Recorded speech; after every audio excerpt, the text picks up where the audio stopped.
all the shows on the Horn, as a matter of fact. Appreciate you doing that and being there.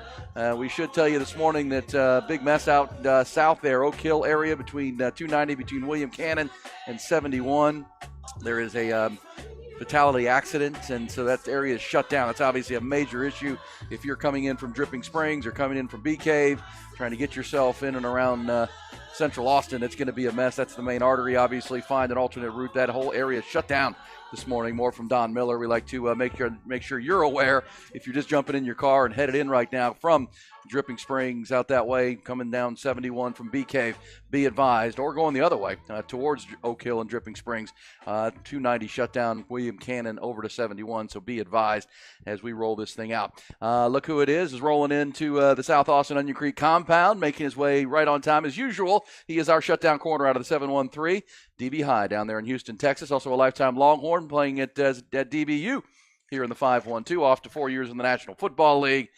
He is now done 16 great years in media, just back from the Super Bowl. He is Blackstradamus, the football theorist, proud papa of Baby Monroe. Happy Valentine's Day, Rod B. Happy Valentine's Day to you too, brother, and to everybody else out there listening. We appreciate you.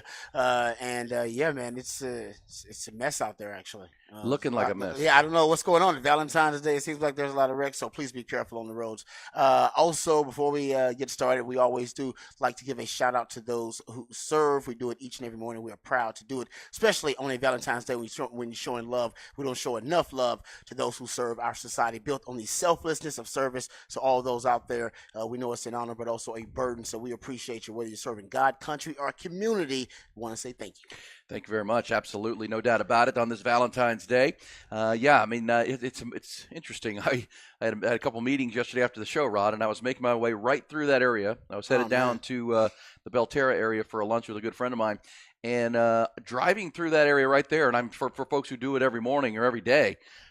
In my mind, I was thinking, man, I'd hate to do this at night. Yeah, there's a lot going on there. There's a lot. I hadn't been through that stretch in a good while, and so I was driving through it right in the middle of the day. It was like 11 noon.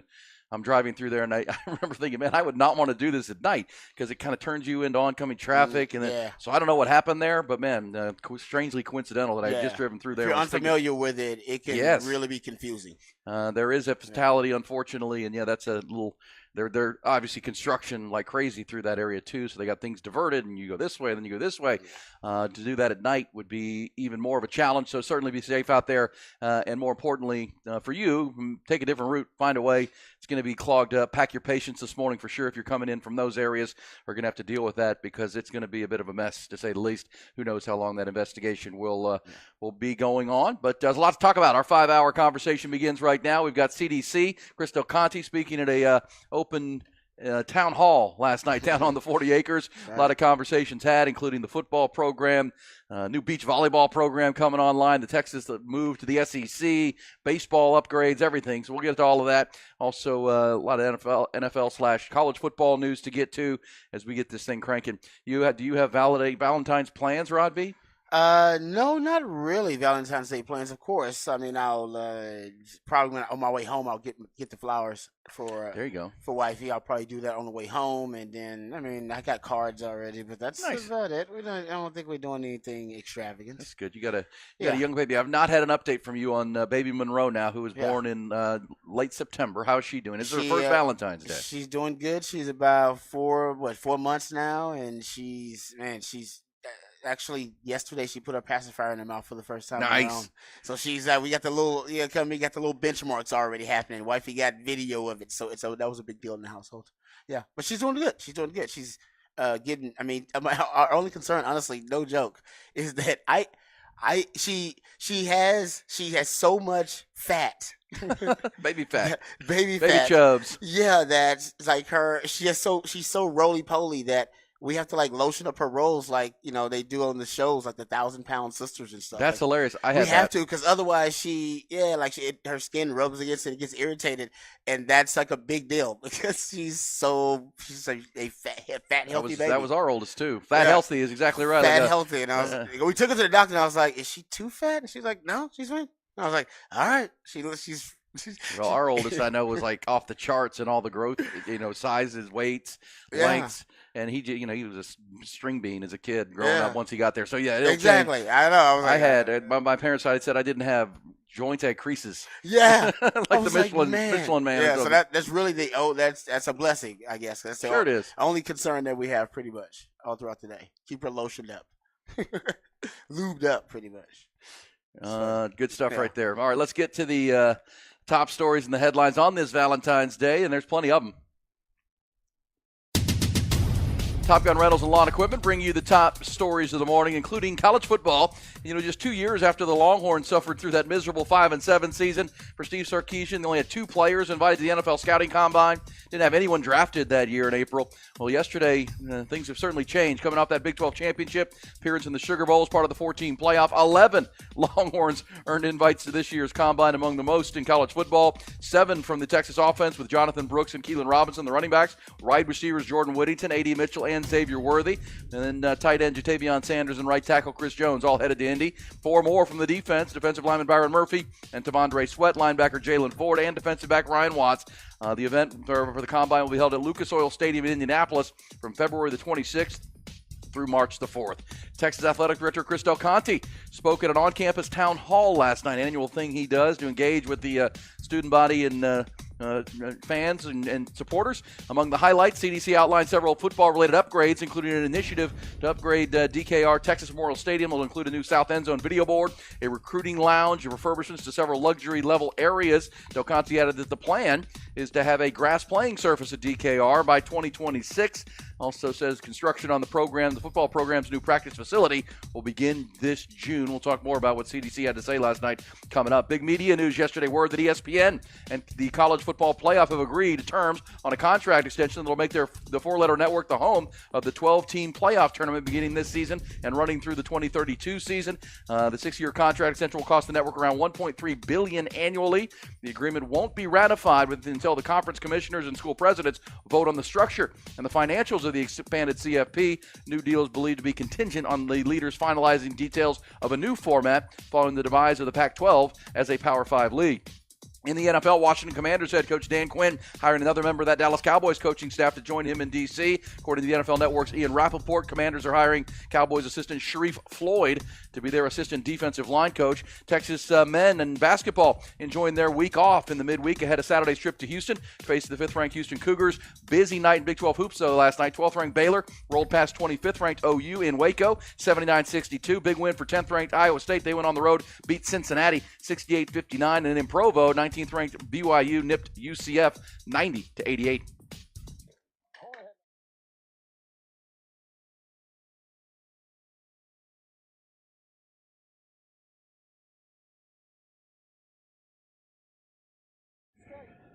Yeah, CDC's always got big plans. I always like listening to CDC talk because he's going to reveal that he's been working on something. And as an athletic director, you're always supposed to have a vision for the program. And even when the program's doing really well, which it is right now, the athletic program, but you're always supposed to have a vision for it, and he certainly does. Well, look, certainly does. He's talking about a mini Moody Center for the volleyball team, which everybody's like, okay, so where's that going to go? I wonder. I'm sure he's got a vision for it, but he's talking about moving the Texas A&M game to Thanksgiving. Yeah. He's just. I just love the fact that he's always got a vision. Yeah, he even admits he doesn't even know if he can accomplish half of it. He even says dream big. He said, he even admits I don't know if we can do it, but I would like to do this. He's always got, like I said, and I love that he may not have a plan all the time, but he's got a vision for what he sees for the program. Well, he's a builder. As a leader of the athletic department, it's always been pretty simple. I'll think of the macro things. You focus on the micro things in your program. You win. I'll get you what you need, and that's always been the focus. And the only expectation CDC has is playing the top 10 in the country in your sport. Compete in the top 10 in the country. And then after each season, we're going to meet, and you tell me what you need, and I'm going to go to work trying to get it.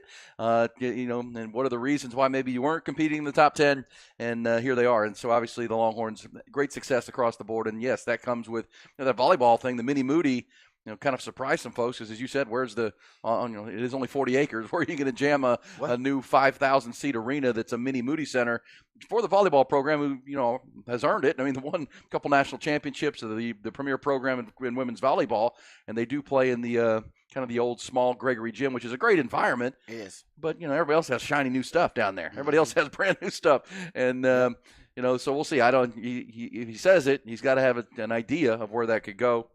So we'll see. Also, when I know you as a former player, Rod, are big on a grass field at DKR. To be playing back on grass by 2026 would be great. Great idea. All kinds of upgrades to the football stadium and the new practice facility, which is going in just south of the current coaches' offices there in the south end zone at DKR. Also, the baseball season starts this weekend, Rod, and he announced something called the Yeti Yard coming to UFCU Dish Falk Field, which will be essentially they're going to build right outside one of the outfield fences, glass to where people can sit behind the glass in the little bullpen looking area where you can hang out, watch the game from field level, and I'm sure have some cocktails and whatever. Obviously, Yeti sponsoring that, so pretty cool. That as you said, always having a vision, always looking forward, and always wants new things. I mean, it's all, and it gives almost every program, a little something, right, to look forward to. You talked about the grass coming back to DKR. That's going to be pretty cool. He wants to, like I said, moving the Texas A&M game Thanksgiving. I mean, because it doesn't. I don't think it matters one way or the other. But I think he's just trying to embrace the old traditions as much as he can. Yeah, I don't think he knows it doesn't matter that much, but I think he's just trying to embrace the old traditions. Well, and they did a Q&A, so people were asking questions, and they could not just like stand up and ask them, but they could actually send questions that they would then put up on a big board. Yeah. And somebody asked, "Are we going to play A&M each year?" Because right at this point, that is not official. Texas is scheduled to play at College Station this year and next, and of course, it's all but official. Well, exactly, but at this point, I mean, it's not official. Like the presidents of the conference, once Texas and OU join, have to gather, figure out what that scheduling rotation is. As we've said, I mean, Texas wouldn't be doing this if they weren't going to play A&M every year. It's happening. Yeah, it's it needs to be finalized and how that schedule rotation works, and is it going to be an 8-team conference schedule or a 9-team conference schedule into the future? We know right now it's 8. That needs to be discussed. But Chris Del Conte was asked if they'll play A&M annually. He says that's the hope, and the hope is we move it back to Thursday of Thanksgiving week, which then begs the question, is that the ideal spot for it, considering how popular the NFL is now and how the NFL has their triple headers now on Thanksgiving with the early window, the mid window, and then the late? Would you rather be on Friday playing A&M? I don't know. That's a debate that Longhorn fans can have, but CDC says Thursday.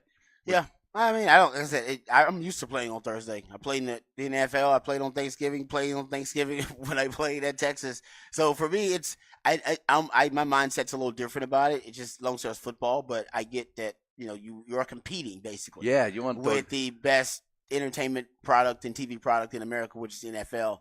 You don't want to have to do that, but Longhorn fans, he's probably done the research. A lot of Longhorn fans who aren't NFL fans, who don't give a damn about the NFL.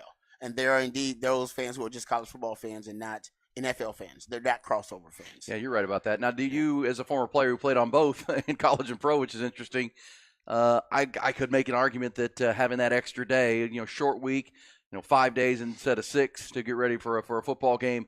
Any benefit to that for both in such a big game too with Texas and Texas A&M? Such a big game. I think a lot of it depends on what games you have surrounding it on the schedule. Yep. I think that'll be big for either side. And yeah, I mean, I guess in that sense, home field advantage should matter more for those holiday games. I would think so. So yeah, I mean, it's interesting. I don't necessarily know if it'll give Texas an advantage or a disadvantage it being on a holiday. Either way, I think from year to year, annually, that'll change based on the circumstances. But like I said, it may not happen because it may be the broadcast networks end up deciding determine it, right? Exactly. Like, no, man, see, we're not doing that. We want separate products. I love your idea is the money idea. If you could do it for this year's game. Your idea about that and the Texans and the Cowboys, that would be the best idea. Yeah, because this year's game is scheduled for November 30th, which is the Saturday. Yeah, so it's because we know the way the schedule is built, the Cowboys will play the Texans this year in Arlington, and obviously after the draft, and they'll do the schedule reveal of dates and times. I think it would be really cool to have Cowboys Texans on Thursday in the middle of the week, or in the middle of the day that Thursday for the rivalry. I mean, obviously there's a lot more Cowboy fans in the Great State than Texans fans, but there's enough Texans fans to make it fun.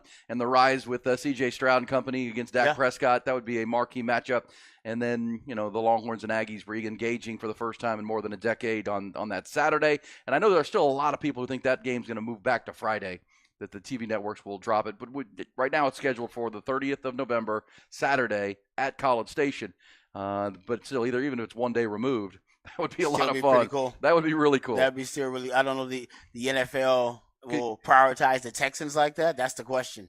But you can just go with the rivalry thing. But, I mean, the NFL has a lot of rivalries already set kind of like that. So, I don't know. I love the idea, though. I'm with you. I would love the Texans to get that platform. That's the thing. Do they think the Texans are worthy of it?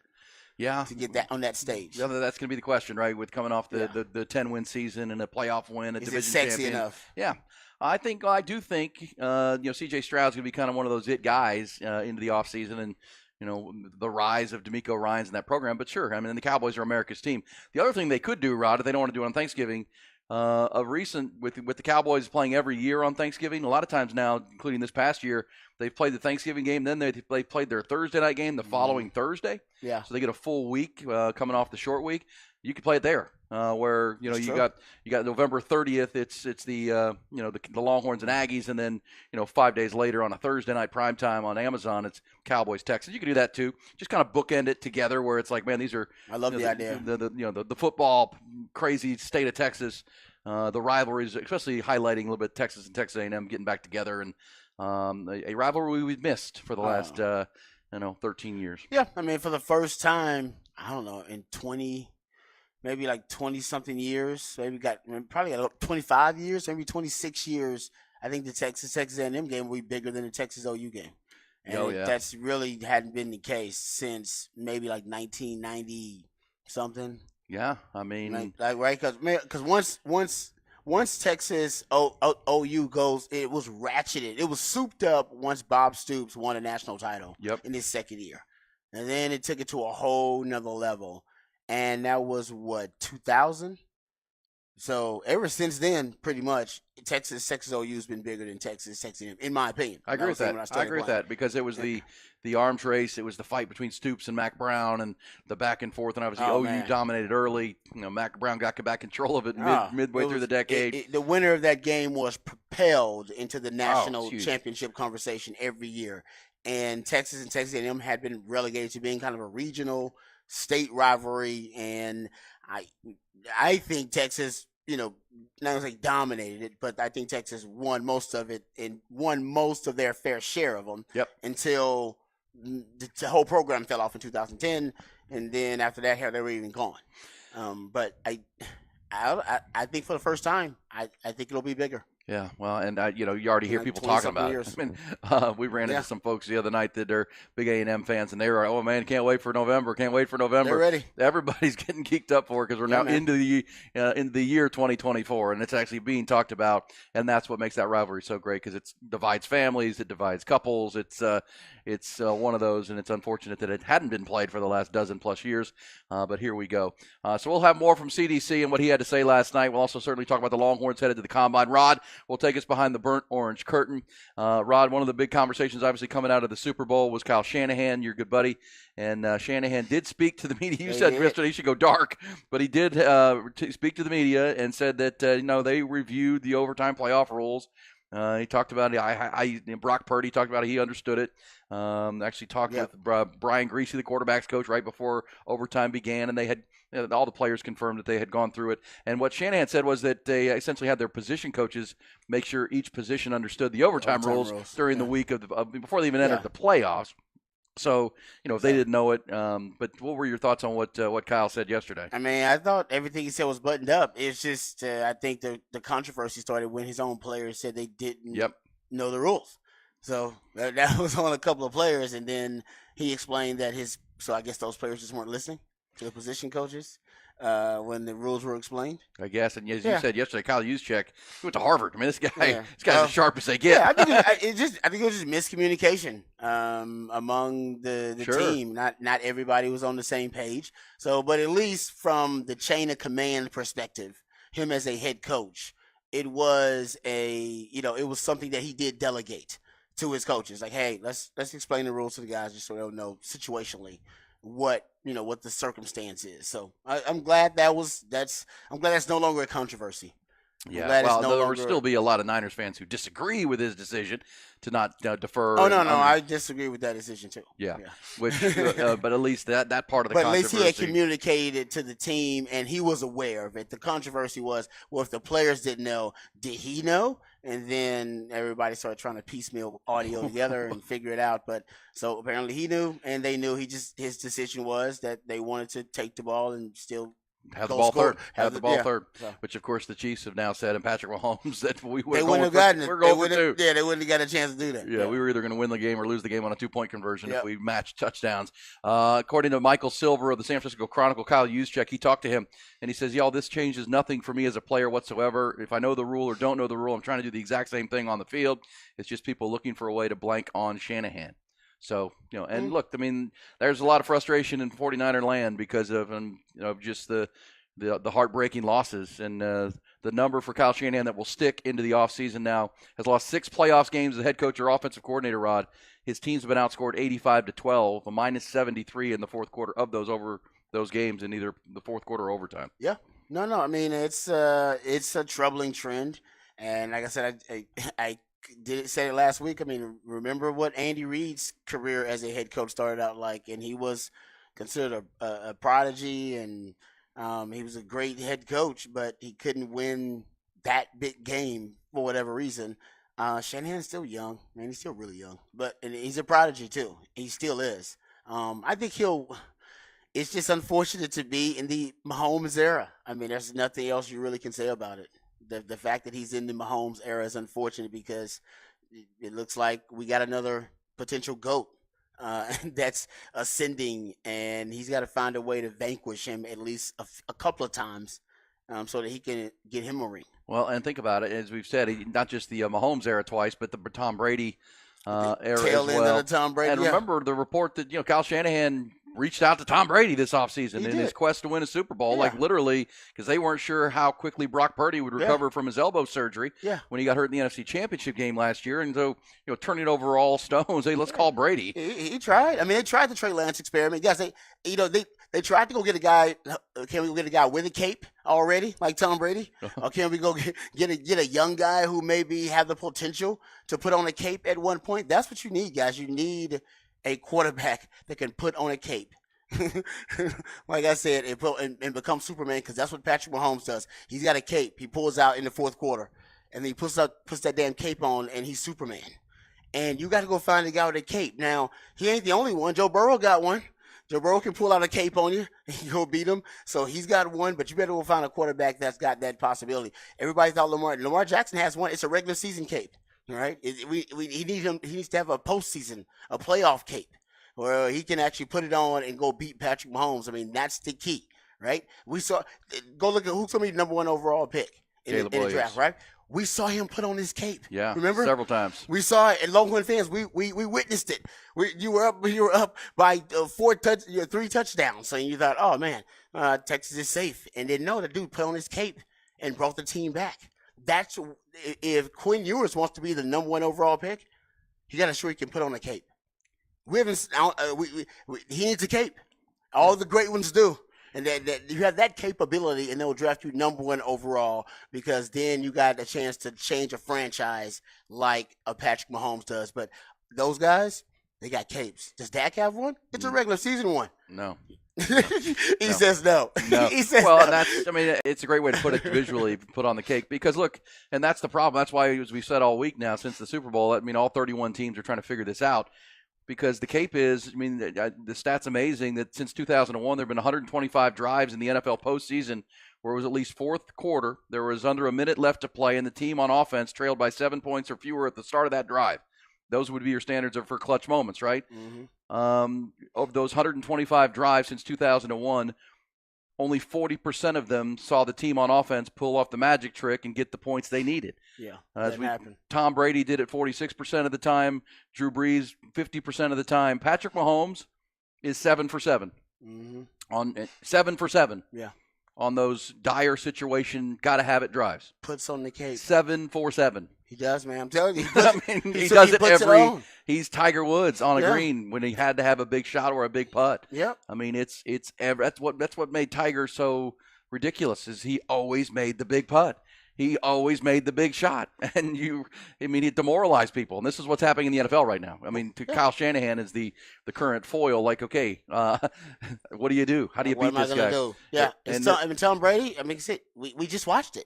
Yeah, Tom Brady do it for 2 decades. Tom Brady was 5 for 11 though in those same situations. 5 for 11. But Tom Brady was eye test clutch. 100%. Like we just said, we don't need. Because Tom Brady, Tom Brady got better at those standard later. Yeah, exactly. This guy's done this. He's only 28 years old.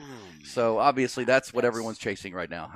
And is there anybody that can advocate? I mean, Caleb Williams is going to be the first pick of the draft. Yeah. I mean, Texans fans are excited about C.J. Stroud. Packers fans are excited about Jordan Love emerging as a guy that can be like that. But at the same time, man, there's only one right now. Joe Burrow. Joe Burrow's beating him. Yeah. But Joe Burrow can't stay healthy for a football team. It's like the all the superhero movies. I mean, Superman's the greatest. Yeah. Right? He always wins. Of all the superheroes with all the capes out there, it seems that Superman, he's the top of the food chain. That's what it feels like. It feels like when Patrick Mahomes pulls out his cape that it's got the S on it. Like, everybody else is secondary. Unbelievable. All right, we'll come back. When we do, we'll go back to the Longhorn conversation behind the BOC. Got some What the Facts for the end of the hour. It is Valentine's Day, so happy Valentine's Day. Make sure you grab some red this morning. Make a plan. It's also Ash Wednesday for Christians out there as we begin the Lenten period. Kind of a crossover today with two very different things. We'll explain how this comes together, right, with Easter and backtrack to this. We'll do that in What the Facts coming up with Lent beginning today, the same day that we're going to celebrate love. Celebrate Valentine's Day. Hook 'em up with Ian Rodby.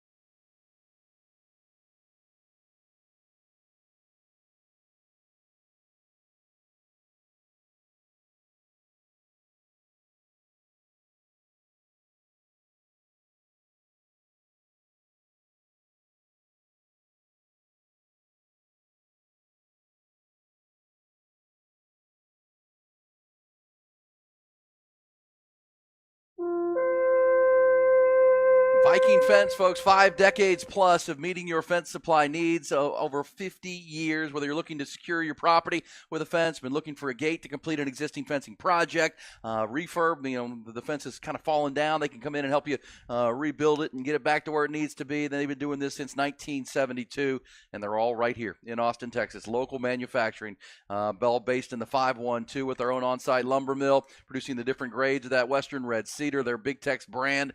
One for any budget. It is the expense they take and the time they take to truck that in, mill it in their own on-site lumber mill, because they only will use Western Red Cedar. It's a higher quality. It's a higher brand, and it looks better, lasts longer. Everything that we talk about, most fence companies are going to go down to the lumber yard and pick up some of that treated pine, which is fine, but will not last the test of time, won't look as good, and that's where Viking takes the extra step, and that's how they operate in every facet. With their fence projects, on-site gate fabrication facility, on-site pre-staining equipment, the on-site custom iron facility with CNC bending and cold hot forging capabilities for any fence project you have of the iron variety. Iron fences, gates, and handrails. Nobody else does it like Viking, the only company in town with all of those things. They control the quality of your product from start to finish to bring you the most and highest quality and, of course, the best value. 837-6411. Find them online at VikingFence.com, and simply remember, when you think fence of any kind in Viking fence in Central Texas and the 512 and beyond, always think Viking.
Aaron Hogan, Rod Babers.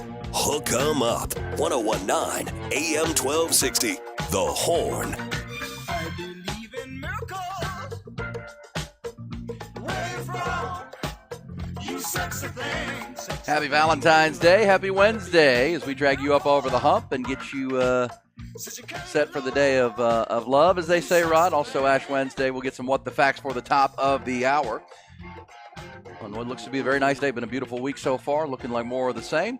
They're dealing with a serious snowstorm back east, Rod. Hey, A nor'easter, as they call it. that's good on Valentine's Day. You're forced to stay in.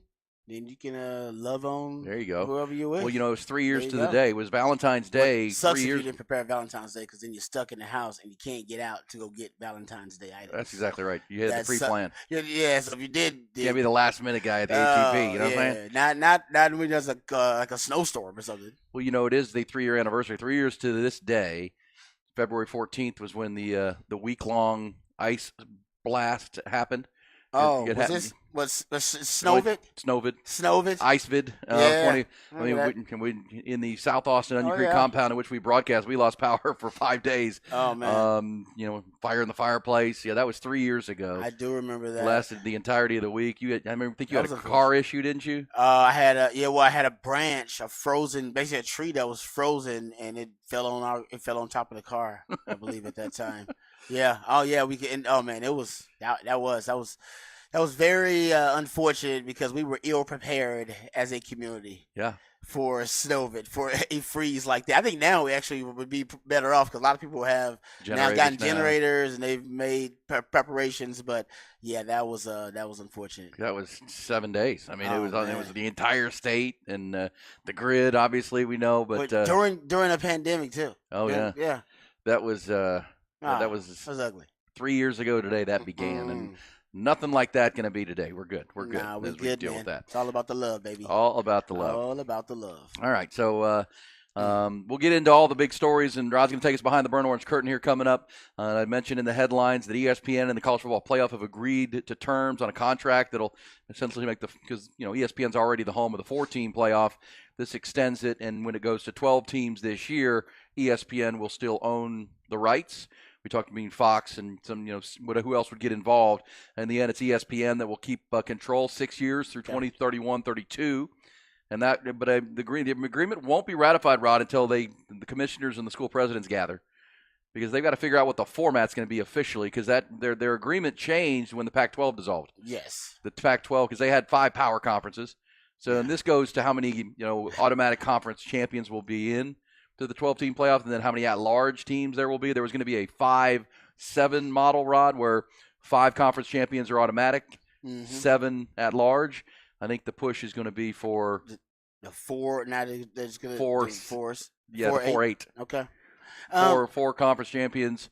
Maybe Now, it was. See, that's what I don't see. I agree with that in theory. It easily could be the case, but to be, I guess, contrarian, does the Big 12 deserve that kind of status? That's going to be the debate. And then you look at what's happening to the ACC, because to me, and this is unofficial, I always thought that your power status, because remember they separated the Power 5 and then the Group of 5. That's right. All right. You're and over here. What was the big separator? All right. To me, it was you had blue bloods.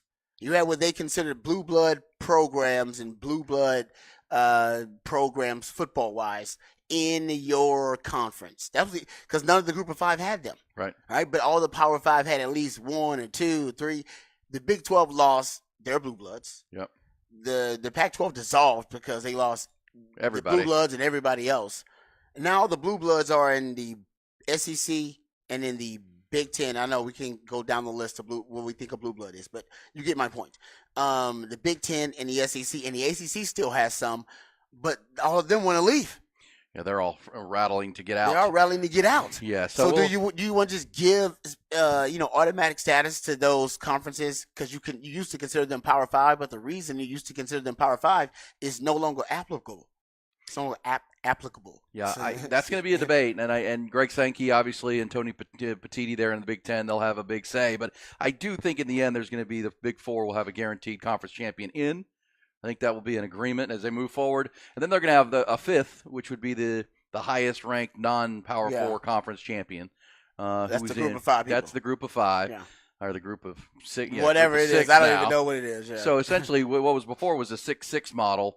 Now it's going to be 5-7 with the Power 4. But again, that all has to be agreed to. And all those conversations you just brought up have to be worked through of what guarantees you. Because, do you really want to guarantee maybe a 3 or 4 loss Big 12 team into the team? Seriously. Into I'm the with playoff. you. That's going to be the conversation. Because, if you just consider this year in the Big 12, if Oklahoma State had somehow beat Texas under the new format, they'd have been in. They've been in. Do you want that? Do you want and Oklahoma State was, a good team this year, but they were a 3-loss football team. Yeah. But that's going to be the conversations because they're going to 12 this year. And they'll likely do it. They'll likely let them in. I mean, they probably will. I think it's probably going to. Yeah, just because all that really changed from the agreement last time was the Pac-12 went away. Yeah. So I think they'll try to keep most of the structure in place, but those will be interesting discussions of the spring meetings here, the into the summer. And, of course, one of the things Chris Del Conte said last night at his town hall is the Longhorns are planning a big celebration on campus on June 30th because they will enter the SEC the next day. That's already in the works. So circle June 30th. Yeah. That's going to be the final. That'll be the big party to celebrate the move to the Southeastern Conference. All right, let's dive in behind the burnt orange curtain, Texas football. And they were all asking themselves the same question. What is behind that curtain? All right, let's talk a little bit about the guys who were invited to the Combine and what they have to show at the Combine. I think the A.D. Mitchell probably is the number one, I would say, in terms of his weight, what the Combine weighted workout and what it matters. He may have the most to gain out of it because he runs a fast 40, which is, for him at his size, will probably be. And if he goes low 4.5s or high 4.4s, somewhere in there, he could end up increasing his draft stock tremendously. Because right now, that's the biggest question, right? And that's what the Combine's about, answering questions. Physically, athletically, with your athletic profile. Everybody, and Devondre Sweat will have his own questions, but for a guy like A.D. Mitchell, he's probably got the most to gain because it's all about putting on a show. And the 40-yard dash for a lot of guys is going to be the show. I think for A.D. Mitchell, he's got to run. If he runs mid 4.5, that's not bad either. But if he runs high 4.5, and some people are expecting if he runs high 4.5, but that's when his draft stock will drop. That is not the expectation. The expectation is he's going to run a really good time, but I think he's got the most to gain because if he runs, like I said, if he runs in mid 4.4s or even low 4.4s, so I'm not trying to disrespect the young man, he really could make a lot of money because then I think he would submit himself to be a first round. Yeah, because the film is great. The film is route awesome. running, the body control. His catch radius is through the roof. Yes. Great hands. Yeah, he's got everything. Even if he doesn't have that 40 time, he's still going to get drafted relatively high and be a good player. But yeah, you all of a sudden accelerate. Well, look, now that guy's got 4.43 speed. Yeah, that really is good. I think he's ranked like the 6th or the 7th receiver on a lot of people's boards. He could end up cementing himself potentially to be a top 5. Yeah, he could. So that's why I think he's got a lot to gain at the Combine. It's going to be a big day for him. And it's all about the 40. I mean, he'll run good routes and he'll look good in all the drills. But for him, it's all about he's one of those guys. Classically, he's got to run fast, and he'll have a second opportunity. If he doesn't run great at the Combine because there's too much pressure, because that's basically what is the show. He can run at Pro Day, or maybe he'll decide to run at Pro Day and not the Combine. I mean, some guys decide to do that. Well, I do think we talked about Devondre Sweat, right, going to the Senior Bowl and not weighing in. Now he's got a month to slim down a little bit because he wanted to play at his playing weight, right? He wanted to be at the Senior Bowl at his most powerful. Yeah. But that might have been a little too heavy for NFL scouts, and this is how silly this season is. But it's just how you play the game. For A.D. Mitchell, it's a conversation that there's kind of an assumption he's probably a 4.5 guy. He's probably a 4.5 guy when we watch him on film. If he's spend this last 2 months working with a track coach and goes out there and blows 4.43, it shows that it's possible that he's got the athletic capability to do it. That'll open a lot of eyeballs. Oh, yeah. I thought he was 4.5 guy. He's 4.4. He's a 4.4. There you go. Oh, my board. I got to move him above this guy on our big board. That's exactly why it's a huge day for him. And I think he actually is going to run pretty fast. I haven't talked to a lot of guys about his speed. And the crazy thing about all of this obsession over the 40-yard dash is that, like I said, they actually now have the ability to track players in real time on a football field with football pads to see how fast you are.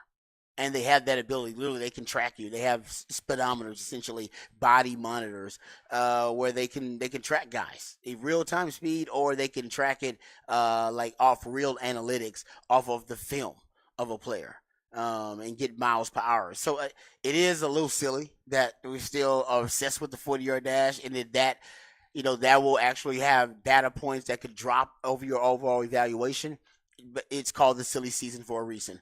And so even though I think, at one point in the future, we won't even have to worry about 40-yard dashes like this, still it matters for a guy, especially like a guy like A.D. Mitchell.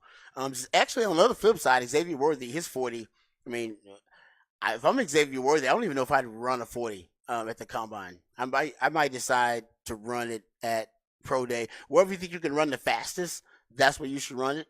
Because he's only got, it's crazy, the wide receivers, he's got the most kind of to lose, because if he runs a slow 40, then he's a slight, smallish receiver that also, doesn't track necessarily with a fast 40. I think he's going to run a fast 40. I mean, I think he's going to run a 4.3.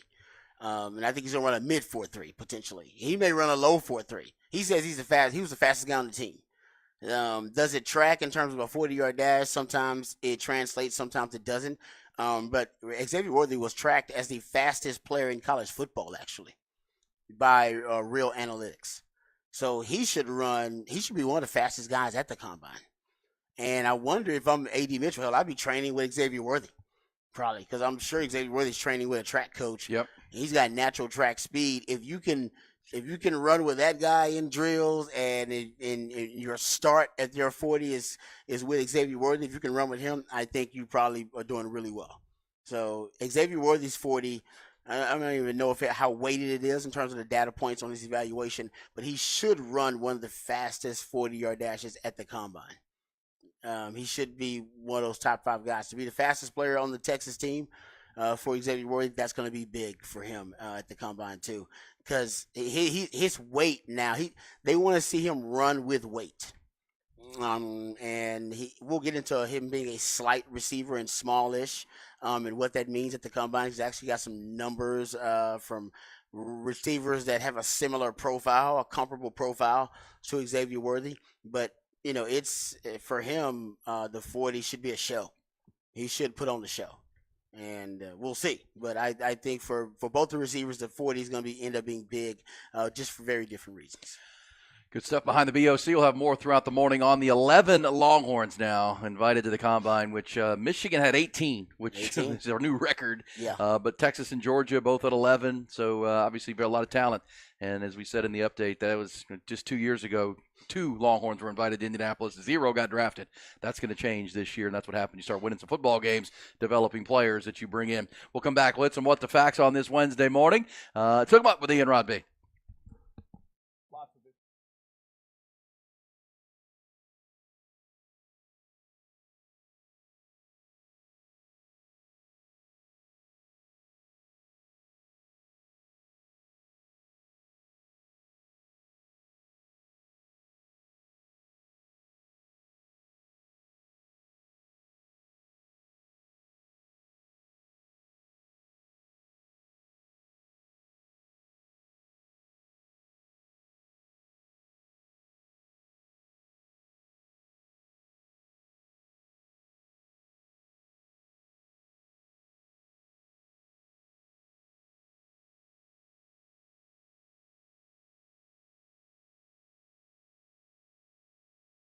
Good luck. Hey, Callahan's General Store, folks. June of 1978 is when Callahan's General Store opened its doors for the first time 45 years ago, and still there, right there at 501 Bastrop Highway between downtown and the airport for all of your necessities. Whether you're looking for some Western wear for the upcoming rodeo, they got the hats and the boots and the all the gear you need. Belt buckles will be looking great for the rodeo activities. They've got that section, also the hardwares and housewares, of course, the feeds for your live animals, and, of course, as we talk about a lot with your yard needs, keeping your yard looking like a golf course year-round. Of course, Callahan's is our partner on the golf courses of Central Texas of the month.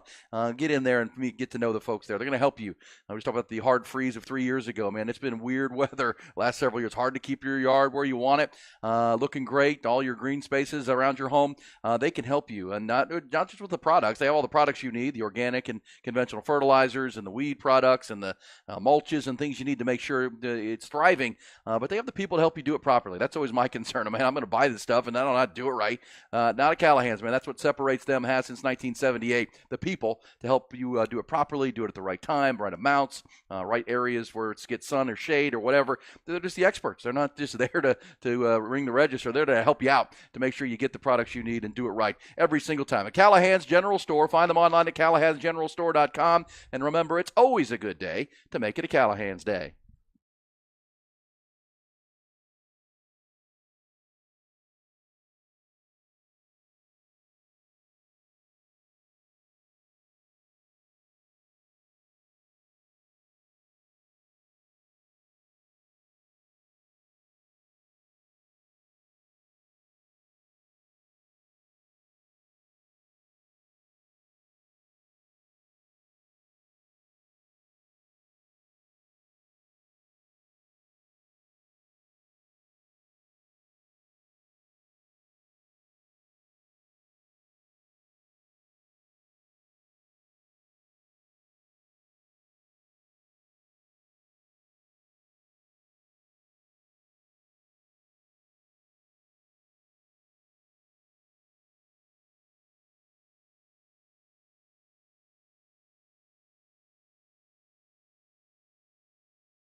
Aaron Hogan, Rod Babers, Hook 'em Up, 1019 AM 1260, The Horn.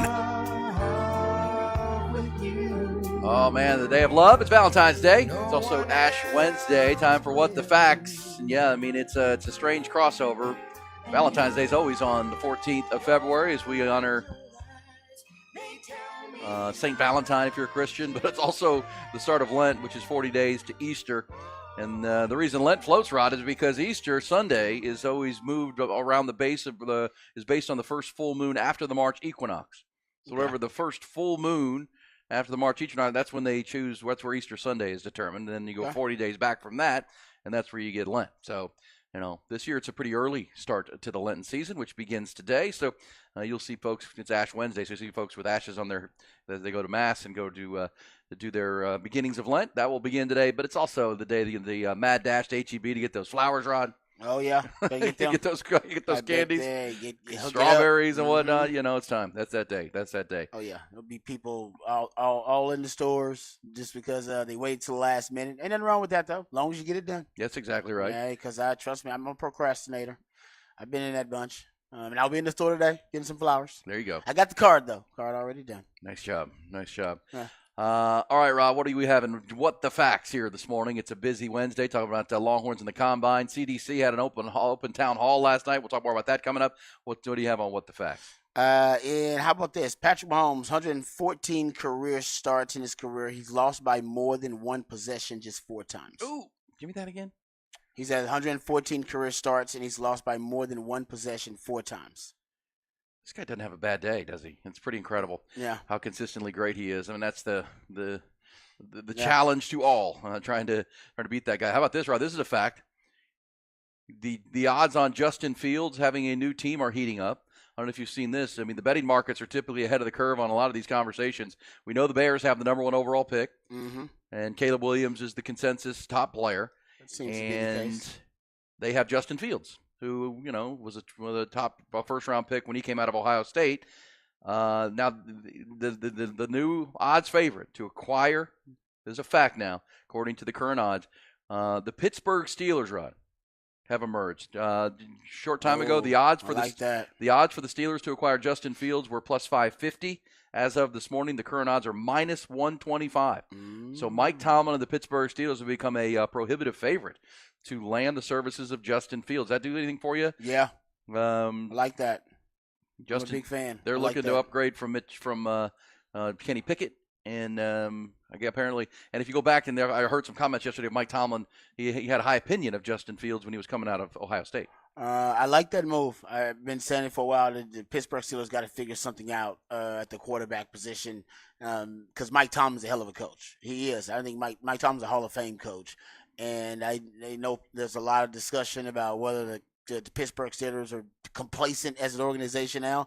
No, they just need to figure out the quarterback position. Yeah, they had Big Ben for so long. Transition, yeah, exactly. The transition from Big Ben has not been a stellar one for the Pittsburgh Steelers, even though they still found a way to make the postseason and obviously have a winning record because Mike Tomlin's never had a losing record. So I love that move. Yeah, roll the dice. Would you? I would support that. I would. Would you give up the 20th pick in the first round for Justin Fields? No, but I would still make that move. There are other ways to do it. You can give them draft capital from multiple middle round picks, and you can have the second round pick for him. But no, Justin Fields has not necessarily proven that he's worthy of being a first round pick. What? No. I will say Can't do that. Justin Fields has had the real problem of having new offensive coordinators every year since he's gotten into the league. That's never a good thing, right? It's never a good thing. And 2 head coaches. Not everyone. Arthur Smith is there with the Steelers. Was it 3 head coaches now he's had? Or is it 2? I got to go look. I mean, the Bears. They're a mess. I agree with you. And but isn't Arthur Smith now the OC with in the Pittsburgh? Steelers? Yes. Yeah, that would be. So that at least you got an OC now. Well, remember we talked about when Arthur Smith was still the coach of the Falcons. There was thought, man, that's the kind of guy that would love to have Justin Fields. All right, creative guy. Because Arthur Smith, when he was in Tennessee, got the best years out of Ryan Tannehill, and Ryan Tannehill emerged as and they've got some of those. And they got some elements. Power back, power running game. Yep. Yeah, no, I'm with you. I love that move. Actually, I do too. I think Steelers need to make that happen, but I don't know if I'd give up a first round pick for him. They have the 20th pick now. The Bears are going to ask for that because they already have. They have the 1 pick, which would give them Caleb Williams. They have the 9th overall pick, and if they could swing that deal and end up with 3 picks in the top 20. You got 2 picks in the top 10 right now. Yeah, you're right. Bears could be on the way to a rebuild if they hit on the picks, and if the quarterback is what we expect from the quarterback. Yeah, first round pick seems a little too risky for me, but I think you can negotiate it. But man, and maybe you can trade down and get a later first round pick. Yeah. If you can trade with somebody and get a later first round pick, like all right, I'm not giving you number 20 overall, but I'll give you 30s, 30th or 28th. Yeah, if you could trade back and trade back and get some of that value back, yeah. You know what I mean, and recoup some of that value. It'll be interesting, but that is now, again, in the gambling markets typically minus 125 to the Steelers for Justin Fields. Man, that's sexy though. That is, I gotta tell you, that's pretty sexy. Yeah, to go with Joe Burrow, Lamar Jackson, and Deshaun Watson in that division. Even if it's not happening, I love the fact the Steelers are now, as an organization, that based on that report, they're going to be aggressive. Go get a quarterback. Yeah, go get a quarterback. Because Mike Tomlin's too good of a coach for you guys to be in the playoffs toiling. Yeah, toiling in mediocrity just because you don't have a QB. Come on now, especially in that division, dude. It's ridiculous. Look at that. You got Joe Burrow and Lamar Jackson in that division. Nah, man, you better go get you a quarterback. Go get you a QB. Yeah, you need one. Somebody with a cape. Go get a guy with a cape. And I still think whether it's wherever we stand on this, there's still a lot of people in the NFL that believe that Justin Fields has been undercoached, and that's been his biggest problem. He still has a lot of ability. Yeah. He's still in his middle 20s. You can build around him with a strong defense like they have in Pittsburgh and a coach like Mike Tomlin, and then a running game. And they have weapons there, receivers there. I mean, they've got a nice that would be a nice landing spot for him. It's not bad. It's not bad at all. I like right. that. That's sexy. Good stuff. All right, we'll come back. When we do, it'll be hour 2 of our 4-hour Valentine's Day conversation. 1 hour down, 4 to go. Hook 'em up with Ian Rod B.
Hey, what's up, folks? Lifetime Longhorn Rod Babers here. Austin is a great city aside from the traffic. That's true. But other than that, it's a great city because we all keep moving here. We call it home. And we love it, and we love all the iconic landmarks in this great city. And what you may not know is many of those iconic landmarks we love in this city were created and built by the skilled craftsmanship of ironworkers local Union 482, like the Pennybacker Bridge and DKR Stadium. The folks over at Ironworkers local Union 482 don't just go to the office. They're the ones who actually build it. So if you're looking for an exciting new career changes, or you're looking for fresh employment opportunities, maybe you can become a member of Ironworkers Local 482. Right now, they're hiring over 3,000 people for a huge project right here in Central Texas. They're offering competitive wages, competitive benefits, a pension plan. They even offer training for unskilled labor through their apprenticeship program. So what are you waiting for? Become a member of Ironworkers Local 482, and you'll take pride in the type of teamwork and craftsmanship that help shape the future of our great city. Maximize your potential and accept the challenge of becoming the best version of yourself while going online and applying at ironworkers482.org. That's ironworkers482.org.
Oh, man, hour two of our 5-hour Wednesday Valentine's Day conversation rolls on. Busy hour. Rod will have his first rant of the morning. We'll also we'll hear from Kyle Shanahan talking about the overtime controversy that has been circulating since the end of the Super Bowl and the walk-off win for the Kansas City Chiefs. We'll hit some bullish and BS on this Valentine's Day. Also, Rod, we just came out of What the Facts. I wanted to get to the fact that Usher, Rod? Yeah. He did the full Vegas experience. You know, it's true now that his halftime performance was the most watched ever. Not surprising. The game itself was the most watched ever. 129.3 million viewers saw Usher and his friends on the field there at Allegiant Stadium. But Usher, I saw here where Usher was paid $671. Because I guess they have to play like the union going rate at least to pay a performer. Okay. So $671 to perform at the Super Bowl, but he's already over 100 million in streams. He's going on tour, I think. He started a tour, and while he was in Vegas, he got married to his longtime girlfriend. Yeah, I saw that too. Jennifer Gauchea. Yeah. Yeah, same night. He did the Super Bowl performance, and then went and got married. Yeah, I saw that. Way to go, Usher. Yeah, no, Usher's doing a lot of big things now. I knew he was going on tour. Usually when you got the Super Bowl, when you use that momentum, you got to cash in on it. Yes. Because it's an investment. I mean, you basically, to put on that show, you got to invest in yourself because it's an expensive show, and the NFL, they don't pay you a lot. You just pointed out, they don't pay you anything. You got to do that doing that for free. It's all about promotion. But, yeah, you'll make it all up in the streams. I mean, Usher songs right now, I guarantee you. I haven't looked at iTunes, but I guarantee you they're all trending. I put money on that. Yeah, for sure. Yeah. So, recapping and still reminiscing about the Super Bowl, but also talking Longhorn football with the combine invites going out. That's the next phase of the football calendar. Literally, I pull up my Apple Music and Coming Home Usher. is the Number one song. the new music. It says Usher coming home. So yeah, he coordinated it all. He got the album, the tour, Super Bowl halftime show. He got married. It's like boom, Usher's all over the place. You can't get away from Usher right now. Yeah. Can't get away from Usher. Well, Beyonce did it up too because if you look at probably number 2 and 3 on the list, is the two new Beyonce country songs that she dropped, and she did that as part of a Verizon commercial. Oh, doing Super Bowl halftime? Commercials. Oh, yeah, okay, I got you. Yeah. That she was doing for Verizon, and then announced breaking news, new songs, and it's Beyonce gone country. Is it a country music album or just the first two songs? They're pretty good. One of them's decent. I listened to it on the way home from New Orleans. I was surprised to hear Beyonce doing country, but she did a good job. Texas girl, man.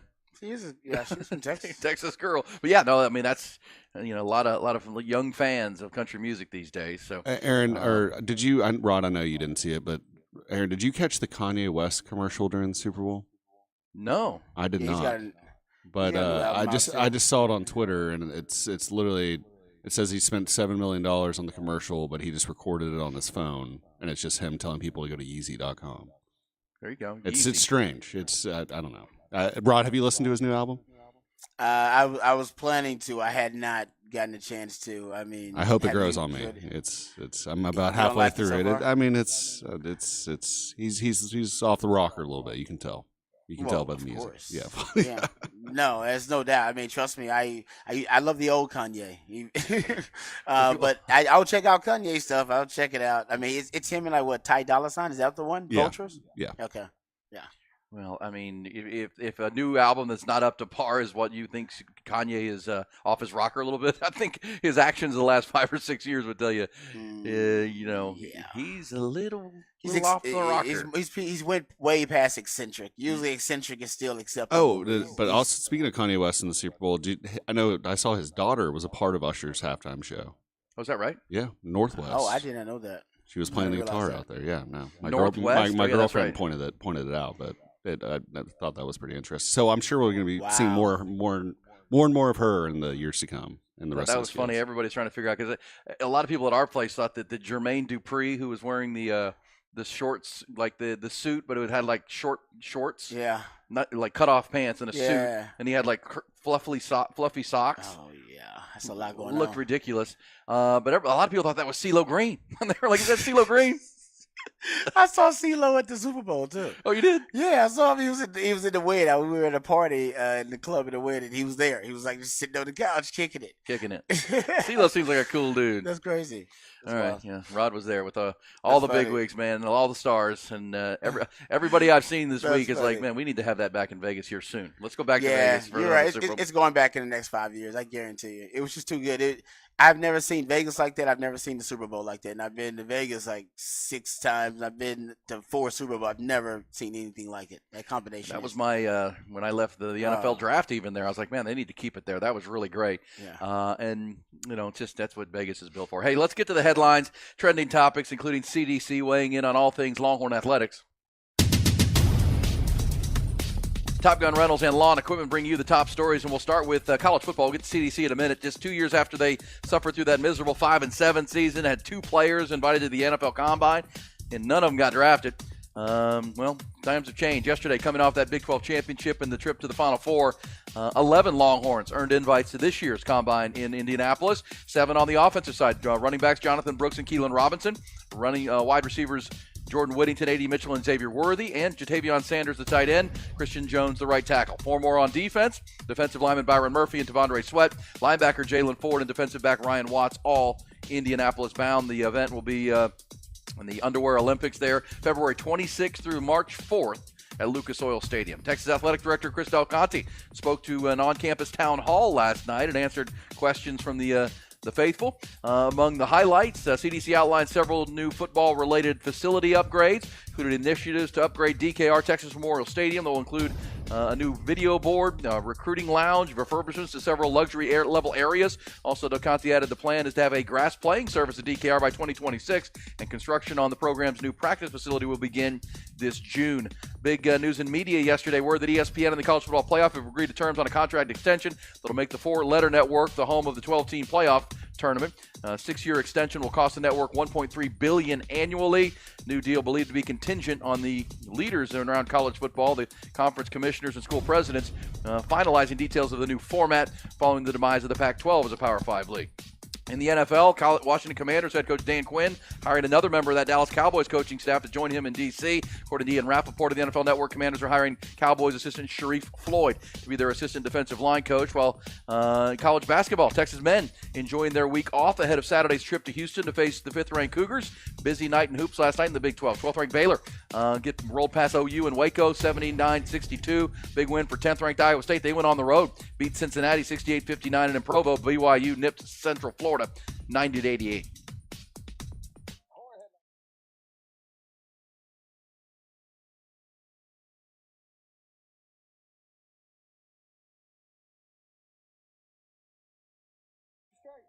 Yeah, I said this earlier about CDC. He's always got a grand vision for the program and for the kind of the overall athletic department. It's based on individual, kind of just these individual little plans that he has for each sport in terms of how to market them and how to promote them and, what's best for the fan experience of those particular sports. But he's always got a grand vision. And what I love about him is that he's humble enough to admit I may not be able to do it, but I do have a plan. I would love to get, Texas and them on Thanksgiving. And he admits that may be tough to do, but I want that for the program. He admits, he talked about the mini Moody Center for the volleyball team. That's probably going to happen. I mean, he's a builder. So in terms of facilities and that kind of the arms race, he's fantastic. I mean, he's a rainmaker from a fundraising perspective. I haven't really seen anything like it on the 40 acres. I don't think any of us have. But part of that is that he's selling stuff to raise these funds. He has to sell a vision. And so he always has a vision to sell. Now the vision costs. It costs a lot of money. That's why he talks about the Texas One Fund and all that. But I do love the fact that he's always got kind of this grand long-term vision for each program, and all he needs is the programs to keep winning. Yeah, and he'll keep coming up with the plans, the grand plans. Yeah, I'll do the macro, you do the micro. Coach your team, recruit, win. We'll get you the facilities. Compete in the top 10 is pretty much the declaration. Mm-hmm. And then if you don't, we got to figure out why. Why are you? We're giving you everything you could ask for. Well, and that's the Mini Moody thing is really interesting. Of all the conversations that came out of that, because again, the volleyball program is the elite program in the country. And they're playing in Gregory Gym. And I know there's a nostalgia for Gregory Gym for a lot of students and alumni. But, that's not a first-rate facility. CDC talked about the concessions are rough. They can't do much for fan experience there. It's just an old gym. It's an old it's classic. But at the same time, the popularity of women's volleyball, the growth of women's volleyball, could you create and replicate something like Moody in a smaller scale where they could play volleyball in a first-class facility? I don't know where they're doing that. I'm not sure where the footprint is on the 40 acres to make that happen. He's got a grand plan. He's got a plan. He's got a plan. I'm sure that he's thought about that. Wedge it in here somewhere. Yeah. I mean, I'm with you. I got to go tour the campus and find out whether it's tight right now, considering all the stuff they've built in the last 5-6 years and all the upgrades they've made. Well, I also think, as I say, the popularity of volleyball, that Gregory Gym only seats so many. Yeah, they could fill more seats. I mean, people love going to those volleyball games. People love going to those games. Yeah. And so the capacity is reached pretty easily. If you could expand that capacity, especially for the big games, you could it becomes a new revenue stream and support the women's volleyball and because it's a now you got sand volleyball too now. Beach right? volleyball, yeah. Beach volleyball, yeah. Beach volleyball starts is coming online too. So yes, the popularity of that sport for sure. It's crossover too. I mean, people love watching the volleyball matches as they make their runs annually now.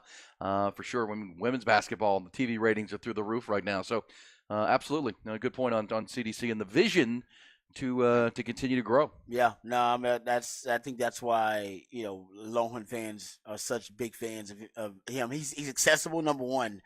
So reach out to him on Twitter and you'll get a response. And if you see him and talk to him, he's one of those guys that'll go to the side and talk to fans and give them, their 10, 15 minutes with them.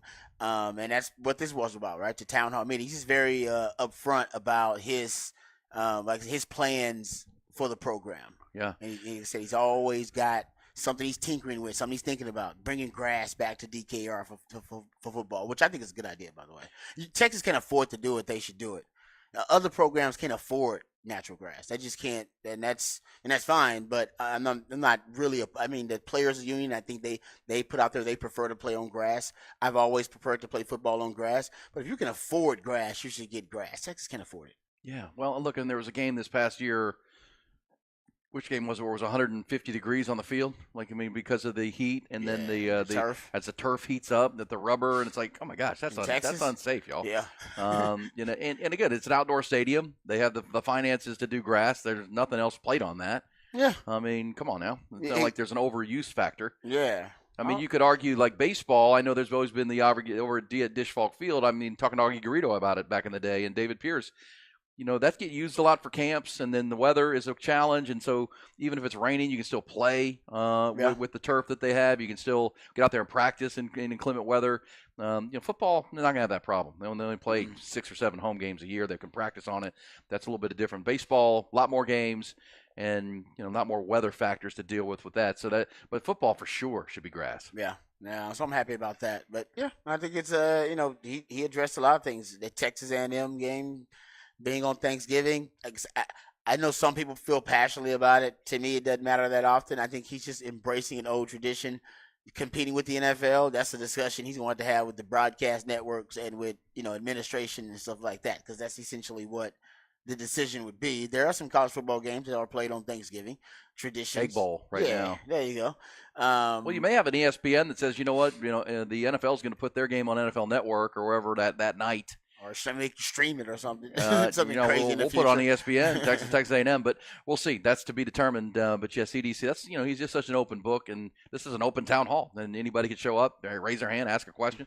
I think that's pretty cool that he's accessible that way. By the way, several people are letting our guy Ty know and his girlfriend that that was not Northwest. Yeah, I was misinformed. It was her. I didn't know who you were talking about, but her. It was her. The great, HER, the tremendous performer. She was the one playing guitar. I probably should have paid more attention. At a very high level playing guitar too, by the way. But yeah, Northwest, the daughter of Kim Kardashian and Kanye West, only 10 years old. She is featured on the new Kanye album, though. So I know that for a fact. I don't even know who her is actually. Oh, I've heard of her big time. Yeah. She won a bunch of Grammys I've last year. heard of her. You'll notice her when you'll know her. She's very. That's very like one of talented those I love Rhythm you and too. Yeah, names. Okay. H period E period R. So is it an acronym? Is that what it is? Yeah.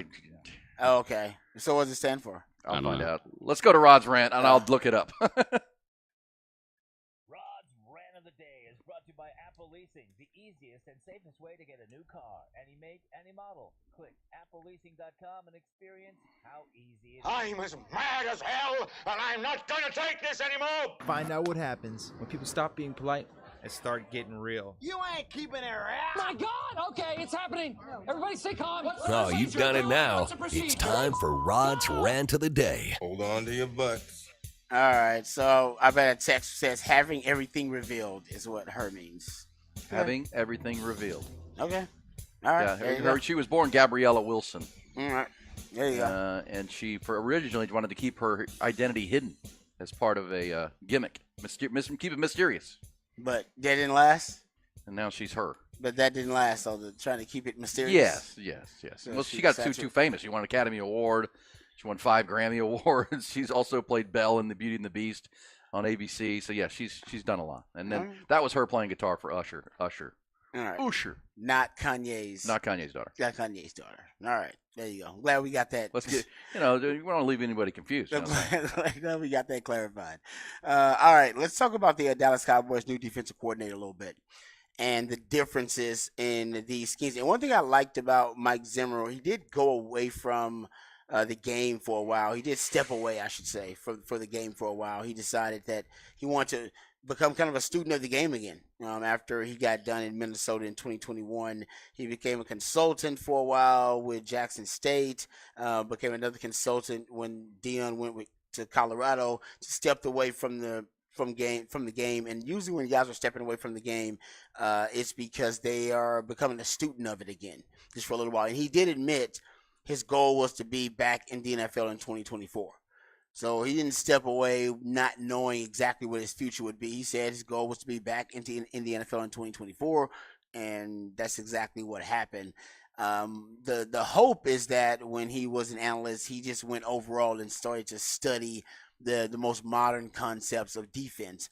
And his defense, they're going to have some staples, though, that just are not going to change, but they're going to change, very much so from what you remember from Dan Quinn. Dan Quinn had a lot of unique elements of his defense, and there's going to be some things that are just going to be kind of overhaul overnight, kind of just overhaul changes on this defense. Number one, the 3 safeties, which he and now the safeties are important in Mike Zimmer's defense, but he's not going to use the 3 safety package to the extent the big nickels, the big dime, as they call it for Dan Quinn. You're not going to see that as much. But the Cowboys have good safeties, and Jaron Kearse, I think, is the only one of those 3 of Donovan Wilson, Billy Cook, that's actually a free agent. I'll go check that. I think one of those guys is a free agent. I'll go check it to make sure. But it may be Jaron Kearse. But either way, you have depth at safety because Dan Quinn has been building depth at safety for you because he played more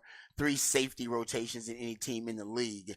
And that'll change. Mike Zimmer puts a lot on the plate of his safeties. He prefers most of the time to play with 2 deep safeties, or at least to start them out that way, to play with two high safeties.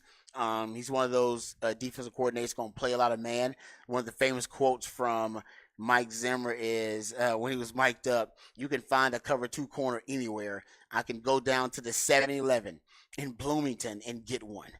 Meaning there's no value in a corner that can't play man-to-man. All right, I need the guy that can play some man-to-man coverage.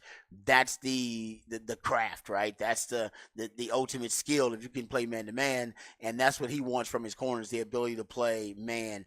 That actually will translate. Dan Quinn played a lot of man-to-man defense. You go look at the man-to-man numbers for Dan Quinn. He was among 3rd highest, top 5 rate in the NFL in terms of cover 1 overall. And Mike Zimmer loves cover 1 too. Doesn't play as much as Dan Quinn. Dan Quinn was probably 1/3 of the time or more you're in man-to-man coverage. That is not the case for Zimmer. That'll drop to right around or below 20%. And Zimmer has a more balanced approach to his coverages that he calls. You'll get cover 1 at about a 17-18% rate. Cover 2 is about 18-3 at about a 22% clip. Cover 4, you'll get about a 14-15% clip. I mean, it varies more. With Dan Quinn, he was big into playing man and big into essentially pattern match cover 3. Matchup cover 3, and that's why he played a lot of single high, right? Single high man, and they could morph that single high into being cover 3, and that was 60% of Dan Quinn's coverages.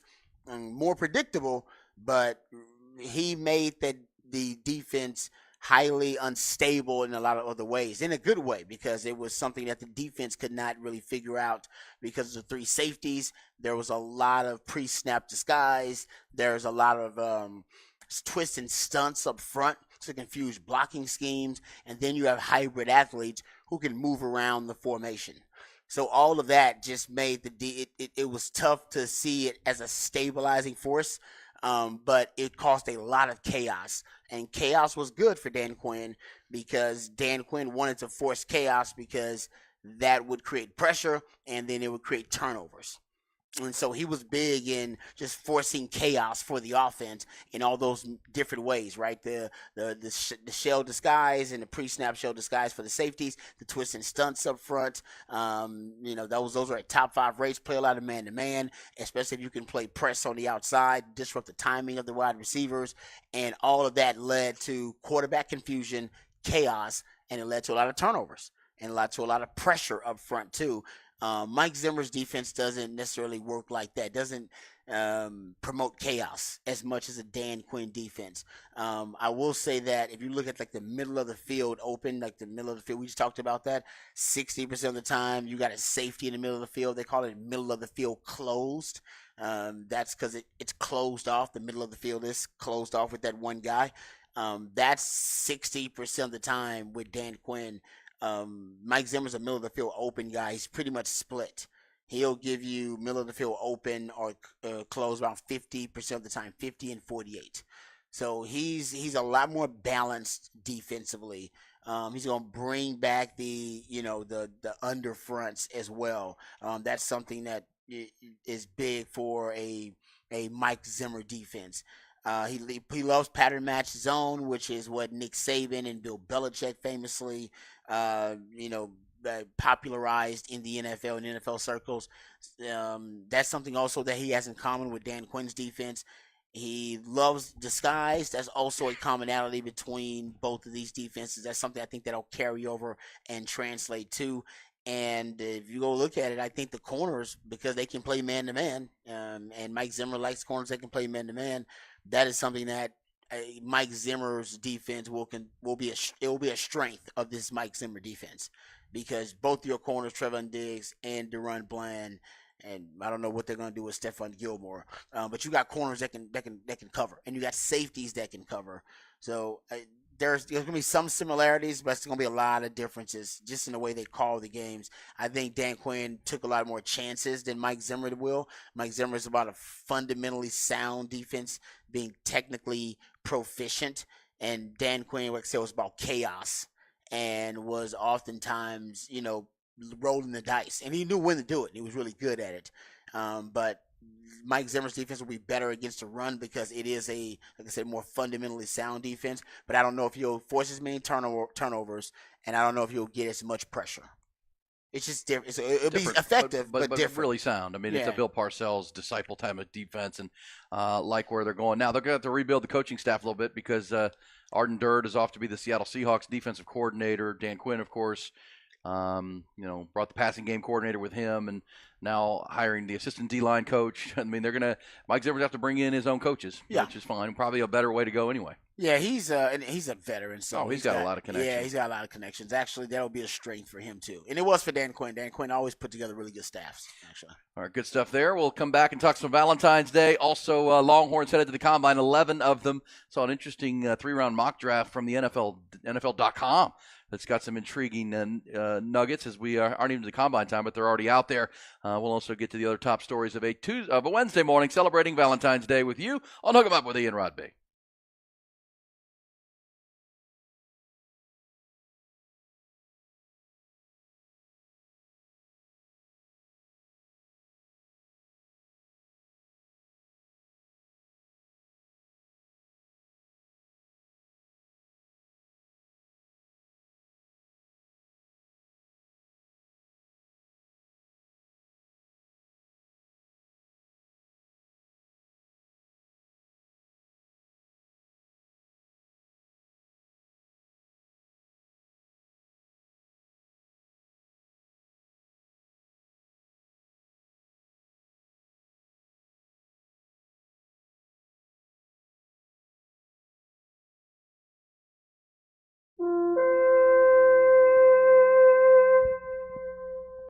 Viking Fence, folks. We talk about the Viking Fence quality and workmanship, reliability since 1972, 50-plus years. If you have any project, they're going to do it better with higher quality than anybody else you'll find in Central Texas.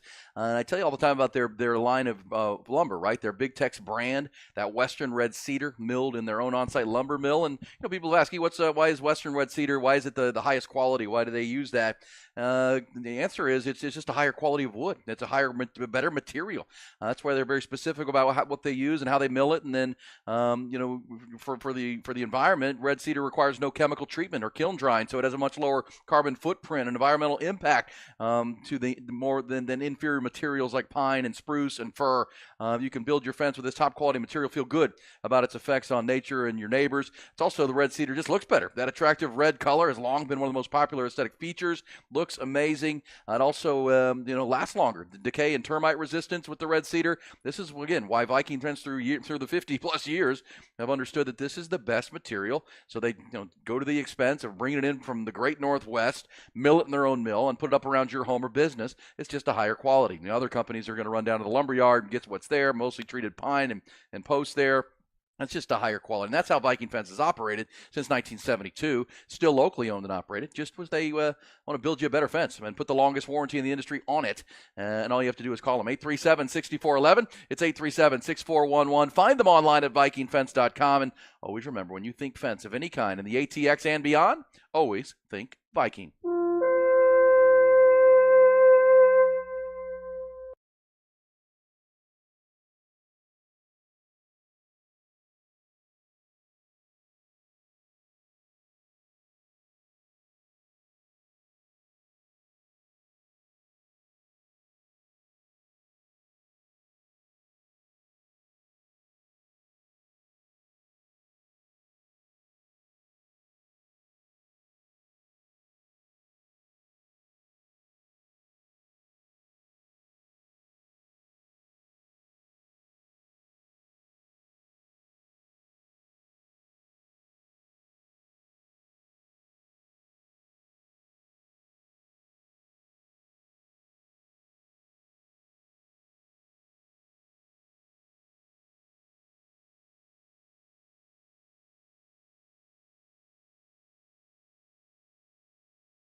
Aaron Hogan, Rod Babers, Hook 'em Up, 1019 AM 1260, The Horn. Happy Valentine's Day, 14 February. And yes, it's that stretch on the calendar where college football over, pro football over, Super Bowl in the rearview mirror. And hey, now it's about the combination of college and pro football because it's scouting season. It's draft board building season with the combine. Longhorns silly season. Yes, it's the 3-month job interview with the combines. We said the Senior Bowl that'll lead into winter. Texas Pro Day is March 20th down on the 40 acres.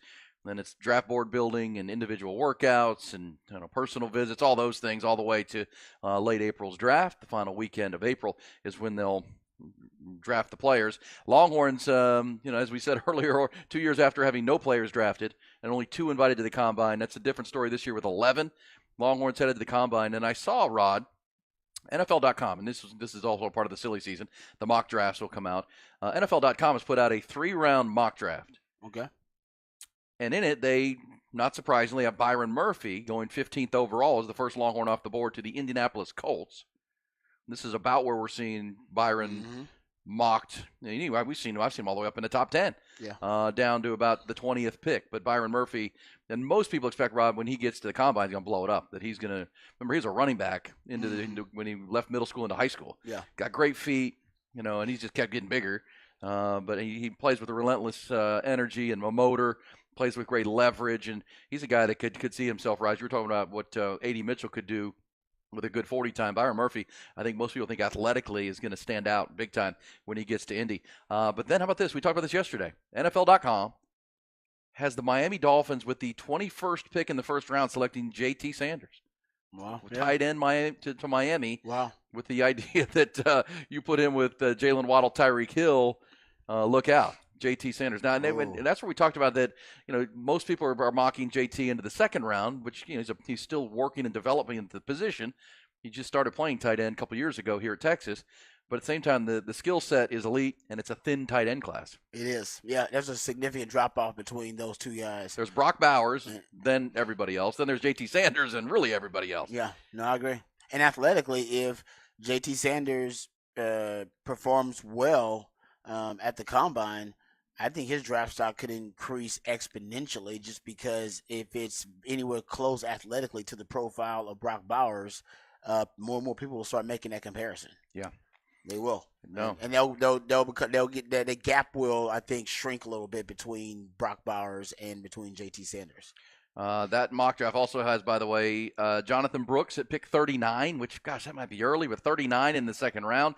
He was the number one on the running back on the board for most. That's going to be that's going to be, predicated on medicals and what the medicals look like for him coming off that ACL surgery.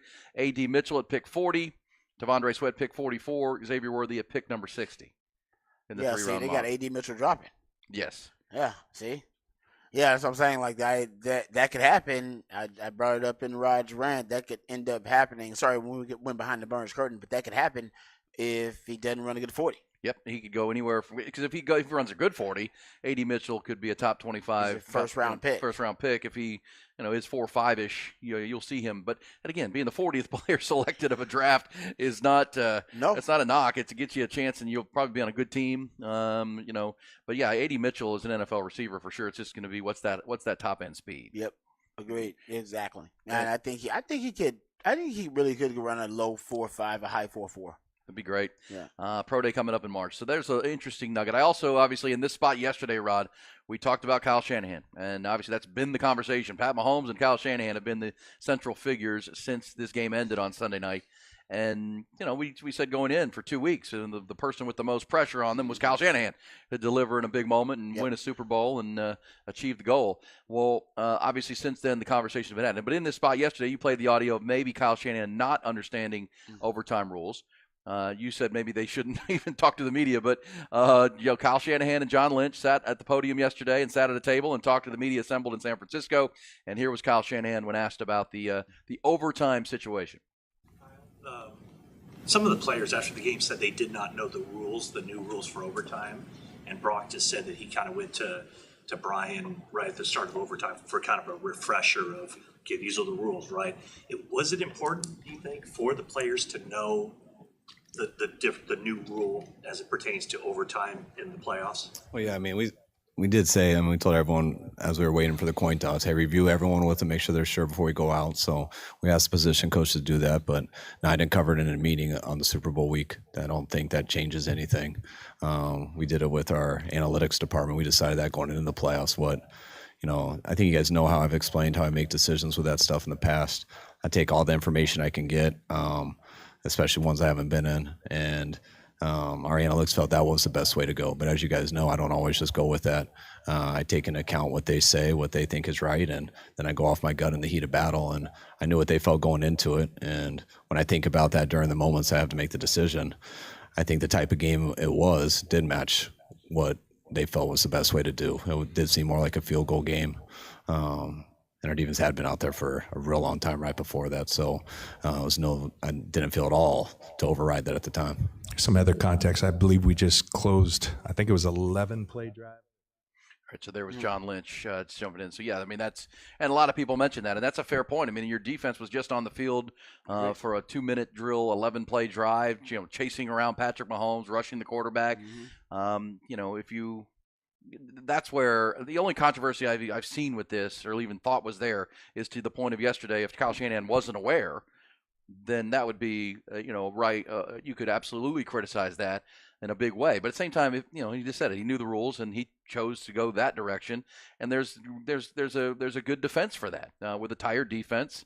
The ability to have the ball third. Or, as we've said, everybody assumes Patrick Mahomes gets the 2-point conversion. You could stop the 2-point conversion if they score a touchdown and still win the football game. But, you're in overtime for a reason, two very evenly matched teams. And, it's right to criticize either way. But the fact that he understood it, they went over it with the players, I think that controversy can be put to bed. Yeah, the controversy started because the players said they didn't know. Right. That's why the controversy started. It's because the players said they didn't know, which was still the case. Yep. That's still on the record. Multiple players saying that they did not know about the overtime rules. And then the question became, well, if they didn't know, did the coaches know? And if the coaches knew, then why didn't they communicate that? And basically they just confirmed that, yeah, he did tell the coaches to communicate it to the players. Not all the players either weren't listening or there was a miscommunication with some of the players. Yeah. It happens. So not everybody was on the same page. It happens. Yep, and of course Kyle's on the short end of the second. He's been in both overtime Super Bowls and come up on the short end, unfortunately. Yeah, but he's come up on the short end to the guys who can put on the cape, the Tom Brady's and the Patrick Mahomes, and in clutch time, for him being in this era, the Patrick Mahomes era. It's just unfortunate that every time in clutch time, you don't necessarily have a guy that can match that energy that Patrick Mahomes has. You ain't got a guy that can put on the cape, because there are several throws that Brock Purdy could have made that could have sealed the game. Yeah, and that's right. That third down where Trent McDuffie blitzes him and Brandon Ayuk is wide open with the hot route. I mean, that's just a hot route. It's a simple hot route. And Brock Purdy admitted, I was reading it. I was reading it differently. It's like, reading what differently? I mean, the guy blitzed and you were looking right at it. Brandon Ayuk he became immediately the hot route. He put his hands up in the air. Yeah. You throw that ball accurately, game's over. Yeah. You can seal the game off, and they won't have enough time for Patrick Mahomes to pull out his cape and make magic happen. But Brock Purdy didn't. He missed him. Yeah, we talked about that Monday. The single biggest play was that. And I think, as you talked about, the single biggest moment potentially was when Dre Greenlaw got hurt, and we'll hear some of that audio coming up in Bullish or BS. But you mentioned Brandon Ayuk, and this will be interesting because they also talked Kyle Shanahan and John Lynch now, obviously, about roster construction moving forward. And Brandon Ayuk is a guy who needs a new deal, and they already have guys with a lot of new deals. Would it surprise you to realize that, according to Pro Football Focus, if you combine regular season and postseason, highest graded wide receivers this year, Tyreek Hill 1, Brandon Ayuk 2, Nico Collins Houston 3, Amon-Ra St. Brown and CeeDee Lamb round out the top 5. I mean, Nico Collins did have a good year. He did, especially when you combine his playoff performance. He had a big game in the Browns game. Yeah, no, Brandon Ayuk, I mean, if you look at it, that he's an All-Pro this year, right? I believe he was, right? Wasn't he? And he's, as you've talked about, Deebo Samuel's not a man coverage beater. He is. Brandon Ayuk is. Let me make sure. He's the guy that you got to. So they got to worry about him. Obviously, Texans fans are excited to have Nico Collins moving forward, because people talk about the Texans have to take a receiver in this draft coming up in the first round. Really, well, Nico Collins, if he continues to emerge and develop as he has out of Michigan, you got a go-to guy. You got Tank Dell too. And it's a deep receiver class. They really don't have to go wide receiver in Houston with pick 23. But Tyreek Hill, obviously, Nico Collins, Amon-Ra St. Brown had a great season, and CeeDee Lamb fit there. But that'll be a big question for San Francisco. Can they keep Brandon Ayuk? At some point in the salary cap league, right, you can't keep them all. No. you can't have all those all-pros. And sometimes, and I think most Niner fans realize, wait, we got to fix the right side of our offensive line. He just had 3 receptions in the Super Bowl. I know. On 6 targets. Well, that goes back to the Steve Spagnuolo versus Kyle Shanahan battle, in which you could argue Spagnuolo won the battle because Brock Purdy didn't execute on third downs, missed some big throws, and a lot of that, as you've talked about, was by the changing of tendency by Steve Spagnuolo. A lot of man, a lot of press, a lot of gambling blitz defense, and because George Kittle, that was part of my hires and lowers, Rod, my over-unders. George Kittle I thought was going to have a big game. Didn't. Ayuk, I thought was going to have a good game. Big game. Didn't. Not at all. And, that is credit to Steve Spagnuolo. He took away some of their biggest weapons, and that's why they held them to 22 points. Yeah. He's a second-team All-Pro this year. So, Brandon Ayuk, it'll be interesting to see. And he was a first-round pick when he came out. Yeah. So, it'll be interesting to see if the 49ers, they got 2 All-Pros at wide receiver, because Debo was an All-Pro 2 years ago as an All-Pro receiver. It's just that they were so stacked. I don't even know how you stack a roster even more than that. And man, where do they go from here? Yeah, it's going to be their question. And then they got to pay. They got to pay these guys. Yep. Now they got to pay them, or decide to. Anyway. Yep. Are you going to reinvest in what's Christian McCaffrey's contract? I got to go look at that. That's right, because of course he was traded during the middle of the big deal he signed with Carolina. I got to go look at that. So that'll be there's a lot of work to be done there, and that's where we say we come in here on Monday, Tuesday, Wednesday after these games. Cowboys in the same conversation 3 weeks ago. The Texans, what's next? And again, everyone's chasing that guy with the cape on and trying to figure out how to beat Patrick Mahomes, who's going to have a victory parade. Went to Disneyland with his wife, and now he's back in Kansas City, where they'll have the big victory parade this morning, the 3rd in 5 years. He signed through 2025. Yeah, McCaffrey has got this year, next year. So they got him for a while. Yeah. So they're stacked. They're good quality teams. The Packers are rising. Lions feel like they should have gotten through the Niners in the first place. Cowboys, of course, adding Mike Zimmer and trying to be their Philadelphia. But, man, you're chasing a legend already at 28 years old who's going to have a victory parade today. So that's some NFL. We heard from Shanahan. Well, we're going to hear about this because I do think in Bullish or BS, and Rod has pointed out from the moment he walked in off the airplane that the Dre Greenlaw injury was the pivot point to the football game, and I don't disagree with that in big picture. Let's come back. We'll hit Bullish or BS. We'll play that audio because, of course, the NFL is putting out this audio of mic'd up, and people are mic'd up. The immediate reaction from the Niners sidelines when Dre Greenlaw, ruptured his Achilles running onto the field. Shocking to everyone. Let's hear that coming back. Also, other Bullish or BS. America has spoken. Their favorite and least favorite commercials from the Super Bowl, Rod. Ooh, I like that. Oh, yeah. We'll get to that. And crank it up with you. Happy Valentine's Day.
Traffic.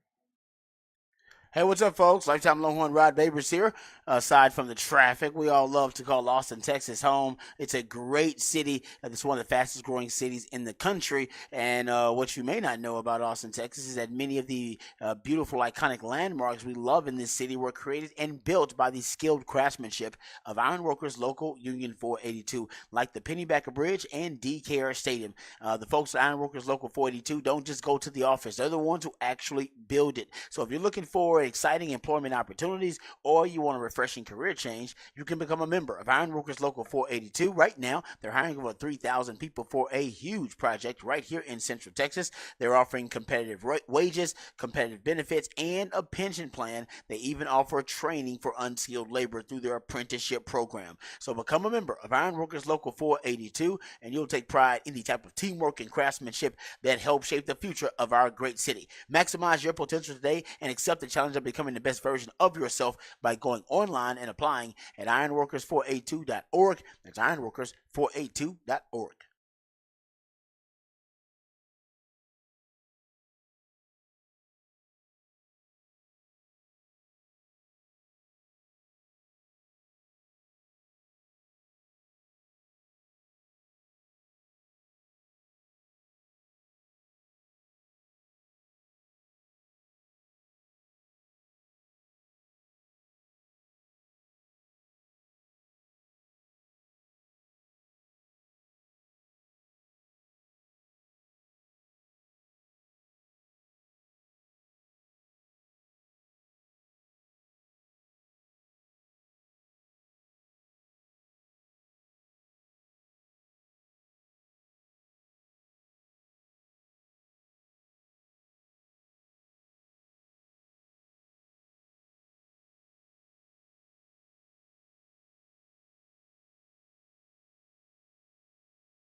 Aaron Hogan, Rod Babers, Hook 'em Up, 1019 AM 1260. The Horn. I'm so in love with you. Yeah, the love songs this morning being spun by our man T.Y. on this Valentine's Day. It's also Ash Wednesday for Christians and Catholics. So crossover today. Some are going to be celebrating with chocolates and candies, and some are going to be fasting, Rod. Fasting, because that begins today. 40 days, 40 nights. Good luck with Easter. both for everybody's, whatever you're doing. Whichever one you are passionate about. Good luck to you. That's right. That's right. All right, Rod, the American people have spoken. America's favorite and least favorite commercials. Over 160,000 people took part in the annual USA Today Ad Meter poll, ranking the best Super Bowl commercials. And number one on the list, Bullish or BS, Like a Good Neighbor from State Farm, starring Arnold Schwarzenegger and Danny DeVito. Yeah, that was pretty good.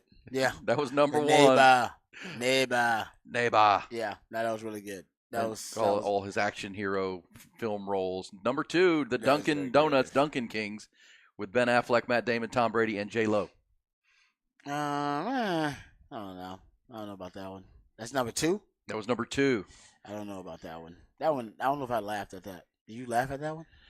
I don't think I've seen the full thing. I've seen a bunch of behind-the-scenes stuff that they did, which is pretty funny with Affleck and Damon. And, of course, the great Tom Brady. I'm not sure about that one. I like the concept because it's Dunkin', right? And Dunkin' Donuts was what based really in New England. And then those two guys are Boston guys. Tom Brady was in New England forever. I like the concept, but I don't know if it came off as good as they wanted. But, of course, the American people, 160,000 of them liked it as number two. Perfect 10, the Kia commercial. I don't even remember this one, where the young girl figure skating for her grandfather.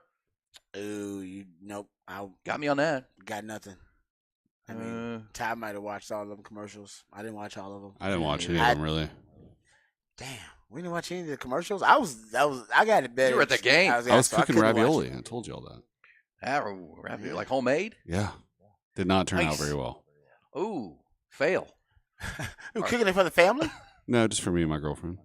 Oh, okay. Cooking the raviolis, like homemade pasta and everything? Yeah, I had to order a pasta making machine after it because I was trying to roll out ravioli dough with a vodka bottle. It was a little too thick. Did not work out well. It was a good try, though. But you know what? That was the thought that counts. Yeah, you can't fail if you don't try. And that's just you get back up on the horse and try it again. It's the thought that counts. Thought that counts. I like it. I'm sure she appreciated that. All right. Bullish or BS, Rod, can I play this for you? This was heartbreaking. I think I know where you stand on this, but listen to this audio, Ty, that I sent you. This is NFL Films, and this is mic'd up with, just running back on the field in the second quarter, Fred Warner and Dre Greenlaw getting ready to go play defense, and they've been dominating defensively up to this point, and obviously one of the cruelest injuries we've seen in a Super Bowl. Hey, 57 got hurt. 57 got hurt over there. You're not going to believe what happened. Watch 57, Dre Greenlaw, after the stop on the punt return, and it doesn't look pretty. No!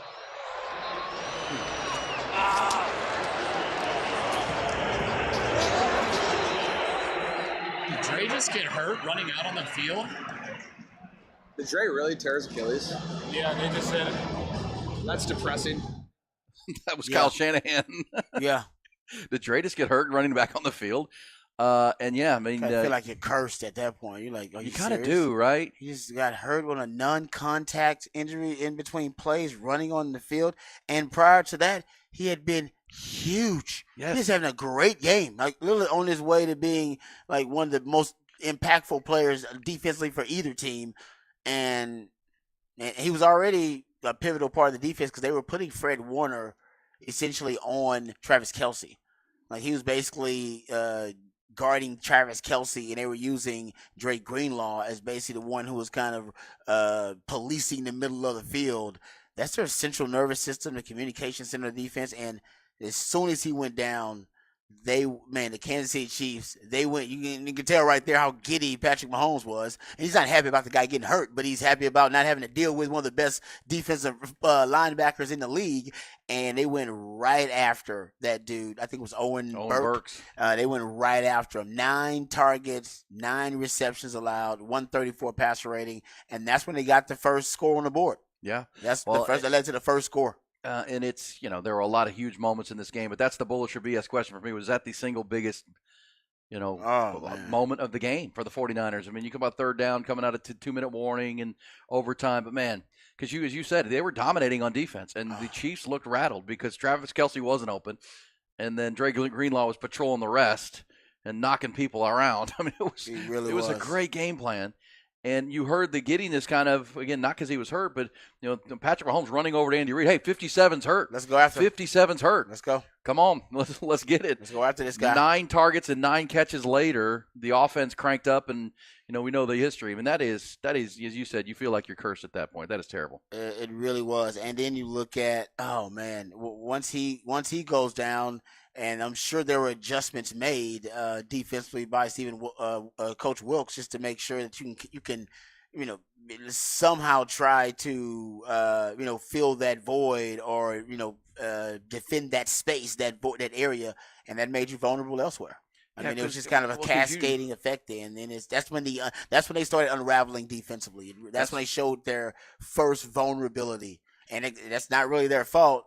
Roster construction, you can only have so many elite players. Well, we say everybody knows this, right? If you can do a good job on Travis Kelce and let everybody else, you got to make someone else beat you, and they were doing that. I mean, we're approaching halftime here when this happens. Yeah, he had one catch at halftime. Yeah, it's like they were doing it, and then as you said, I mean, now they know their personnel. All of a sudden, Oren Burks is in the game, and it's like, well, he's not. He's kind of a coverage liability.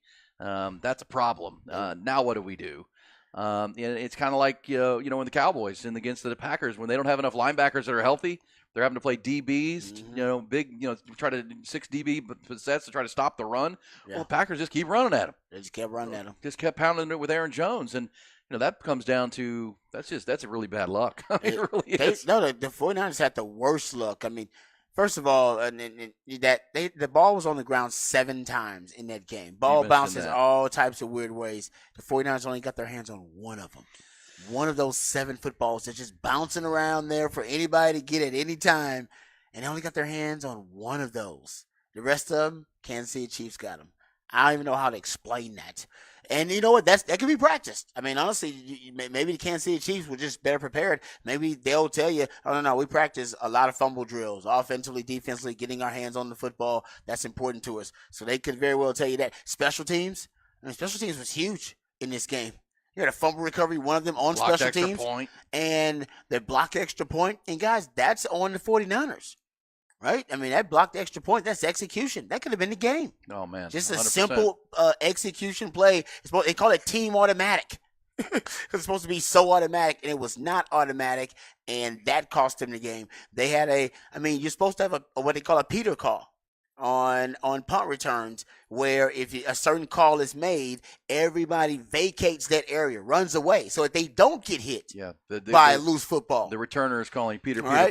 You say that call, and everybody understands. You run away from the action, and that way you don't have the unfortunate incident of the football hitting you in the back of the leg or hitting you on your shoulder pad. Was there a Peter call? I don't know. Didn't seem like it. The guys didn't. Well, if there was a Peter call, they didn't adhere to it. Yeah. They didn't execute it. So, because those are small little things that are huge. Small little things that are magnified in that game. And if any of those things go the 49ers' way, they win that game. Yep. Any one of them go their way. Yep. Fair point. They didn't make their own luck. I mean, that's execution. That's bad luck. Trust me, my man Shano's diving deep into it. And it's heartbreaking. And then it's Patrick Mahomes, too. And then the guy with the cape on top of all that. Man, oh, man. We'll read you that stat again coming up on Patrick Mahomes and clutch situation drives. It's really a remarkable thing. Just another piece of remarkable for Patrick. We'll also continue these conversations. Rod will take us behind the burnt orange curtain. 11 Longhorns headed to the NFL Scouting Combine. CDC holding court last night at on-campus town hall, talking about what's coming for Texas and what plans are. We'll get you details of all the highlights coming back. It's Hook 'em Up with Ian Rodby.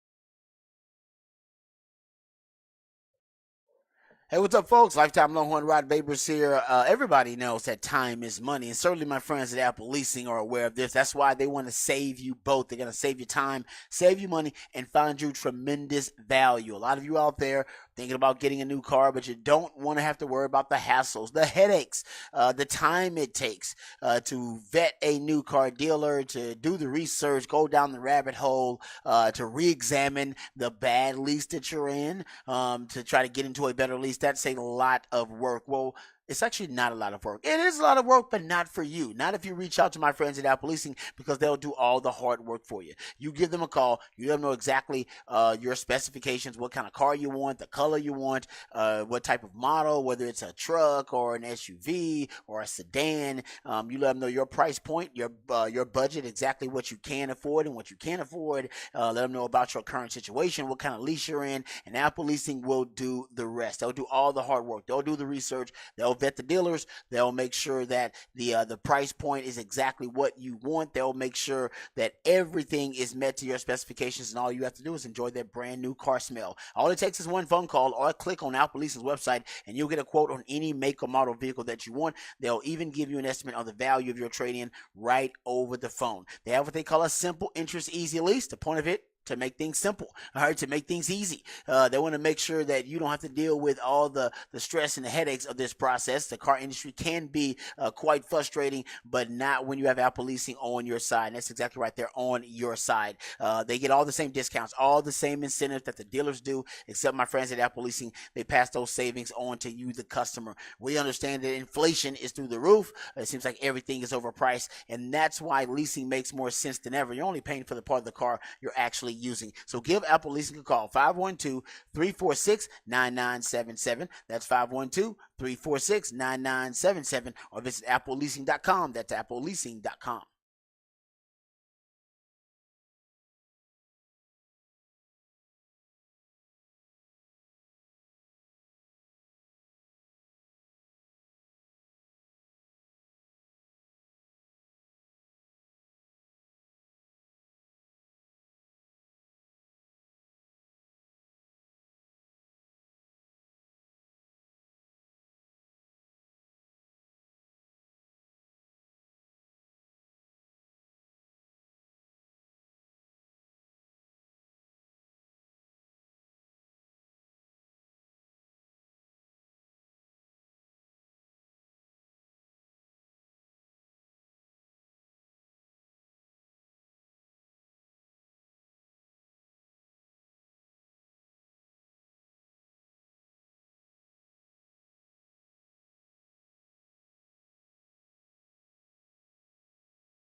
We're rolling take A. We're rolling take overdub. 5. Double tap.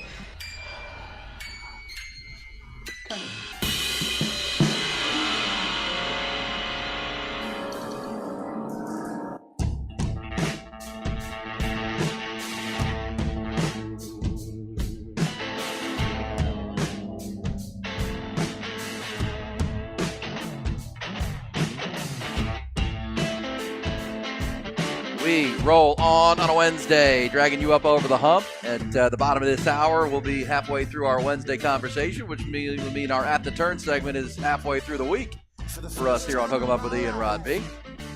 Rod will take us behind the burnt orange curtain as well. More on the Longhorns headed to the NFL Scouting Combine, end of the month. So coming up here in a moment, CDC, Chris Del Conte, Longhorns Director of Athletics, with a open town hall last night, and a lot of juicy comments and suggestions and thoughts made from the man that runs the Longhorn Athletic Department. We'll get to some of those, run through them with you. But Rod, I need your help. I have a little bit of a problem here.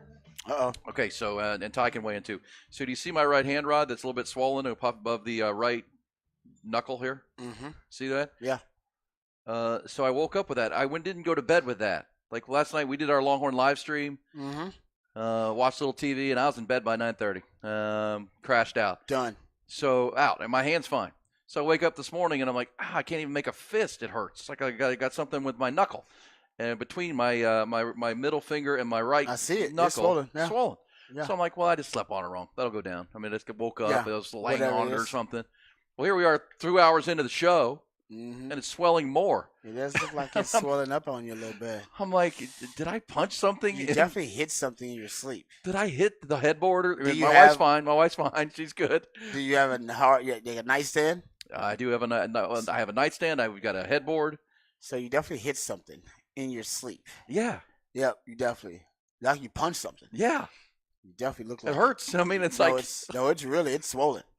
I'm like, wait a second. And you should have iced it this morning. You didn't ice it. Like this I said, I was thought- trying to wake up, and I'm like, I just slept on it or something. You need to go ice it. You got to ice it within the first 24 hours. You gotta I'll do ice that. thing. Isn't that crazy? Yeah, no, I can see it. Like it is obviously protruding. It's pretty big. It's pretty sizable. I know, and I thought, well, maybe if I had done, I wouldn't have woken myself up. No, I guess not. I'm like, what in the world? No, man, Father Time is crazy. Isn't that What crazy? The things that it does to your body. And I've never been known to be like a violent sleeper or sleepwalker. I know people that actually get up and sleepwalk at times. I got family that sleepwalks. Yeah. Now this isn't my first sleeping injury, Rod. I've told the story before, but years ago, I was laying on my stomach and I had my foot down between the headboard and the bed and the mattress. Okay. And I must have jerked, kind of same thing, jerked, and I like twisted my knee while sleeping because my foot was kind of wedged at the end of the bed, and I woke up and I couldn't walk for a couple days. Oh man, crazy! Like I tweaked my knee, like the things we do. Oh yeah, and I guess because you're just so relaxed when you're sleeping like that, you can end up like just contorting your That's what body. the doctor said, the orthopedic said, because you're so relaxed, and then the sudden jerk, and all of a sudden things are moving around. And but you need to ice that. I need to get ASAP. some ice. Get on that, I'm brother. gonna get on That's it. that. Yeah, no Isn't sleep that injuries. crazy? Sleep injuries are definitely a thing that happens as you get older. Yeah, I didn't have sleep injuries like that when I was young.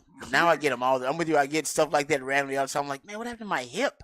So woke up and my hip hurts. I don't understand what happened. Yeah, and it's like because I slept on it wrong. I was too curled up for too long or whatever. Nah, man, it's actually getting more sore. sad. So yeah, I got to ice this thing. So I thing's just thought it huge. would go away. Oh no, man, that's sizable. I can see it.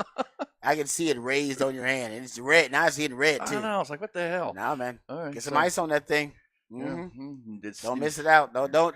I will say this because my wife has like an injury like that right now too. She said she woke up and her foot ran. She doesn't know why her foot hurts, but it hurts, and it's like swelling up on her too, and she doesn't know why it hurts, and it's something she did during her sleep. It was a sleep injury. So man, it happens. Crazy dream you had. Yeah, Wild several dreams. people have said spider bite. I don't know. Well, but maybe. Maybe. Or because we do have a big solid headboard. It wouldn't, if even just jerking and smacking into it, it could have been something. Yeah. But man. Oh, spider bite. I thought it would have woken me up. Yeah, but sometimes it doesn't. Sometimes you just gotta sleep through it. Especially if you're really tired. You were obviously really tired because you went to bed early. right? You said you crashed at like 9 something. The spider bite thing is interesting. You should put a light on it and see if you can see any like bite marks. Okay. Yeah, now you gotta check that out too. This is part of it, man. Get that looked at. You gotta look at it yourself. If it's put a little light on there. You could tell a spider if it was a spider bite though. Yeah. Because it would have like I think there would be a bite. point. Yeah, like I think you would have like a certain point on it that would be swollen or look like it was irritated. Yeah. The whole damn thing looks like it's swollen and irritated. Yeah, it does. It does. It hurts. All right, there we go. Well, so we're following that. Yeah. I'll keep you posted on it. I think I'm going to be Sleep okay. injuries. I'm able to use the computer and do most of the things I need to do here. Real quick before we get to the other headlines, let me run through some of these top comments from CDC last night. Because he did the open town hall. Yep.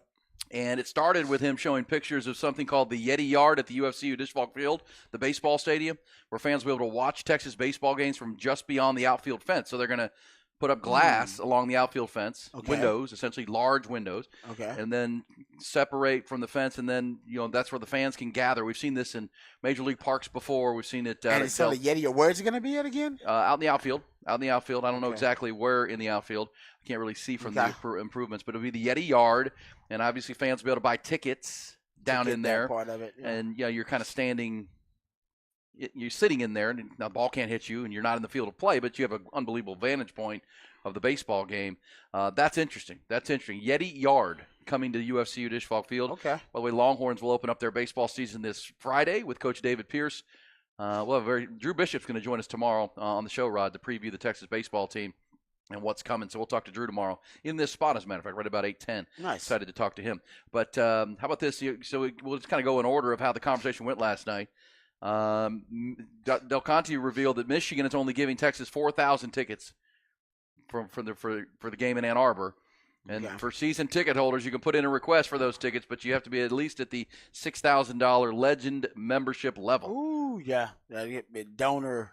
If you're not, don't even ask. It's like a donor rewards thing. Yes. Yeah. So if you're not the $6,000, was that $6,000 annually, right? That's annual. Yeah. Okay. A lot of people can make that happen. Somebody said somebody asked about the future of the Longhorn Network, and CDC said addressing the future there. Del Conte says Texas still owns the catalog of everything that's ever been on LHN. Said a YouTube channel will be created for that. Of course, everything's going to roll into the SEC network come July 1st, but they will still. If you love what you've been watching on the LHN, you'll have access to it on a YouTube channel. That's cool.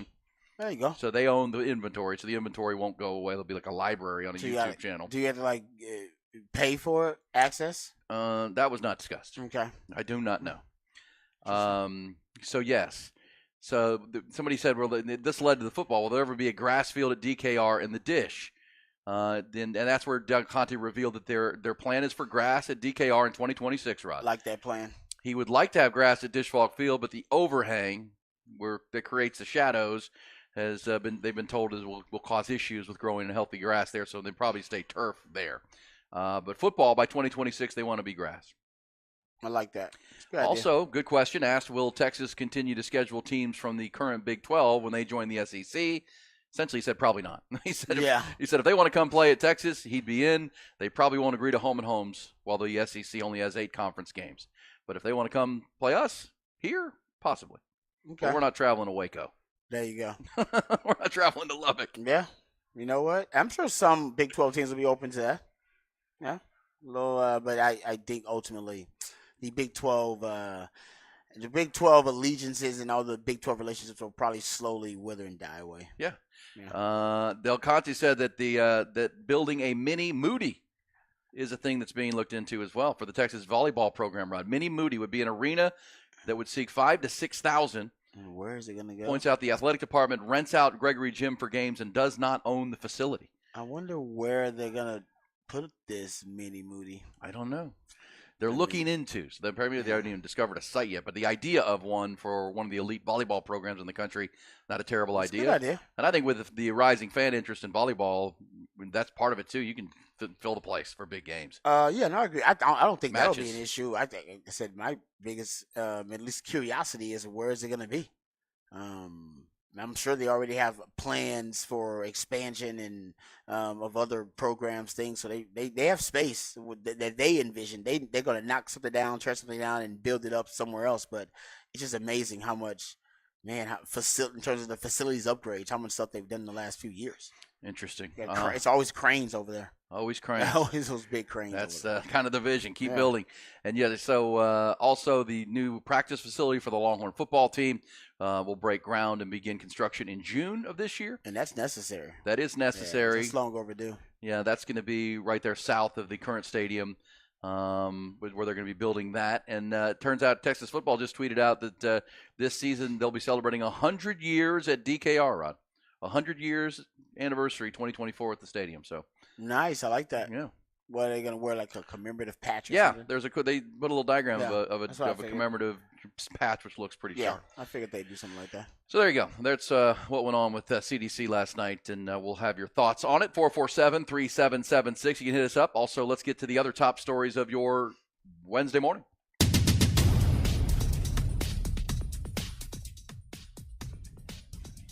Top Gun Rentals and Lawn Equipment bring you the top stories. And, yeah, Ben, it's been a pretty quick turn for Texas football. Just 2 years ago, the Longhorns had 2 players invited to the NFL scouting combine, and none of them, neither of them was drafted into the NFL. No players drafted.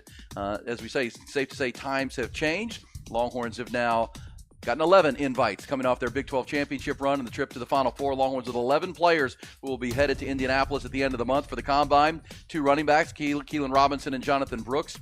3 wide receivers, Jordan Whittington, A.D. Mitchell, will be headed there along with Xavier Worthy, Tavion Sanders, the tight end, and Christian Jones playing right tackle. He'll be going as well, part of that offensive line group. On defense, 4 players, both defensive tackles, Byron Murphy and Tavondre Sweat, Ryan Watts, the defensive back, and linebacker, Jalen Ford. That starts on February 29th of this month and runs through March 4th up at Lucas Oil Stadium in Indianapolis. Big deal from the media side of things in college football. ESPN and the College Football Playoff have agreed to a mega extension, 6-year extension, $1.3 billion per season for ESPN to still be the mothership of the 12-team playoff like they've been for the 4-team playoff. That still needs to be approved by conference commissioners and the league school presidents. They're going to have to agree on the format and how it plays out, what the guaranteed bids will be, and how the 12 teams are picked. That still has to be finalized, but it will be on ESPN, no doubt about that. Big night in college basketball. Of course, Longhorns are enjoying their midweek off. They won't play again until Saturday down in Houston against the Houston Cougars. But last night, biggest win was in Waco, where the Baylor Bears rolled past Oklahoma in a ranked matchup. Also, a nice win for Iowa State. They're surging right now. They went into Cincinnati and beat the Bearcats. BYU nipped Central Florida 90-88.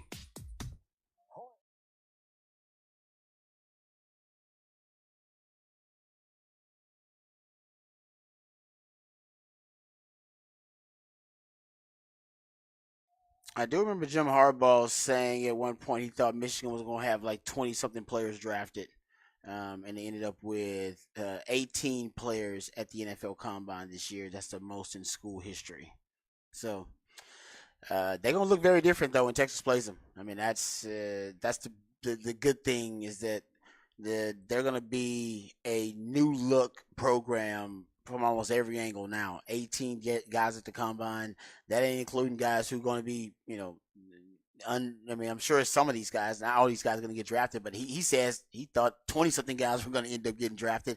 So the majority of them will get drafted. They'll have undrafted free agents. He's still building his coaching staff. A lot of those coaches have followed him to the NFL. So they'll have new coordinators, I guess you'll still have the same offense because it is the offensive coordinator stays, but it'll look very different in terms of the starting quarterback and really the complexion of the entire team. So it's a good thing because Texas should go in there as the favorite against Michigan, ideally.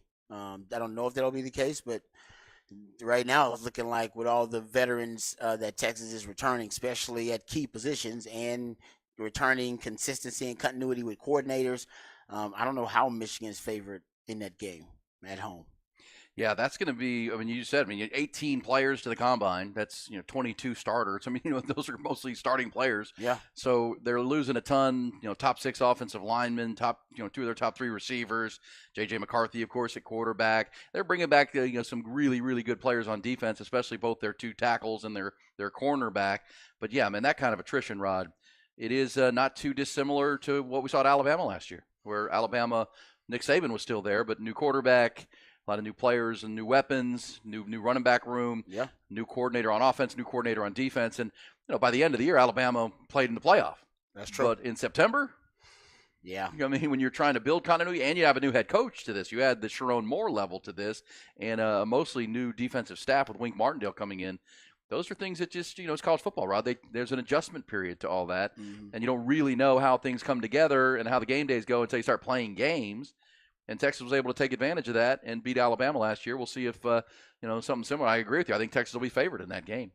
Yeah, it's just going to be really interesting to see. And that roster is stacked by Michigan, so I'm not saying they don't have really good talent there, but it will be unproven commodities for the most part. Yeah, haven't played a lot. That we haven't seen, and they're still the spring. They still got to survive the spring. Well, I also remember, Rod, spring transfer window is going to be big for them. It sure is. After spring practice, and they've got 15 more days where players like those defensive tackles, some have talked about, maybe they'd be looking elsewhere. But how does Sharon Moore re-recruit his roster? Exactly. But they also, Rod, weren't real active. The Longhorns, you could say, they've got 11 guys going to the combine, but the Longhorns attacked the portal for keys, right? They got 8 big key players, 4 on offense, 4 on defense. Michigan really wasn't active in bringing in players through the portal. No, not really. Not that I heard. So they're just, kind of staying the course here. But this was the year for Michigan, without a doubt. I mean, with the 18 going to the combine, they were in the Final Four the previous 2 years, and then they finally won it, right? So this was a building process for Jim Harbaugh. I do think that's part of why Jim Harbaugh jumped back in the NFL. Like, okay, you got my championship. This team's going to have a lot of changes. My quarterback's moving on to the NFL. There's a kid named Orji who's set to be the starting quarterback right now. Orji. Oh, that's going to be an unfortunate last name. It is an unfortunate last name. But right now, last check, he is he's a projected starter. He's the projected starter replacing J.J. McCarthy. Yeah. I can't wait to see what Vegas throws out there, as that line, because right now with Michigan, there's nothing proven really about that roster or even the coaching staff or anything. We just know they have a lot of talent. But like I said, it's largely unproven. Texas will bring in a lot of proven commodities, including their head coach, all their coordinators, the quarterback, 4-year 5 starting offensive lineman early on, and the receiving core initially. You didn't have a lot of proven commodities coming back for Texas, but they brought in so many guys who have been veterans and veteran experience and productivity via the transfer portal, that I don't think that's a concern anymore. At one point it was, because they lost so much receiving production, but they brought in so much stable veteran leadership in that wide receiver room. Now I think the only question is, do they have the time to get the chemistry and the continuity and timing down in the passing game? But right now, Texas looks like they'll be favored in that game. We just don't know by how much. Texas also plays Georgia next year. They'll probably be, preseason top 3 teams both, and they're sending 11 members to the combine. By the way, Alex Orji is the quarterback. He's a redshirt sophomore. He's from Texas, right? He's from Sac City, Texas. Okay. So Longhorn staff should have some familiarity with him when he was coming out of high school. But Texan Alex Orji, O-R-J-I is how you spell that. O-R-J. And it's pronounced Orji? Orji. There you go. I'm sure he's got nice jokes ready for that stuff. I'm sure he's heard a couple. I'm sure there'll be some nice puns, some T-shirts, stuff like that. Yeah, especially if he's a really good player, which I imagine he is. Got to be a decent player at Michigan, especially if he's projected to be the starting quarterback. So we'll see, but I just thought that was interesting. So many players by Michigan. I remember Jim Harbaugh saying they're going to have 20 players drafted. People thought it was an exaggeration. Well, 18 at the combine ain't bad. 18 that's a big number. That's credit to them, and a lot of it's up front, right? I mean, their offensive and defensive lines, their running back Blake Corum, J.J. McCarthy, their quarterback, the receiver. I mean, they're going to stack the draft this year. Washington had 13. Yeah. Washington's at 13 of them. So for Texas, I mean, that's you went up against that squad. Hell, between Texas and Washington, that's 11 and 13. That's the reason that squad played in the national titles, because they had a lot of talent that was peaking at the right time. We always NFL love caliber talent. 100%. We always love our very astute listeners and paying attention. Here's a smart one from the text line. The new Mini Moody could go where the old Bubble currently resides once the new practice facility is completed. Yeah. Where's the practice facility at? South. That's going in right there down past Gregory Gym. Okay. Right. I mean, they're going to tear down the building that's there and build the practice facility. And then, technically where the Bubble is, which is and the practice fields are up across from the LBJ library, once the practice facility is done, the new one, you technically could build a Mini Moody right there. right along 35. Yeah, yes, but then you're still going to have your outdoor facilities, right? The outdoor practice fields. You need outdoor practice fields and indoor. Well, We're talking about the indoor practice facility, right? Yeah. That's not going to become Well, I just think, your. That's not going to become just a place where you practice. It'll be just for your indoor stuff, right? I think it's both because CDC cited last night that one of the reasons is that they got to walk 100,000 yards up the hill to get to practice. So we're assuming that they're going to destroy the practice fields. Then? I think so. I think the whole facility is going to be built in behind there in the south end zone. I didn't know that. And CDC cited that the proximity to the coaches' offices in the parking lot were a part of the choice of location. But yeah, that could be. There's plenty of room there where the bubble is. There is. I didn't. I thought they were keeping the practice fields. I didn't know they were getting rid of them. And then you'd have parking right there with the parking garage and across at the LBJ library if you could use it. Volleyball has put it on the board. Rod, put it on the board. They need a shiny new stadium. Everybody deserves shiny new things. Yeah. Well, I didn't. If that's the case, then the room is not an issue. Then if that's the case. It says sack party at the orgy. See, there we go. There you go. What happens when the orgy gets gang tackled? See, there you go. You guys have jokes. Yeah, I'm sure his parents appreciate that. Well, he's a dual threat player. I mean, there's a high opinion of Mr. Orgy, so we'll see where that goes. But yeah, that was CDC last night. We're talking Michigan and Texas next year, and yeah, as CDC said, Rod, the tickets for that game are going to be hard to come by if you don't already have them. Hard to come by. Michigan? Yeah. Yeah. And I mean, Texas Texas A&M is going to be hard to come by, Heck too. Yeah, it is. I mean, Texas, Georgia fans already figured out that's going to be hard to come by. I think for that Texas A&M game for the first time in, honestly, the 20 years, it'll be bigger than the Texas OU game for the first time in like 20 years or so. And that's a credit to the SEC and the hype, but that's a huge game. Aggie fans are already hype about it, but it's going to be a big game. And CDC talked about trying to move it to Thanksgiving. I don't know if that's necessary, but I don't dislike it either way or love it either way. It doesn't really matter to me, but it just shows you that there's a lot of talk, a lot of emphasis about the game. I haven't heard this much talk in the offseason about a Texas A&M matchup ever.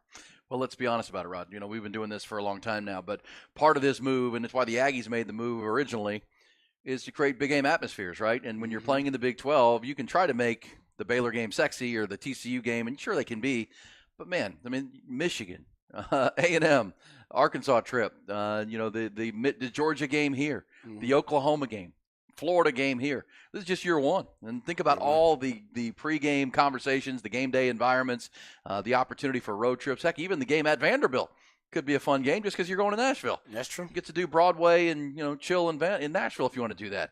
There are already more big game opportunities and fun game opportunities in this one season than they've had in the last. Because there's always Oklahoma. The Oklahoma game was the game, Yep.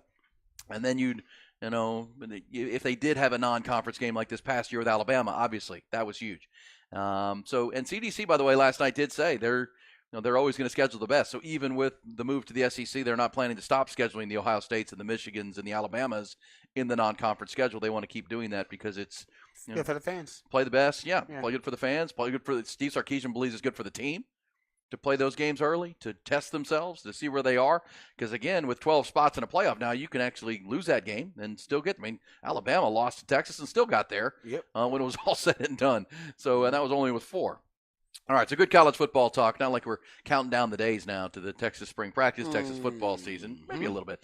We'll go at the turn at the bottom of the hour. That will be halfway through, not just today, but halfway through our week on this Wednesday. We're dragging you up over the hump on Valentine's Day. Hook 'em up with Ian Rodby.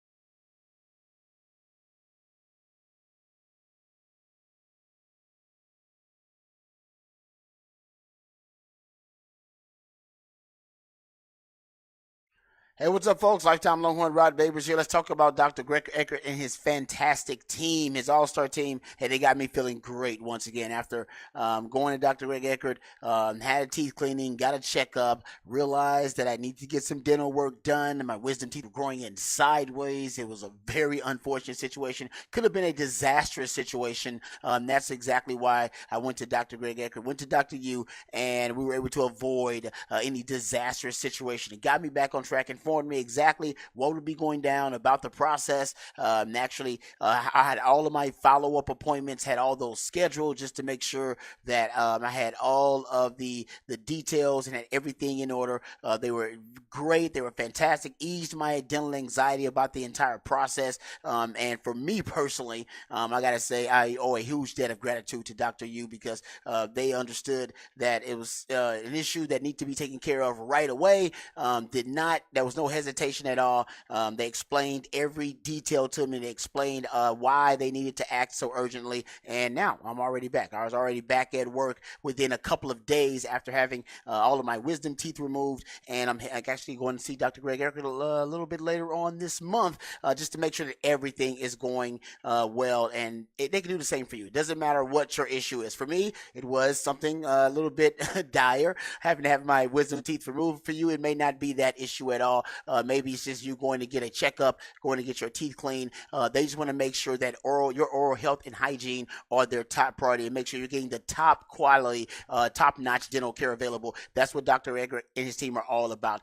Go visit them. Doesn't matter what you need. Maybe it's any general dentistry, teeth whitening, dentures, porcelain crowns, veneers, dental implants, full mouth reconstruction, even root canal therapy, whatever it takes to ensure you're getting the best quality dental care available. That's what matters to Dr. U and his team. He also can give you a brand new smile in just one day if that's something that you want or need. We're talking about a lifelike permanent solution. So if you've been told your teeth need to be replaced, call Dr. U today to learn about this revolutionary alternative to dentures. We're talking about a brand new smile in just one day. It's a complimentary consultation, which means you got nothing to lose, but you got everything to gain. So what are you waiting for? A confident smile can truly change your life. The quality of your smile can affect the quality of your life. And my man, Dr. U, wants to make sure that you have a great quality of life. So reach out to him today, 512-345-3166. 512-345-3166, or visit dreckert.com, DRUECKERT.com.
Indeed it is. Yeah, I was over at Callahan's just yesterday, meeting with Charlie Wilson and recording some new yard tips that will be rolling out here into late February into March, because we want to keep that yard golf course condition year-round with all the products and people at Callahan's General Store. It is at that time of the show, halfway through. We've played 9 holes. We got 9 to go with Rod, myself, and Ty. And that's the way you play golf. And it's also what we do here on At the Turn with a 5-hour conversation each morning. And obviously the big news in the golf world yesterday was the Tiger Woods rolling out of a new line of clothes and golf apparel called Sunday Red. The sun and the day are separated, so Sunday Red. And they had a big, ahead of the Genesis Open, which tees off this weekend out at Riviera. Actually tees off Thursday out in Los Angeles. And Tiger Woods here. Can I play this for you, Rod? This was they had Aaron Andrews there to interview, the Tiger Woods and the brand manager and everything that was rolled out yesterday. But here is Aaron Andrews and Tiger talking about why now. Why is this the time to separate from Nike and then launch his own line in the golf world? Why now? Why this? Well, I think it's the right time. It's the right time in my life. It's transitional. I'm no longer a kid anymore. Life changes. I have kids, and this is an important transition part of my life, and I want to have something that I am proud of and a brand that I'm proud of going forward, and just been so lucky enough to have an unbelievable team, starting here with DA and the rest of the crew have been so fantastic to me over the years I've been with them. To have this type of an extension and be able to create my own brand, something I live and breathe, and it's authentic, it's inspiring. So a lot of people have wondered why Rod, when he after 27 years separated from the Nike relationship, you kind of heard him say there he was a kid when he signed up with Nike, and now he's trying to do his own thing. But also was because people wonder, why didn't you just keep the TW, the interlocking TW brand that's already been established? Pretty clear he wanted to start something brand new and make it a standalone brand, and build on the fact that he's always worn red on Sundays. He talked about how it started with his mom, who's Thai descent, and red's her favorite color, and red's a big color. So you would wear that even as a junior in tournaments, and then he went to Stanford, where they're the Cardinal, and he wore red. And then, of course, on Sundays for all of his wins and all of his tournaments, he would wear the Sunday Red. So Sunday Red, and as we say, it'll be a standalone brand that will have its own designers, staff, and headquarters.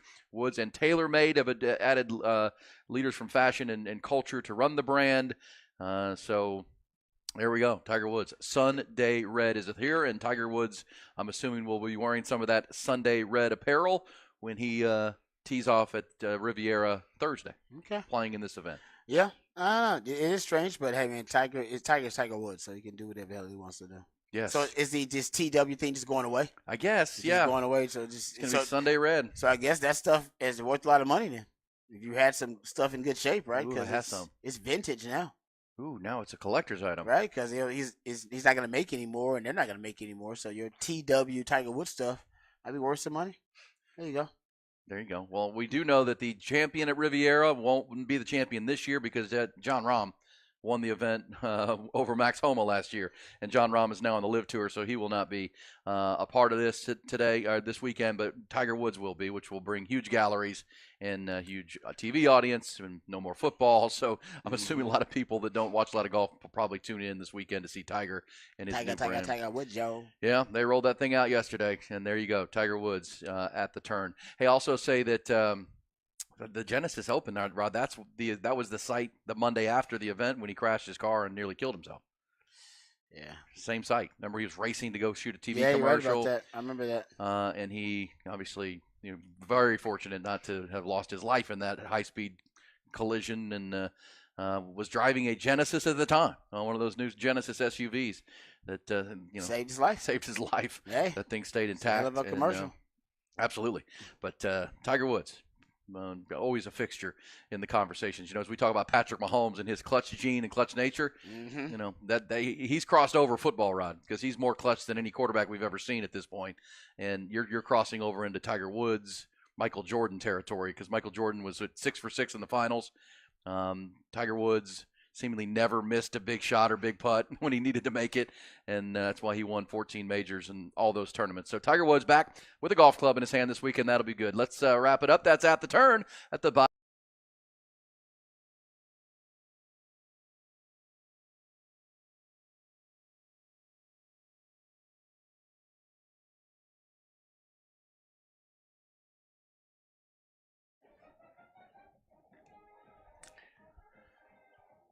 All right, let's talk about the combine invites by the Longhorns. And we were just talking earlier about what this combine can mean for certain players.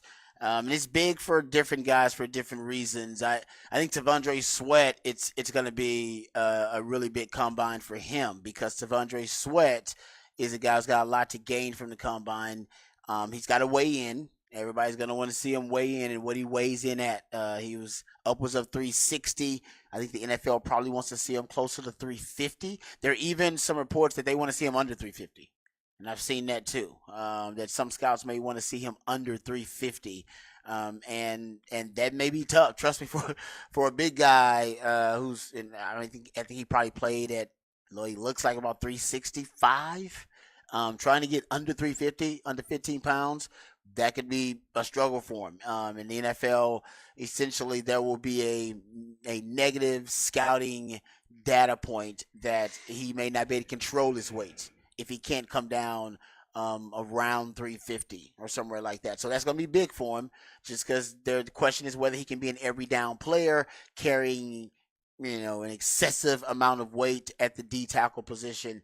Then, I think that the data point against him will be that maybe he can't control his weight, and therefore he's an early down player, and he's not an every down player. If that's the case, his draft stock is going to drop if he can't prove to be a guy that can play 3 downs for you and be able to become go from being a force run defender to becoming a guy that can be a pass rushing presence for you, which I think he can. But if his weight is out of control, then that'll be the question. So for him, it is a big combine. He's going to move, and how he moves really well with the weight, right? Once he weighs in, they're going to see if he weighs in really light. Let's say he comes in under 350, then they're going to want to make sure that he didn't lose any strength with that. So it is unfair, right? All the questions that they want to answer at the combine, they want to see him lose the weight, but they want to see him keep the strength. And they expect him to perform on the bench, and they expect him to perform well there just to show that he still has that power element to his game, even if he loses 10, 12 pounds. So that's going to be big for T'Vondre Sweat. He hadn't weighed in. He didn't want to weigh in at the Senior Bowl. Totally understandable because you want to play there, and you want to put something on film there. But how you play and what you do at the combine and how you perform at the combine are totally different weights. And it's unfortunate. That's why they call it silly season, because these are all the questions they want the players to answer. And for T'Vondre Sweat, it will be about how does he carry all that weight, and if he doesn't, and how much of the weight is he carrying? Is he going to be 360 or is he going to be 350 or below 350? But Byron Murphy doesn't have to answer that question. His weight is not even an issue at all. As a matter of fact, Byron Murphy is considered undersized from a lot of NFL circles at the interior D-line. But that doesn't matter anymore at the interior D-line. Aaron Donald has shattered all the myths about undersized D tackles. Now, some teams actually prefer a D tackle who's undersized who can penetrate like a Byron Murphy can and disrupt like a Byron Murphy can. And I point this out, too, about D linemen. D linemen are making, interior D linemen are making more money than they ever have in the NFL. And it's based on a new, it's kind of a new methodology in the NFL that you play with lighter boxes, and you can afford to play with a lighter box if you have interior D linemen who can hold up at the point of attack, if they're stout enough at the point of attack, or if they're big enough, like i.e. T'Vondre Sweat, all right, massive enough where they essentially can clog up multiple gaps because of their sheer size and just how, the mass of the human being. So can they demand a double team, which can help you win the numbers advantage when you're playing with a lighter box? Or can they just be massive enough where they can clog up multiple gaps?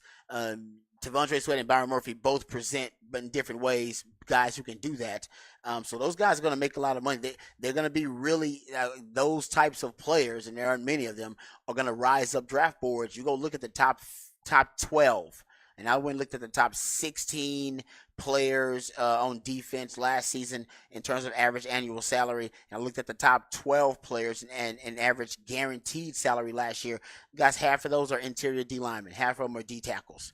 And you would think, man, that's crazy considering it's not a premium position. You got edge rushers, you got cornerbacks, but no, I think more and more teams, they want to use matchups to win in the running game, and they want to win the passing game with numbers, which means you have safeties deep. But to do that, you need big bodies like a T'Vondre Sweat, or you need interior D linemen who can be forced run defenders early on, and that gets you prioritized. But then what gets you paid is the fact that on third down and on the passing downs, you can essentially switch up your skill set and go from being a forced run defender to being an elite pressure defender.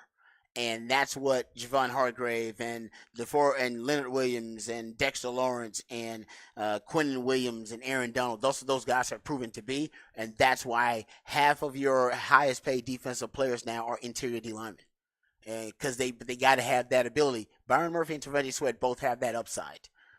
But for different reasons, I think for T'Vondre Sweat, he's going to have the challenge of having to answer a lot of questions. Byron Murphy doesn't have to answer those questions. He's going to be a freak at the combine. He's going to make a lot of money. Yeah. Agreed. Looking forward to it. We've got all the way till February 29th, leap year this year. So we have a 29th day of this month. That's where we'll continue to count down, and we're going to try to get some of the guys on who are headed to the combine to talk to them about what's coming and what their plan will be and those kind of things. Also, those that are helping to train them. Should be a fun run. It is that time where you come together with college and pro football, where your favorite college standouts are going to end up in the National Football League. And I know there's a lot of Cowboys and Texans fans. I mean, Cowboys last year took Jalen Ford. I think a lot of Cowboys fans like to see Jalen Ford a Cowboy. They need linebackers. They need linebackers. They need linebackers really badly. I think they might lose LVE too. Yeah, Leighton Vander Esch. They with their lack of run defense, they could use T'Vondre Sweat for crying out loud. They took Mozzie Smith last year. And Mike Zimmer's an old school kind of 4-3 guy. He's gonna run. He's gonna have 4 down linemen with 3 linebackers. We'll see what he likes about DeMarvion Overshawn. Remember, DeMarvion Overshawn was perfect for Dan Quinn's system because he was a hybrid. Is he perfect for a Mike Zimmer system? That's a good question. And you've talked about the Texans. I mean, Byron Murphy, man, if he were there at 23, I think they'd have to grab him. I know that they probably need edge, but as a Texans fan and Cowboys, you look at Jonathan Brooks in the second round, even though he won't be ready till later in the season. But still, Texans, Damian Pierce has not fit yet, but Devin Singletary was just on a 1-year deal. Tony Pollard was on a franchise tag. So, yeah, man, and J.T. Sanders, I think, would be great with C.J. Stroud if you could get him in the second round. That would be great for the Texans. Young tight end to go with Nico Collins. So, yeah, I think there's a lot of connection. Obviously, there's 30 other teams that will be looking at these Longhorns. But, man, good to have this many back at this combine, back in the top end of this draft, which makes it a lot of fun to talk about as we get you rolling. Michigan with 18, obviously. We'll come back. When we do, we will go off the record. Appreciate Rod getting us behind the BOC. A lot to do. Off the record, stories you probably missed but need to hear because people are talking about them. Hook 'em up with Ian Rod B.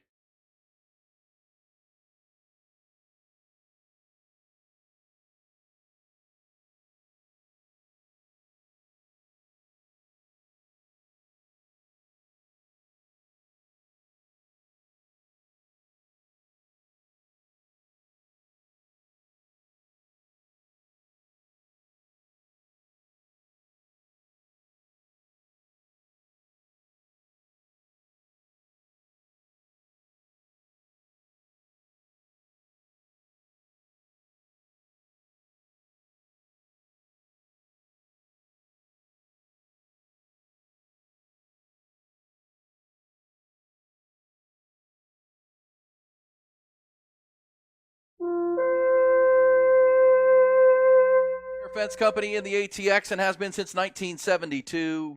Tell you about it all morning long. It's absolutely the best. Any project, and certainly if you need temporary rental fence, I tell you all the time about their wood privacy fences and the permanent iron fences and gates. But man, the temporary rental fence division as well, it is the best. I mean, whatever you need, crowd control, barricades for an event that you're having.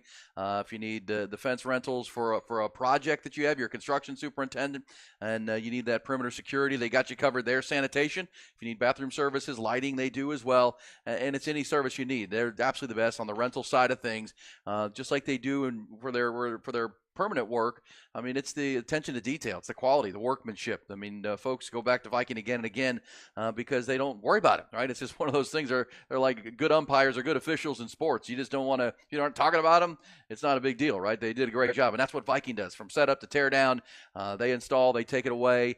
You just worry about what's important, which is your event or your project. Never hassles. They've got the buyback opportunities where to save yourself on those buybacks. They've got everything you need. The damage waiver rate, which is what Viking separates them from the rest. They're absolutely the best. 837-6411, 837-6411. Find them online at VikingFence.com. And simply remember, when you think fence in Austin, Texas, always think Viking.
Oh, man, it is Hook 'em Up with Ian Rod B. It's off the record time. And one of the better commercials from the Super Bowl, Rod, we didn't mention this on our first couple days of the recap, but one of the better commercials was the Paramount Plus streaming app where, what's his name, Sir Patrick threw the animated kid up the cliff, and Tua Tagovailoa was in it, and Drew Barrymore. But, Ty, did you see that your favorite band, Creed? I did see that one. The encore. Nice. Yeah, they came because, the idea was because you throw the kid high enough. So they came out and sang Higher, the Texas Rangers World Championship theme song. So, yeah, Creed is, man, the Rangers have brought them back. Now they're on a big, well-received Paramount Plus ad, bringing the Creed. So good job, Creed. Good job, Creed. Good job, Creed. And you can thank the Texas Rangers for bringing them back. Oh, yeah. I don't think anybody was thinking about Creed until the Rangers made their run. And then I've always had Creed on my mind. Always had Creed on my mind. Through Says a all lot these about years. your mind, Ty. That's Says- bold. Says a always lot had about Creed. your Hey, mind. I mean, like it's it. not great music, but it's catchy. And usually, Oh, everyone yeah. knows the words. I don't know. I've seen people take a liking to Creed a lot more recently. There you go. Not And, just as a joke. Did you see that commercial I'm referring to, Ty? Yes, I did. I did. It's see good, that one. right? Yeah, that was a good commercial. It's a pretty good commercial. Pretty good commercial. And Creed, special appearance. It was good. I thought it was good. Patrick Stewart's his name. Oh yeah, I know what you're talking Sir about. Patrick Yeah, Stewart. yeah, I know exactly who you're talking about. Used to be on the one of those Star Treks. Yeah. Yeah, back A in lot the of day. different things he's Yeah, done. yeah, he's done a lot. What do you have there, Rod B? And off the record? Apparently, Usher at one point he invited Justin Bieber to perform with him at his halftime show, and Justin Bieber declined the invitation. Reportedly, Justin just wasn't up to it. He was at the Super Bowl. He said he just wasn't feeling it.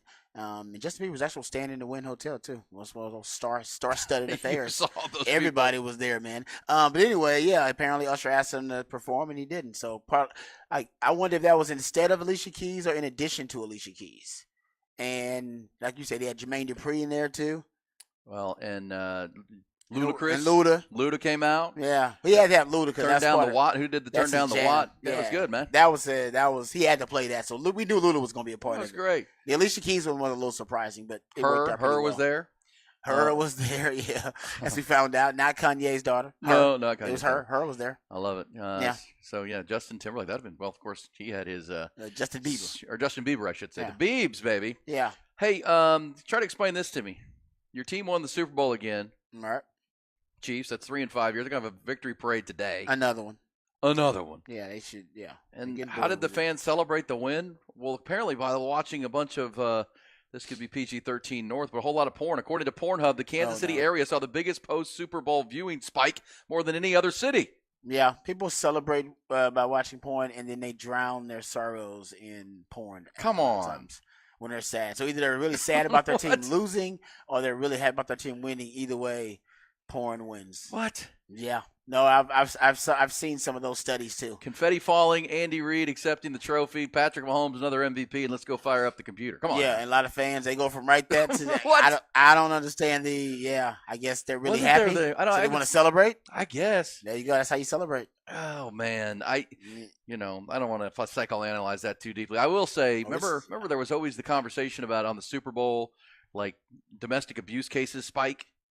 Yeah, for those losers, for the losing team. Yeah. because they're upset and angry. And people Yeah. were drinking all day and at Yeah. parties and Yeah. whatnot, and all of a Yeah. sudden there's a dispute. Yeah, it's supposed to be like birth. Sometimes you see a birth rate boom, like you'll see Yeah. a boom, a baby boom, just because everybody's celebrating. So hey, they're banging it out. They're getting it on. That's part of the celebration. Yeah, I've seen those studies too. But yes, the porn thing is a relatively new one. But yes, whether you're talking about national titles or you're talking about Super Bowls or playoff, we've seen a porn spike with the adult websites for losing and winning teams. Wow. Yeah, we're a strange species, man. We're a weird species. We're weird, yes. We're weird and we're very freaky. Go Chiefs! All right, let's Weird. fire up the Pornhub. we're weird and we're freaky. That's just part of it. Good for them. Yeah. Did you see the I don't know if these are alleged. I'll say alleged. The alleged calls for service numbers for your Wasted Management Open and arrests and I stuff. did the scorecard. The scorecard? Yeah. Is that real? I think so. Is it real? I've seen, the Wasted Management Open. If I've seen one video, I've seen 100 of like people walking around stumbling drunk at this event. Yeah, they like falling down hills. They can't stand up. Yeah, Like just yeah. Yeah. Seriously, I don't know if this is real, but they claim this is the Scottsdale Police Department, and the basically off of the service calls that they get, they claim that there were 54 arrests at the Wasted Management Open. Yeah. Really? Yeah, dude. 54? Well, I mean, they said there were 18 in 2023 is their claim, and there was 0 in 2022. That's the claim here for this tally, this Scottsdale police tally, supposedly from the Wasted Management Open.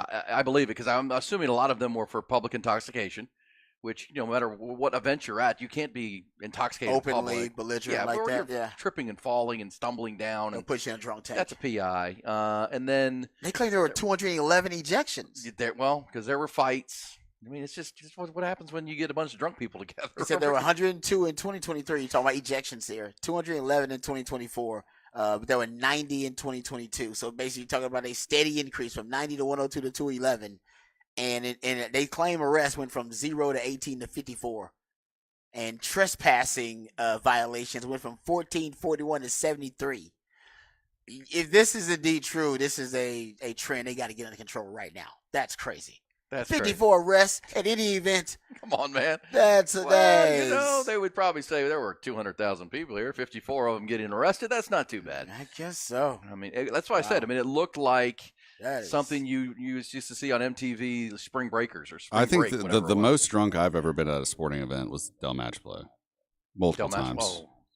Why is that? You just sit for a long time, and all of a sudden you've had You a bunch don't of beers and you stand up. I go there to socialize and drink. I hardly watch the golf. I was in one of those tents, just Yeah, that's right. pounding You're drinks.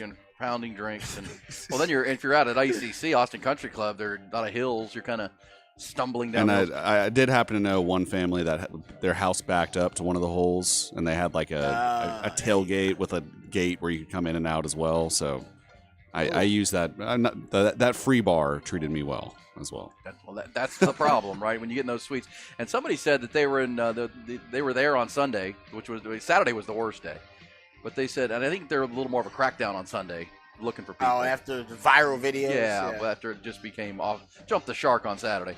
But I would also say that he said, from an eyewitness, that it was that 16th hole that's the big stadium course, pretty well behaved in there, but it was the people around the course that were stumbling and jumping into sand bunkers and things. It was just crazy. Yeah, they need to rein that in. Safe to say. Rein that in. It can't be spring break or Mardi Gras. Come on. It's like Bourbon Street. It really was. On a golf course. Wilding out there fighting and stuff on the golf course. Yeah, that ain't your mama's golf tournament. They've changed it, and I think they're going to have to reel it back in. But it'll be much different at Riviera, the lovely Riviera Country Club this weekend in Los Angeles. Classic. We'll be back. We roll on. Rod's got his second rant of the morning. We'll get back into NFL rules changes that they're looking into. Details coming to talk about with Ian Rod B.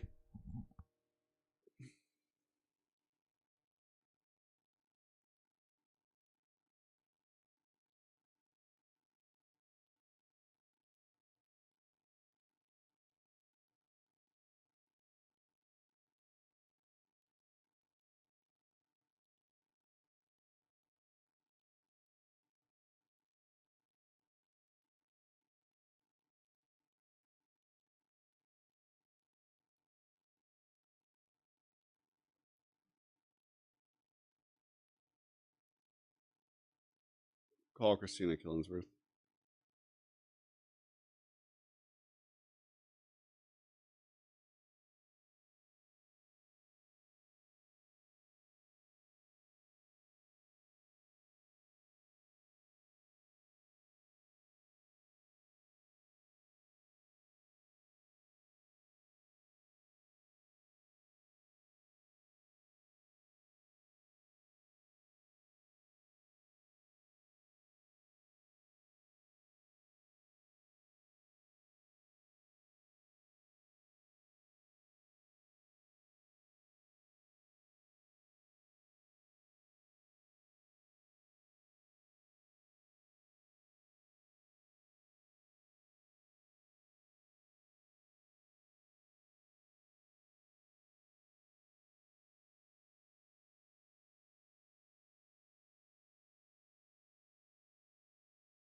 Hook 'em up with Ian Rod B. We roll on, and it's a busy Wednesday up over that hump, tucking off of the record conversations coming out of the 8 o'clock hour.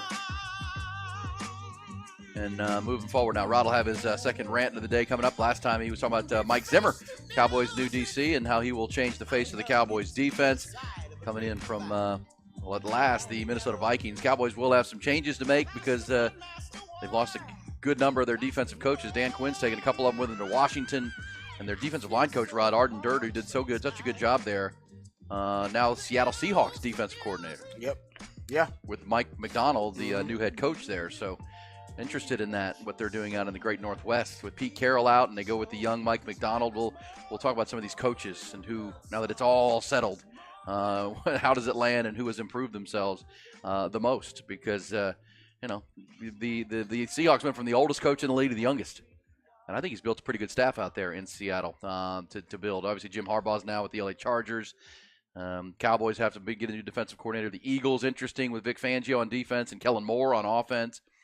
New Dan Quinn's got Cliff Kingsbury on defense and himself, and his former passing game coordinator in Dallas now running the defense. So yeah, there's a lot to chew on now into this offseason, where everybody's chasing that one guy 15.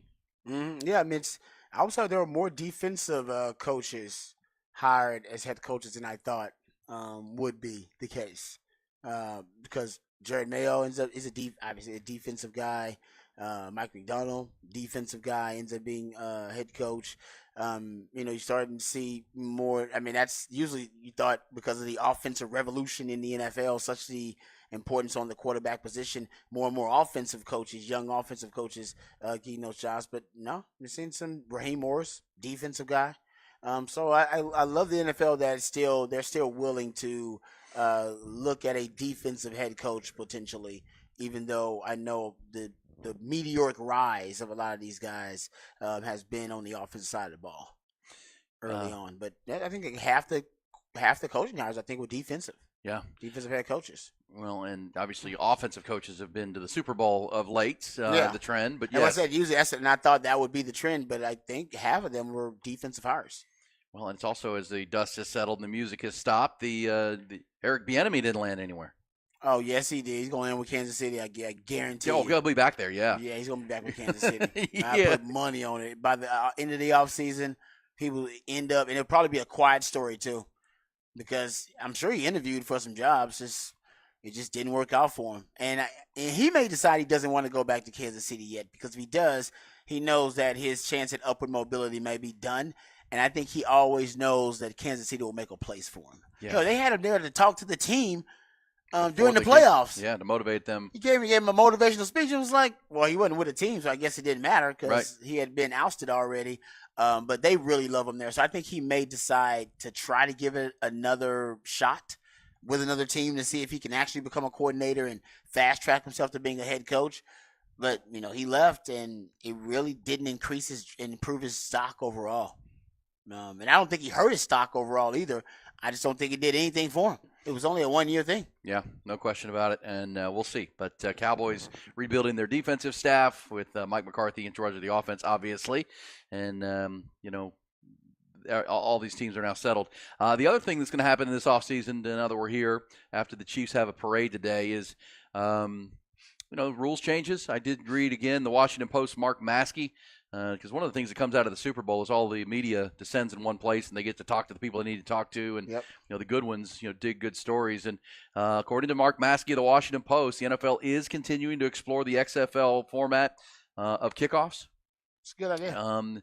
We talked about Keelan Robinson, who's going to the combine, and there is some thought all around the league that there's momentum to change this. So maybe that's why a Keelan Robinson type player gets invited to a combine. That would be big. Because what if the kickoff all of a sudden is back as an important play? Jeff Miller, the NFL's executive vice president of communications and public affairs and policy, that's a long title, has said the league has spent, quote, a fair amount of time studying the kickoff that the XFL. We've analyzed the XFL rule, which is a bit of a departure from ours. We've analyzed the rule to see whether there are not things we can learn from there. In the XFL, the kicker boots the ball from the team's own 30-yard line while 10 other players line up at the opponent's 35. And so aside from the runner receiving, the receiving team stands at the 30, nobody beyond the kicker. So the returner can't move until the returner touches the ball, and a kick must clear the 20-yard line.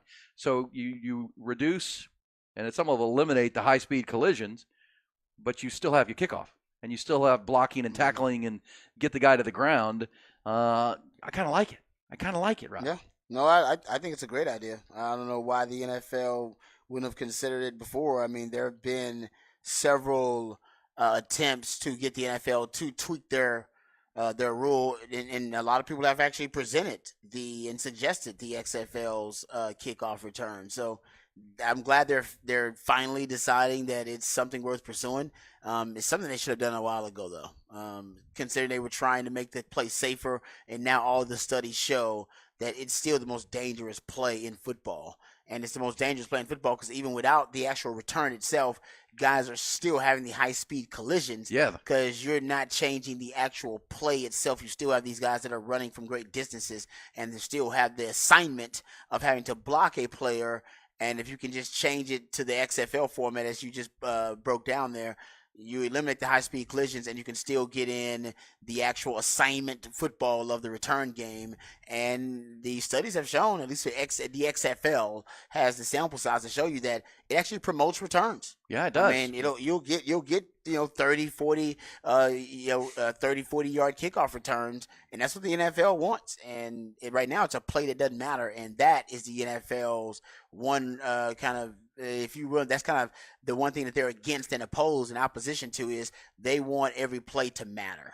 Yeah, cardinal rule is don't have a play that no one's going to watch, right? They're going to turn it off because it's just going to go into the end zone, and they're going to put their hands up, and it's going to be at the 25-yard line. But you can go Google it and watch how the XFL did it. It does, and on the year that Devin Hester is going into the Hall of Fame, right? And guys like Keelan Robinson, that's right. It becomes an exciting play because you got to get that guy to the ground, and he's really elusive and fast, and brings excitement to it.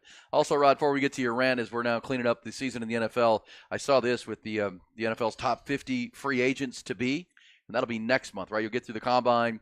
And what you'll start hearing about at the combine, because that's the next time that all the league brass gathers and contracts and who's going to get a franchise tag and who's not and who's working a long-term deal. That's also at the combine, Rod, where a lot of the foundation for big trades gets the groundwork gets laid because the agents are there and the teams and the GMs are there.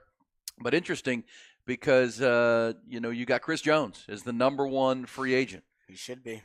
And you wonder, because you've talked about, you getting the numbers, Rod, that franchise defensive tackles, it may not be seen as a premium position when they go to the premium roster building board. Same time, a lot of the highest paid defensive players in this league are defensive tackles. Yep. And Chris Jones might be the best of all of them. Aaron Donald is the only one I'd take above Chris Jones. Aaron Donald. Quinnen Williams is making a push to be that kind of player on the Jets defense, but man, they are. Other than Aaron Donald, Chris Jones is the best interior D lineman in the league. Game wrecker. Yep. So he's obviously a franchise tag candidate, but they got to get him locked up. They got to get him paying what his worth. And the Quinnen Williams deal was the most recent. It's probably where that's going to start. But there's no way, because if you're his agent, the Chiefs will never let him get to the open market. No, they won't. That would be foolish. They'll either work out a long-term deal or tag him. But he is the most talented player who could be a free agent. Kirk Cousins. How much does the Achilles injury affect Kirk Cousins? Right, quite a bit. Like, how healthy is he going to be when the season begins next year? And he's 36 years old as of the start of next season. And I mean, they've done such, amazing things now with medical science and those types of injuries. And for a player like Kirk Cousins, who's a pocket passing quarterback, age would be the big issue, but now quarterbacks, 40's the new 30 with these guys. So I think Kirk Cousins will still demand a lot on the open market. And there are enough of these new coaches. Not all of them necessarily want to start their tenure off with searching for a franchise quarterback in the draft. A lot of them would like a veteran quarterback who's already been there and done that, and he could be the perfect bridge quarterback for you. Now, how much he's gonna demand on the open market? That's a whole other question. Is he worth that kind of money? That's dependent on the franchise and the situation. Well, I don't know if he's worth. Cause he's gonna get big money, top dollar. For sure, and you're also dealing kind of like Aaron Rodgers, right? You're dealing with an Achilles for an older player. Does he come back 100%? And that becomes, you won't know that. No. when you start bidding for him, that conversation will be had. Josh Allen in Jacksonville, the pass rusher, he is a guy that probably gets a tag with the GM, Trent Baalke there has already said we're not letting him out of town. T. Higgins is an interesting name, right? T. Higgins. Yeah, a lot of talk saying they're gonna franchise tag him. Talk saying they could franchise tag him. Yeah, can they afford to do that? And what happens with – because T. Higgins would be one of those guys that say, wait a second, if you tag me, I'm holding out or whatever. You need to trade me right. He wants to go either get paid like a number one receiver or be a number one receiver, I believe. But he's only 25 years old. This would be his time to get that cash. We've heard the Chiefs as a team may be interested if there's a trade opportunity for him. Oh, that would be scary. Wouldn't that be scary? Yes, it would be. Also in the top 10, Brian Burns, the pass rusher from Carolina, likely to be a tag. Justin Madubuike, the Texan, former Aggie. He's there at off the Baltimore defense at 26 years old. Jalen Johnson, defensive, is a guy as well that you could look for. Antoine Winfield Jr., Rod, from that really good Tampa Bay secondary. He's only 26 years old. L'Jarius Sneed is one the Chiefs have to figure out. That's going to be big, too. And then Mike Evans, Tampa Bay wide receiver. He's been linked a little bit as Houston if he's available because he's from Galveston originally, and you got emerging Nico Collins and Tank Dell. Would Mike Evans want to go back near his home and play with C.J. Stroud? That's interesting there too. Yeah, I think also Mike Evans would be scary with Kansas City. Just chunking that out there. We saw with Baker Mayfield this year, he can still spin it, man, and still go get it. And with DeAndre Hopkins is another guy too. Is he a free agent? They lock him up for 2 years. D-Hop, I think I don't see him on this list, but okay. The Texans have one of their own free agents, and that's Jonathan Gennard. They got to figure him out. The pass rusher, do they let him hit the open market, or because that's where a lot of people have the Texans drafting edge player and let him go. Yeah, I mean, just because you're such a young team, like you need to start building for the future. Jonathan Gennard's a really good player, but I don't know if you can pay for that productivity already. I think you need to and you would want some of the young guys to start kind of stepping into that role anyway. If I'm the Texans, I might have to let him walk. I'm starting to build around this offense anyway. Yeah. This offense can go win us some games right now. Defense is going to be a bit of it's still of a project. And you still invested really well in defense. You got Will Anderson. Yeah. He's a perennial pass rusher. And remember, they do have $70-some million in cap space to either re-sign their own guys like him or Dalton Schultz or Devin Singletary, or let them go, hit the market again, and go after some other guys and obviously draft guys. How about this on this list of the top 50 free agents? Tony Pollard, all the way down at 46, way down there. Obviously, he would have had a higher grade last year. Even coming off the injury, his performance this year not great. And Cowboys have to figure out. They have Tyron Smith at number 18 on this list. They have Saquon Barkley at number 17. And obviously, Saquon Barkley will turn 27 by the next football season. But I think there will be demand for Saquon. Just because, this guy can come out of the backfield as a receiver, too, and really give you a lot of productivity. If he can stay healthy, and I would say what's helping him is lately we've seen guys with a bad injury history or with the injury bug, so to speak. They've actually been healthy. Christian McCaffrey is the number one example at running back. A guy who couldn't stay healthy in at least the last 2 years in the right system with the right motivation. He seems to be a guy that's at least gotten more and more durable. Yeah, that would be. I've said this. I'd rather if I'm a Texans fan, I'd rather have Saquon Barkley and Houston in the backfield than even Mike Evans. I'd rather give me a dynamic running back with the young emerging receiving core. We'll see. This is going to be fun. We've got a month until that gets going, but those are some names to keep an eye on. Cowboys have to figure out what they're doing with Tyron Smith, what they can do with Tony Pollard. If they don't go Pollard, who do they go after at running back? Because it's one of those they need to get back to running the ball in Dallas without a doubt. And if you lose Tyron Smith, can you slide Tyler Smith out to tackle, who plays guard? A lot of issues. It's going to be fun. That's this time of year when you're rebuilding your roster in the next 2 months, all the way to the draft at the end of April. Well, all right, Rod. Got to pay some guys, too. Got to pay some dudes. Yeah, they got to pay some dudes. Pay some dudes. All right, and restructure Dak's contract. They got to get that sorted out because that $59.5 million cap hit is pretty untenable at this point. All right, let's get to Rod's second rant of this busy Wednesday.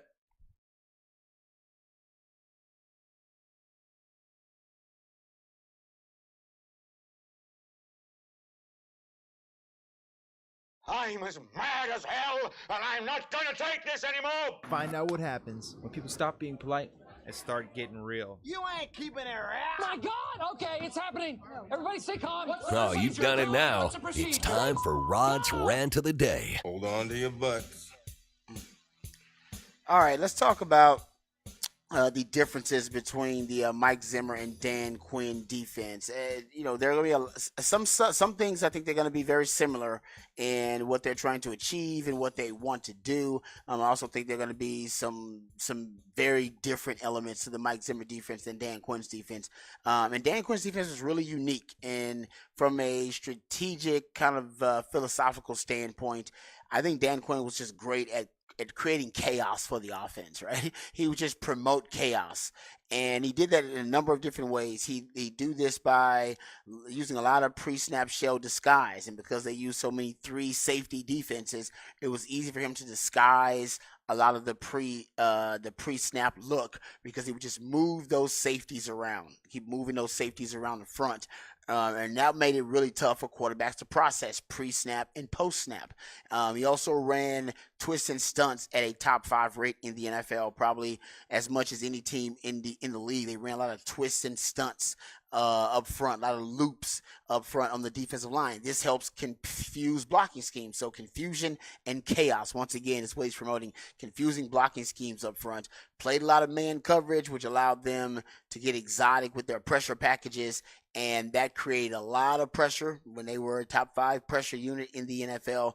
And then it created turnovers because quarterbacks trying to decipher, trying to process post-snap what they had already analyzed pre-snap, it didn't always match up. And if it didn't match up, quarterbacks would make mistakes, and that's why he had a defense that promoted a lot of turnovers. So you're not going to get, I don't think, the turnover rates as high or the pressure rates as high from a Mike Zimmer defense. Doesn't mean the defense won't be effective at getting turnovers and at creating pressure. I just don't think you'll get them at the rates that you got them with a Dan Quinn defense, because he would roll the dice. He took a lot of chances with that defense, and that's why at times that defense was vulnerable to just a straight up power run game, because there were some vulnerabilities with the defense, just because it was built on hybrid principles, hybrid players he'd bring in, and that was by design. He liked hybrid players that also would lead to confusion. He's trying to promote confusion and chaos, as I said,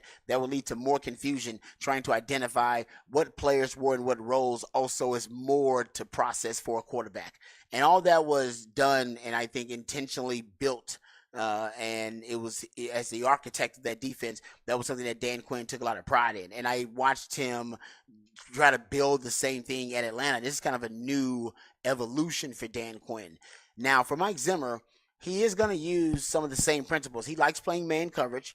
He famously once said, you can go find a cover 2 corner anywhere. I can go to 7-Eleven and go find a cover 2 corner here. It means he values guys that can just play straight up man-to-man defense.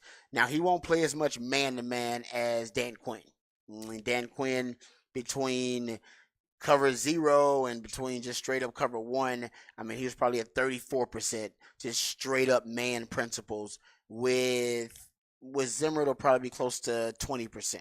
Maybe a little bit lower than that. But a third of your coverage was man coverage with Dan Quinn. Loved to play a lot of single high safeties. Probably about 60% or more of the time he was playing with one single safety in the middle of the field to reflect cover 1, which is man-to-man, or to reflect cover 3.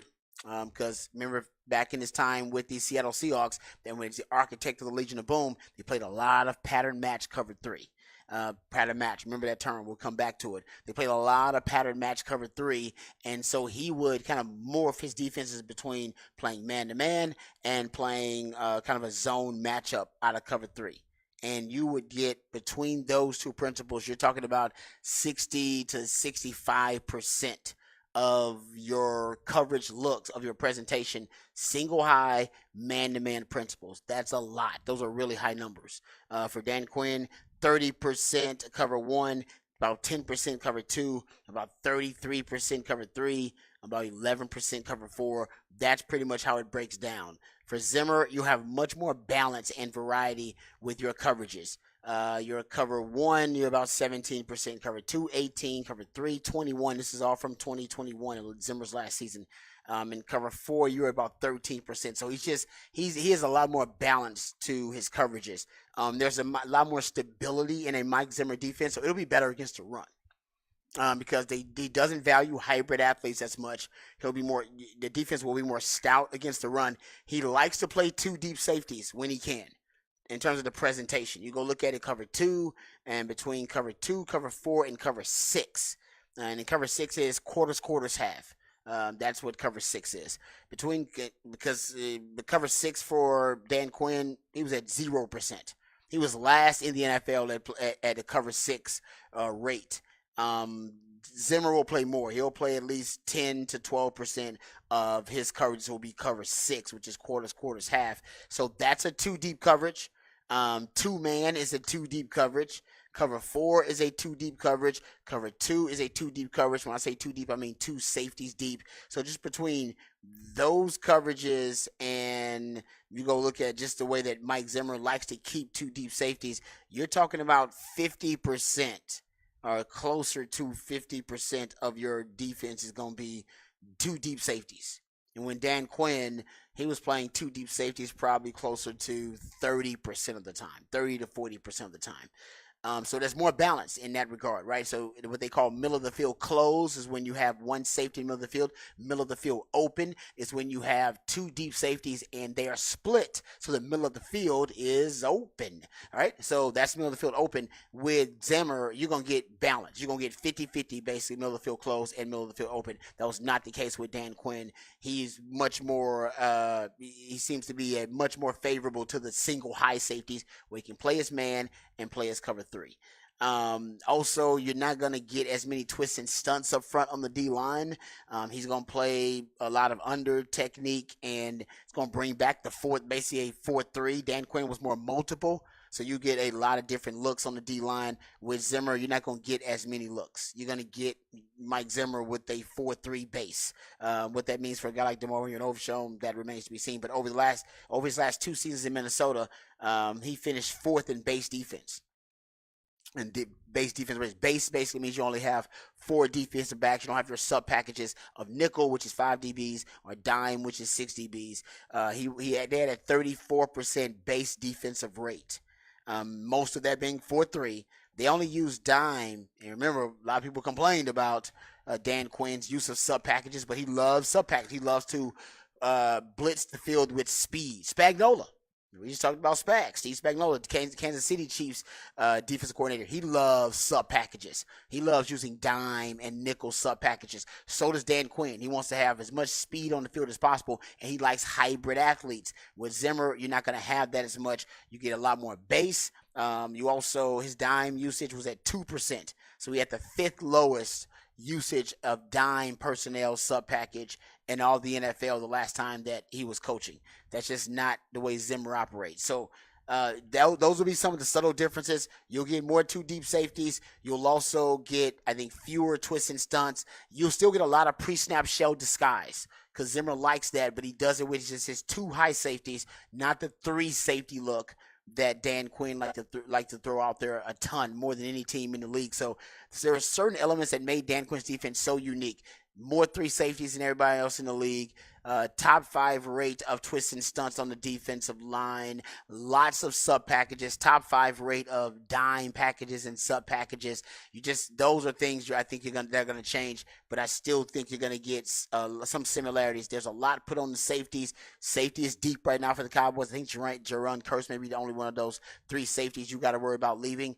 And that will be that in the corners. Since you do have those 2 corners, that'll end up being the strength of the team. The back 7 will probably be the strength of the Cowboys, the way Zimmer's going to set it up early on. Because he's going to play a lot of man coverage, and that man coverage will dictate the pressure rather than with Dan Quinn. I think a lot of times the pressure would be able to dictate coverage. He's going to be a coverage dictates pressure guy because he's a secondary guy. Mike Zimmer's a secondary coach by nature. Yep. Dan Quinn was not that. Good stuff. I mean, that's what we'll follow. And obviously got to build the staff, and he's going to bring, I think, a different type of attitude to the Cowboys. Yes. Just a more, as I say, boot in the ass kind of mindset. Or Dan Quinn was more a player's coach, and they played for him. They played well for him. It's one thing. I know all Cowboy fans remember the Packers game, and that's how the season ended. But that team was an elite defense a lot this year. Pro Bowlers, all pros all over the field. Two finalists for Defensive Player of the Year, Rod, with Deron Bland and Micah Parsons. But, we heard the sound coming out of the Super Bowl of CeeDee Lamb and Micah Parsons talking about we have to be the force for change, right? That's right. We have to drive the maturity level of our football team and demand more. That's where it starts, and Mike Zimmer will demand it. I promise you that. He doesn't put up with much bull. I believe that too. Yep. It's that no nonsense. And knowing Mike Zimmer, I don't know. I would bet a house payment that the F-bomb meter goes through the roof. The F-bomb meter versus what Dan Quinn was. Swear jar around there man, for charity. Don't have that with Mike Zimmer. Don't have it. No, it'll be full when he gets going. All right, we'll come back. When we do, we'll pick up these conversations. Cowboys and the offseason. The NFL now is here. We've also got college basketball. Rod, the Longhorns enjoying a midweek off, but bracketology shining pretty good on Texas right now as far as where Rodney Terry's team is. So we'll get to some of that. Also some Who Said That before the end of the hour. Hook them up with Ian Rod B.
Aaron Hogan, Rod Babers, Hook 'em Up, 1019 AM 1260, The Horn.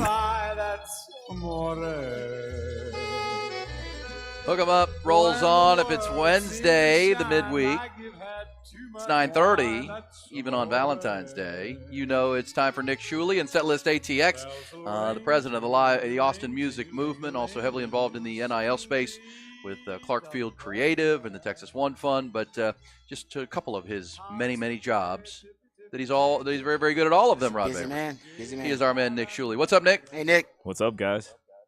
What is going on? You got Valentine's plans as Ty plays the love music this morning? Yeah, I do. We actually had an audible. I was pretty excited about it. We had my girlfriend and I had reservations at Il Bruto, which I really like. But she was like, "Can we just go see a movie or something tonight?" I was like, "I love that idea. Let's just hang." Nice. So, what do we know? The movie we're going to take in? I believe we're going to see Argyle, I think is the name of it. Oh, I don't yeah. know. There wasn't a ton. Yeah, there wasn't a ton to choose from. So I kind of wanted to see the Bob Marley movie too, but it didn't feel like a Valentine's one. Oh, that's true. No. That's true. Is that out? Yeah, it's out. Yeah, I want to see that. That looks good. That does look good. Yeah, all right, so there we go. So the nice plans, movie theater. I didn't step foot in a movie theater in 2023, and I haven't yet in 2024. So I'm going to have to – I wonder what movie that's going to be. Man, I honestly, I just go for the food. Oh, sorry, go ahead, Rod. Oh, do you go to the Alamo? Oh, yeah. Would you know, Rod, you saw Oppenheimer? No, I'm just saying, like, that's the only one I've gone out to see. That one you had to see in the theater. That one's so good. So no. And you got the Academy Awards coming up where it's expected that Cillian Murphy is going to sweep all the awards as Oppenheimer. We'll see.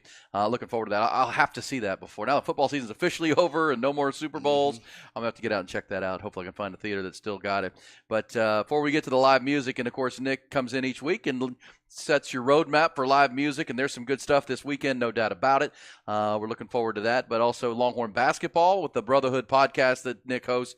I did see where Andy Katz, Rod, as the Longhorns have 7 games to go, Andy Katz has the Longhorns as an 8th seed in the Midwest region with a first-round matchup against Indiana State in the region that would be, the top seed would be Purdue. Is that about where you have them right now? Kind of an 8th seed with the quad one wins, 16-8 overall, 5-6 in the Big 12.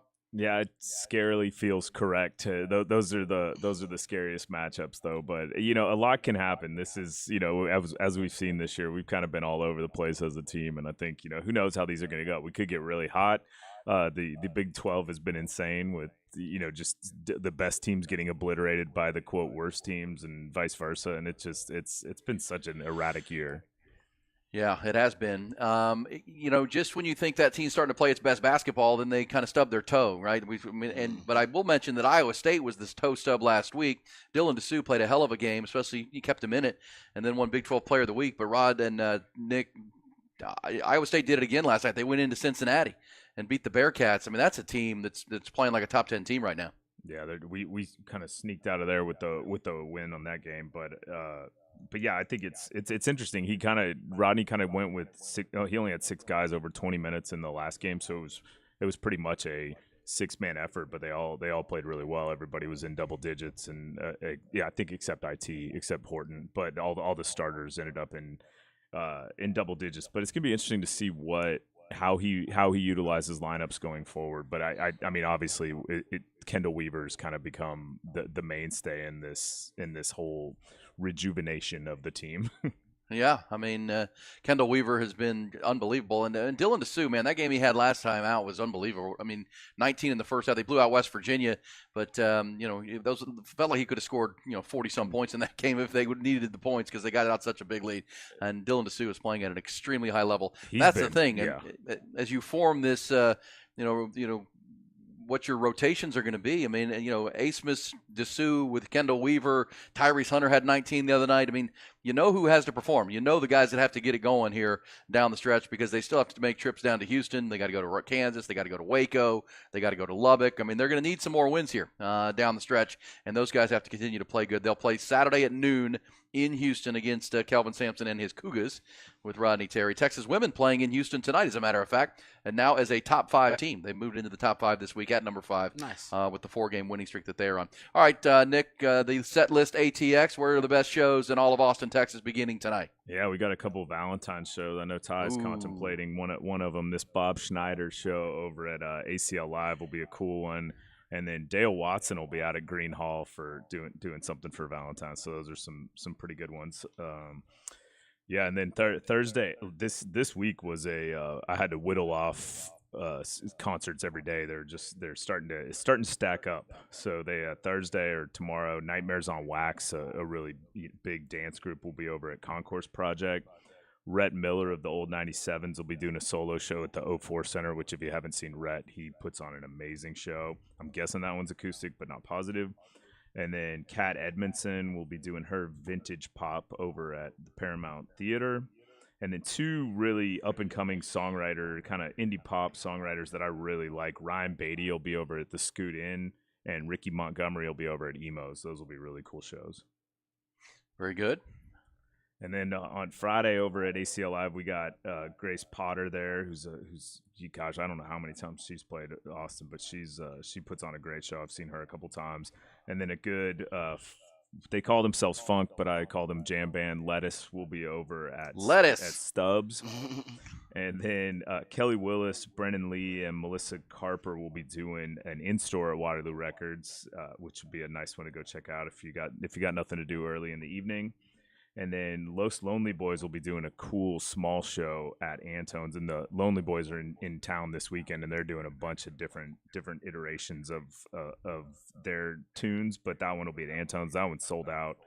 And then another great local kind of Americana act, Uncle Lucius, will be at Green Hall. And then the place that I keep harping on is, if you got nothing to do on Friday or Saturday, get your butt down to Stable Hall in San Antonio, because the Black Pumas are doing 2 shows in a row, and I stand by that as the most beautiful venue I've walked in probably my life. So it's worth getting down there. It's kind of in the Pearl and area. the Black Pumas there. That would be incredible. Yeah. Hey, when you've said that Pearl area, I was talking to somebody yesterday about that who's in San Antonio quite a bit. Where is the Pearl area of San Antonio, if folks aren't aware? Directionally, I'm terrible in San Antonio, but it's over by Alamo Heights / okay. It's kind of backs up to, or is right near Trinity University in that area. Oh, okay. So. I don't actually know the names of the area. I just know that was the area I kind of always went for concerts, and it's out that direction. I got you. There we go. Good stuff. All right, roll on. Yeah, and then one of the best ever rock acts to come out of Austin, Texas, White Denim, will be playing at the Mohawk. And for you sports fans, that is Gino Petralli of the Texas Rangers. Kid is the singer in that band. Gino Petralli. He was a catcher probably like the 90s, I think. And then and Cold War Kids, who, if you've never seen this band live, get your butt out to Stubbs. They are phenomenal. They'll be out there, and it's nice to see the Stubbs season kind of starting to kick back up now that we can get outdoors a little more. And then Los Lonely Boys will be over at the Paramount on Saturday doing their greatest hits. So that'll be a really cool show, full band. And then this one means a lot to me because Emo's on the east side took over, or kind of went in where the back room was, which for those old Austin folks, the back room was a very interesting half biker bar, half metal punk bar over on East Riverside. And I used to go see this band Machine Head play at the back room all the time. Really, really heavy metal, not for the faint of heart. And they'll be playing Emos, so basically in the exact same spot they used to play, but now in a bigger, different venue. So that one, cool. Yeah, kind of a nostalgia moment for me.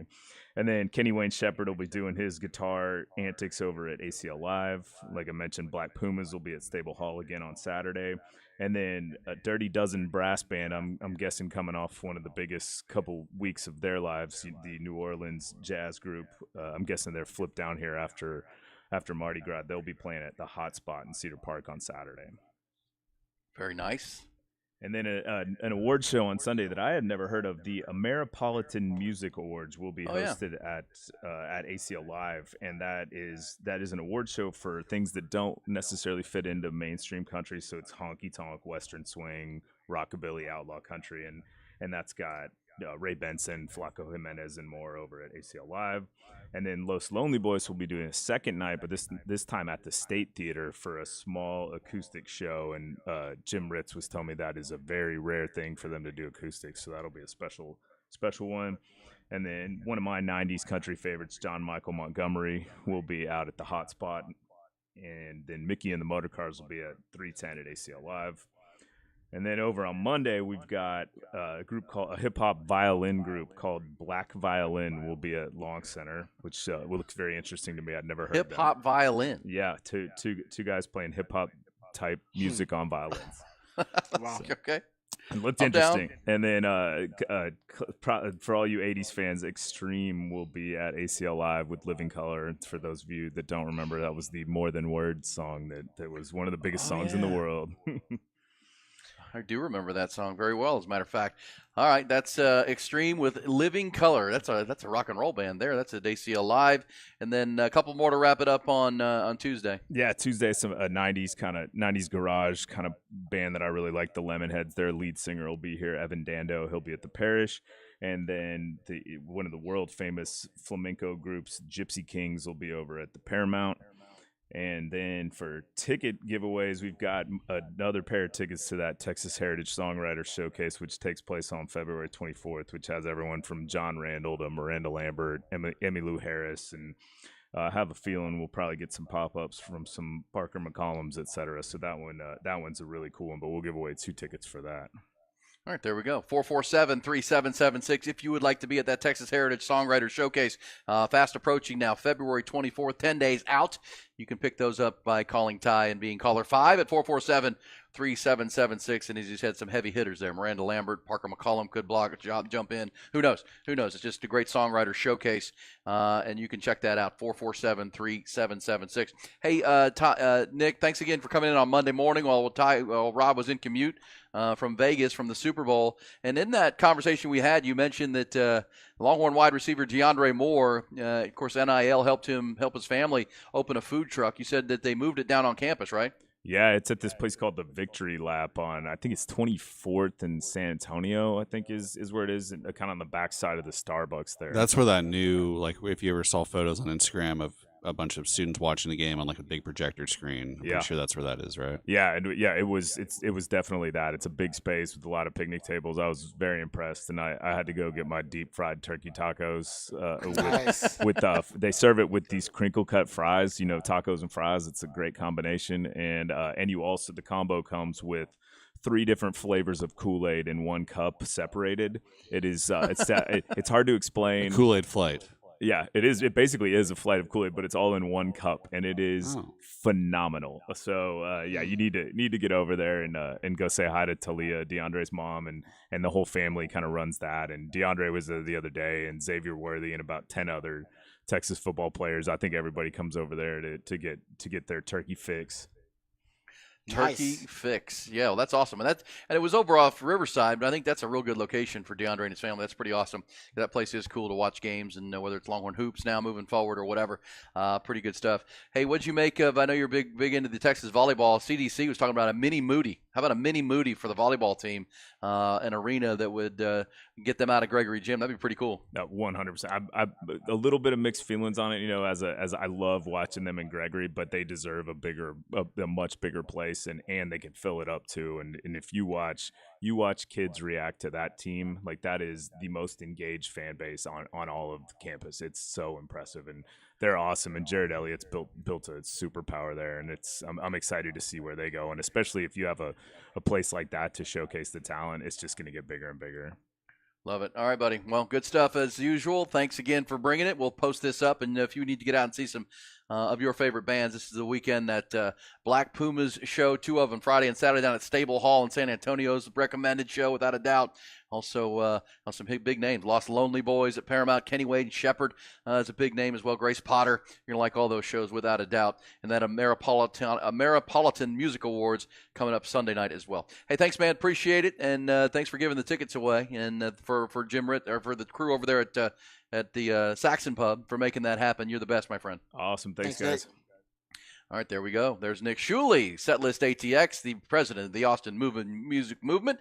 Coming back, Rod, it's time for some Who Said That? Who Said That? On a Wednesday.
Who said that time? Appreciate Nick Shuley rolling in here. Time to play some audio from around the landscape and try to discover who said that. Rod Babers, what do you have for me? Yes, sir. I sent you a bunch of clips, Tyus. You can dial any of them up and we can play Who Said That. Who said it?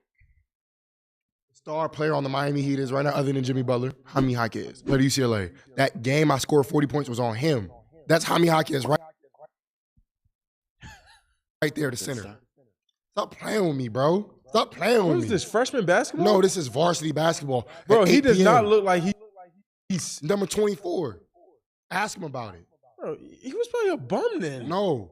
You see how I got the crowd rocking? That was JV. Just one quick question. Yes or no? Yes. Have you ever had a moment where they rushed the floor for you hitting a game winner past the three-point line? Yes. Not past the three-point line. Yes. Did you score 100 points too? I used to average a 20-20. In Harrisburg, Pennsylvania, like, I would have added 40. Bro. You see what I'm doing against NBA level talent? You know? Love that. That is Micah Parsons and C.J. Stroud. It is. That whole thing is hysterical because they funny. get heated, man. It is good stuff. Then they get into like a Jordan Cove, who was a better defender. Oh, man, it was great. And I'll say this, if you're a Texans fan, C.J. Stroud is a competitive dude. Yes, he is. Not backing down. He is not backing down. And there's Micah Parsons over there. Could break him in two probably, but he's starting to say, I'm a bucket, Rod. I'm a bucket. He can ball. He's a I baller. put 40 on the board. Yeah, against NBA talent. Yeah, man. It's good stuff. Hoopster. Good stuff there, Rod. All right, who said this coming off of a disappointing Sunday? Watching our coaches hurt, our staff, everybody who pours so much into this, our families. People forget the sacrifice that families make in an effort to go compete at the highest level. And it's exactly what we had an opportunity to do. It's exactly the stage that we put ourselves on. Couldn't be more proud of our organization, of our players, of our coaches, of our staff, because we put out an outstanding effort, and ultimately we're going to have to live with for a lifetime the reality that we didn't get it done this time. But I say this time because that's this time, and it hurts. And right now, everyone's grieving. It's not just going to be okay right away, but you understand that the only thing you can do is use this fuel to propel us forward, and that's where our mindsets are at, or at least where they will arrive at some point. Right now, there's a lot of people who are hurt because we poured it out there and it wasn't quite enough. John Lynch. Yes. Yeah. John Lynch. Yep. I mean, still trying to deal with it. I mean, it's brutal for that organization. And last year was Philadelphia having to deal with that. Now it's San Francisco, and that's tough because you build a team that's as talented as that. And as you talked about, Rod, all the misfortune. The player gets hurt running on the field. A critical player gets hurt running onto the football field. Punt gets off the shin. It's just terrible. And then, of course, you're running into this Superman guy, Patrick Mahomes. So tough to swallow, but you got to regroup and come back again next year. San Francisco will be one of the favorites in the NFC. All right, Ty, I sent you a couple of them more. You can dial them up. We can play Who Said That? You could say Texas lives on the 40 acres, or in Austin, or even in the United States. But Longhorns know Texas is a lot bigger than that. Texas is a culture. It's a state of mind. It's a global force. Let's go! Because Texas lives deep in the hearts of anyone who's ever worn the burnt orange and white. It lives in the souls of Longhorn Nation everywhere. And definitely rent-free in the heads of our opponents. Now that we're joining the SEC, reigniting old rivalries and forging new ones, where Texas lives just got even bigger.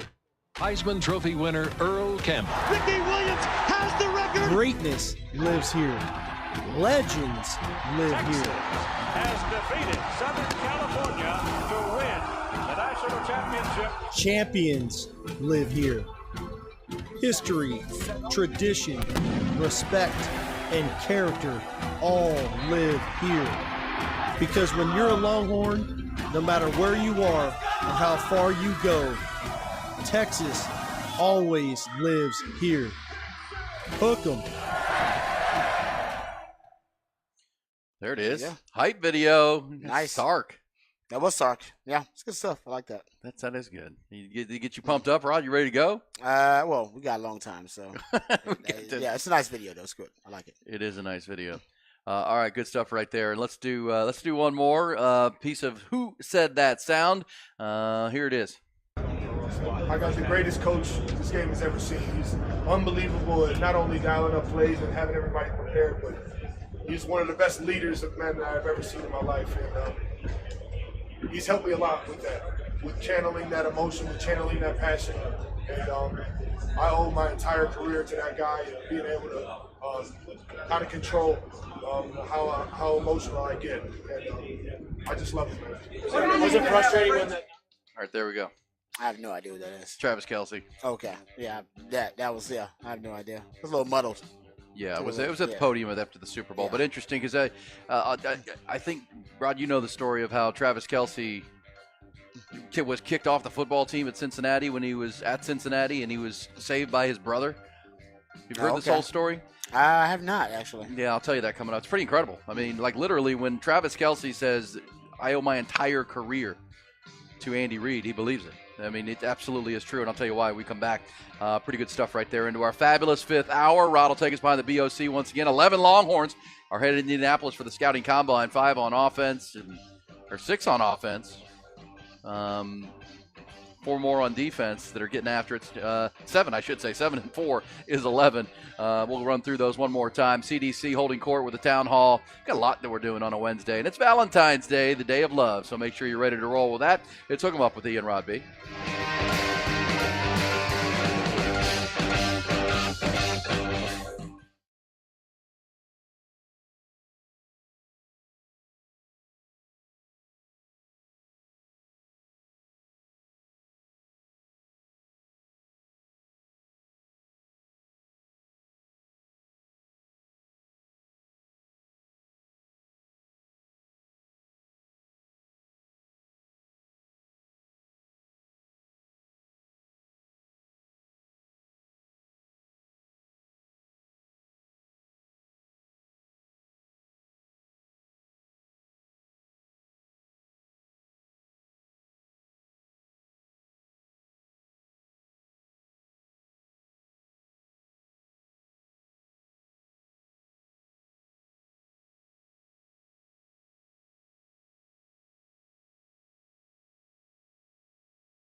Aaron Hogan, Rod Babers. Hook 'em up. 1019 AM 1260. The Horn. Valentine's Day, Wednesday. It's also Ash Wednesday for those of the Catholic faith, Christians. Crossover. Weird that it's this early, but yes. Had Fat Tuesday last night. If you got out and maybe had a hurricane or ate some gumbo or something. Oh, yeah. Now it's time for Lent, but it's also time for love. With the Day for Love, Valentine's Day. We talked the Fabulous Fifth Hour with a good news story, Rod. How about this one? A Minneapolis couple remodeling their bathroom made a discovery behind a wall. They're doing the fixer-upper thing. DIY, do it yourself. They found love letters from a previous homeowner that they believe could be close to 100 years old. 100 years old. Okay. Matt and Carissa Tessimer say they talking about the letters and reading from them. So on this Day of Love, 100-year-old love letters found in the walls of the bathroom. Are they worth some money? I don't think so. Oh, probably to those people, but they're gone. Those are 100 years ago. So if they're not worth any money, then what do I care about them for? Yeah, because it's the Day of Love. It's the Day of Love. Somebody love knows no era, Rob. Somebody else's private correspondence, though, about their love and their relationship. I don't want to read it unless it's worth some bread. Then we can sell it. And we can, yeah, but if it's not, it's like private stuff, man. You might have some family secrets in there nobody needs to know. Ooh. About love childs and all kind of stuff going on, man. You don't want to be in people's business like that. They're just remodeling their bathroom, doing a little Chip and JoJo. All right, so on the way to the break, we're talking about Travis Kelce saying he owes his entire career to Andy Reid. So the Kelce story is really a fascinating one, Rod, because he's going to leave the game as the greatest tight end of all time. Yeah. He and Patrick Mahomes, the greatest, playoff combination quarterback receiver of all time. But when he was coming out, he's from Cleveland, Ohio, and he and his brother Jason, he was a quarterback in high school, and he was kind of a 3-star guy. And but you heard him talk about channeling his emotion. So he went to Cincinnati. He was a 2-star recruit, Rod, because at quarterback they didn't see much future in Travis Kelce. Mm-hmm. So he was recruited by Cincinnati, Akron, Eastern Michigan, and Miami, Ohio. And he chose Cincinnati because his brother Jason was already playing on the offensive line there. Okay. So he went to Cincinnati. First year he played okay, didn't do much, and then they made it to a bowl game, and he ended up failing a drug test down in New Orleans at a bowl game. He talked about how he didn't know he was going to get drug tested, and he might have done some things he shouldn't have been doing when he was in New Orleans. And next thing you know, he's failing a good drug test. Well, that was the year that Butch Jones came in to be the coach there. So you got a first-year head coach dealing with this guy who failed a drug test and likes to party. So Butch Jones kicked him off the team. So he spent a full year not playing football. And so what happened was when Butch Jones kicked him off the team, his brother Jason went to Butch Jones, said, "Hey, look, he's a good guy, made some mistakes. He's got to calm down a little bit. He's going to move in with me. I'm going to keep an eye on him. Can you let him back can he work his way back on the team?" is what he asked Butch Jones. And so Butch Jones met with Travis Kelce and told him, yes, you're not going to be on the team, but if you get a grade point average up to above 3 point, keep clean, keep your head down, well, we'll let you back on the team eventually. And he did that, and he made it back on the team. And that's when they moved him to tight end, Rod. Yeah. When he came back, and that's when he took off. Now, even after taking off, when he went to the NFL draft, he still, people still had the kind of the red check was, oh man, immaturity, wild card off the field, really talented guy that we like, and he was still available in the 3rd round, which surprised a lot of people because of the numbers he put up at Cincinnati. Well, what do you know? When he's on the board in the 3rd round, Andy Reid is now the head coach of the Kansas City Chiefs in 2013. He's got a 63rd pick he needs. Well, Andy Reid calls Jason Kelce, who's still playing in Philadelphia, or Andy Reid left, and says, "Hey, tell me about the kid. Tell me about your brother. What am I getting with this? I know what I got with you. Can you vouch for the kid?" And Jason, of course, gave him a strong recommendation, and the next thing you know, they draft Travis Kelce. Yeah. But Andy Reid brought him in kind of under the same rules. That, this is your brother's vouching for you, but I need to see it from you. And what do you know? I mean, it's the whole Andy Reid thing. The fact that Andy Reid had known Taylor Swift before Travis Kelce does. That's that is crazy. Fascinating. That's crazy. Now that is a small world thing. Yeah. So and those stories will be told now that both of these guys are going to the Hall of Fame, right? When I just wonder because the one thing with Jason Kelce is there's he still hasn't officially said he's retiring or coming back. I don't know where that is with him. He's partying like he's retired, at least in Vegas. And he's meeting with a lot of broadcast networks about post-playing opportunities. So Yep. I wonder, maybe I he just wonder. hadn't found the right one. Because as you just said, when he was in Vegas and all the TV execs are there, apparently he was a hot commodity on the strip. Everybody wanted to talk to Jason about, hey, look, if you're retiring, we want you to do, because he's. They want him to do a simulcast of some kind. But Yeah. I think they want both brothers. They want both brothers. Yeah. But would they wait for Travis? Because Travis has already said he's coming back to run it back and go for a 3P. They'll probably wait on him. But they probably want access first to the podcast, and then they can kind of rolling out their own simulcast plans as they go. But I think that's exactly what they want from the brothers. They want both brothers. It's not good to just have one brother. Yeah. You need both of them. Yeah, That's because the they're key. magic together, right? They magic together. One's gonna potentially marry Taylor Swift, the biggest pop star in the world. You want access to that fan base. You don't have him. You don't have access to the Swifties. Yeah. The Swifties are kind of the whole point of this too. That's a big part of it. Exactly right. Yeah. Well, this sounds like Travis Kelce owns his career to his brother Jason. Well, that's true too. His brother has helped him a lot. They're brothers. They're brothers, man. They're brothers. Don't you help your brother out a lot too? Yeah, you would. They're brothers. You'd do anything for him, right? Yeah. Well, and that's amazing that just the timing of it. I mean, Andy Reid gets let go in Philadelphia because he can't win the big one. Goes to Kansas City, and with the first draft, he's got the availability of Travis Kelce. So he calls Jason, "Hey, tell me about this kid," and then obviously the rest is history. And they're all going to the Hall of Fame. Yes, they are. The Kelce family. It's going to be one of those first families in the Hall of Fame, one of those first families of football. But they're both going in there. I think Jason will probably try to give it one more try just because if they lose Jason Kelce on that offensive line, they're no longer the best O-line in football. That's one of the reasons they've been the best O-line in football. And the unique tush push or the brotherly shove, they'll lose that too. That's also one of their unique strengths and advantages they have over teams that they play 4-down football, and if they got anything fourth and short at all, 4th and 2 or less, 4th and 3 or less actually sometimes, then it's automatic. They're going for it. That's going to drastically change the way that they operate as an offense when they no longer have that ability. And with Jalen Hurts, you'll still have the quarterback, but Jason Kelce is just as important to that play as Jalen Hurts is, if not more important, actually. Yeah, and the funny part of that is it's now been revealed that every time he snaps the ball, he starts cussing and screaming. Exactly. Oh, yeah. As they convert. Because he's got to dive in there and smash into large humans who are trying to stop him, and then here comes Jalen Hurts and all the tonnage behind it, and he starts gritting his teeth and cussing about it. But yes, you wonder. And look, Kellen Moore is the offensive coordinator. I don't by any stretch think he's going to change that play. No, but you have to change it if Jason Kelce's gone because he's the unique part. He's the second most unique element of the play. Sure. His power and the fact that he's a Hall of Fame center, and then behind him you have a power lifting quarterback. You just don't have those two unique elements. Nobody has that ability. That's why nobody else can replicate it. You're right about that.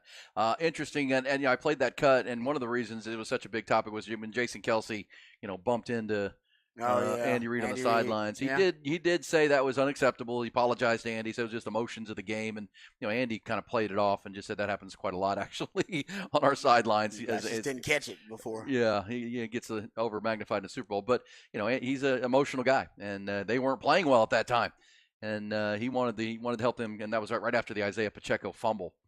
They had several of those. I mean, Mahomes and Rashee Rice got into it on the sideline. Yeah. I mean, that's when you have a game of that magnitude where there's so much on the line and they weren't playing well in the first half. Yeah, I'm not surprised that those guys reacted that way. They're used to playing to a certain standard.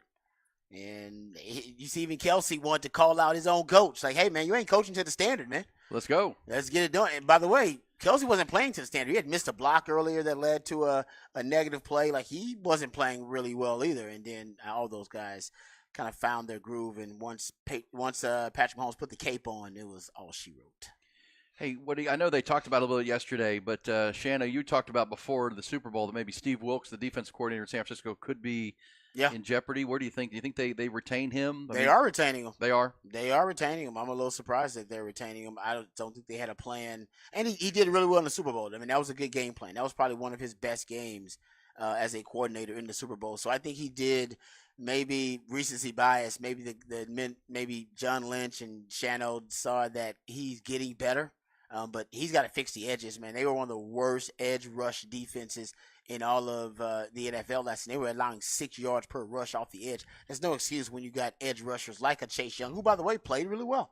And Bosa, there's no reason for you to be giving up that kind of yardage on the edge on perimeter runs.